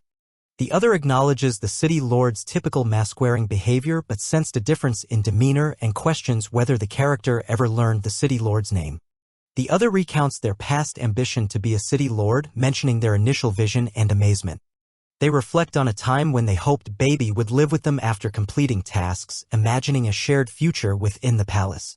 The palace is now just an almost forgotten property. The other no longer plans to live there but considers its potential utility for something else. Admiring the beauty of the place, the character wishes the peach blossoms were real. The other character reassures them that making it possible isn't out of reach. Bewildered by the transformation, the character marvels at the home-like ambience, reflecting on the city lord's romantic yet unseen efforts. They both observe the enchanting scene together, immersed in the moment. The other teases about changing the topic, expressing that they wouldn't have waited for Madame Duanmu so long had they known the character's ways. Spotting a glowing switch adorned with a dragon design, the character considers if it's the tomb's mechanism, finding it quite apparent. The other explains they wanted to surprise the character, highlighting their reluctance to interfere with the character's medical practice, acknowledging it might invite bad karma. The character asks about the other's entry method, curious about their ability to overcome obstacles and reset the password. The other remains secretive, likening themselves to a magician who never reveals tricks, prompting the character to call them stingy. The other offers the idea of another magical gift. The character questions the significance of a mysterious gift box, pondering if there's a special day they're unaware of. Presented with the box, they are informed it can only be opened if they agree to terms. A silhouette questions another, peering into a radiant space with curiosity. The character introduces themselves as Mingjing with a confident, bright expression. Faced with another incorrect answer warning, they realize they have 5 chances, with 4 remaining, and express frustration over the question's abstract nature. Declaring themselves as the one they've been waiting for, they stand resolved, seeking understanding. Ka Leonard expresses to Mingjing that he feels incredibly fortunate to hold her hand, urging her not to reject him too easily. He assures her that he can wait until she's ready to marry him before they have the wedding. Mingjing questions why Kyle is being so humble, as she feels touched by his demeanor. She contemplates what Kyle said about being her fiancé for life and wonders about the number of lifetimes of luck he's referring to. Kyle playfully responds that it must be at least 100 lifetimes of luck for him. He again asks Mingjing to be his fiancée and worries about people gossiping if she stays by his side without any title. Kyle mentions the great demon king in her heart and expresses his desire to love her without reservation. Mingjing agrees, acknowledging him as her fiancé. Kyle suggests they leave separately with her using the same exit she came from. Mingjing is surprised and questions Kyle about another exit, asking whether he'll accompany her. Kyle cleverly points out that a cunning rabbit has 3 burrows, implying he has his own exit. He asks her to return to Star Island as he cannot sleep without her in his arms. Even though Mingjing knows Kyle might be setting her up, she happily agrees to whatever he's proposing. Mingjing acknowledges Kyle's words, while reflecting on an order regarding a tomb and becoming its new lord. It is announced that Si Mingjing is the new lord of Meng City, welcoming her officially. Mingjing tries to clarify that her entrance was a misunderstanding as she is not the lord's beloved woman. A woman advises Mingjing not to reject the lord's feelings, mentioning his intention to build a city for her. Mingjing explains her heart already belongs to someone else, showing no room for anyone else. It's revealed that the diamond ring Mingjing took allows her to command the entire legion known as Hell's Shore. Along with commanding the legion, the ring also grants her the allegiance of all officials in Meng City. Mingjing speculates that accepting a necklace from her brother might have made Kyle jealous, hinting he wants to give her something too. Mingjing inquires about the lord's name and learns it is Moinha. Confused, Mingjing associates Moinha with the Prince of Atlantis,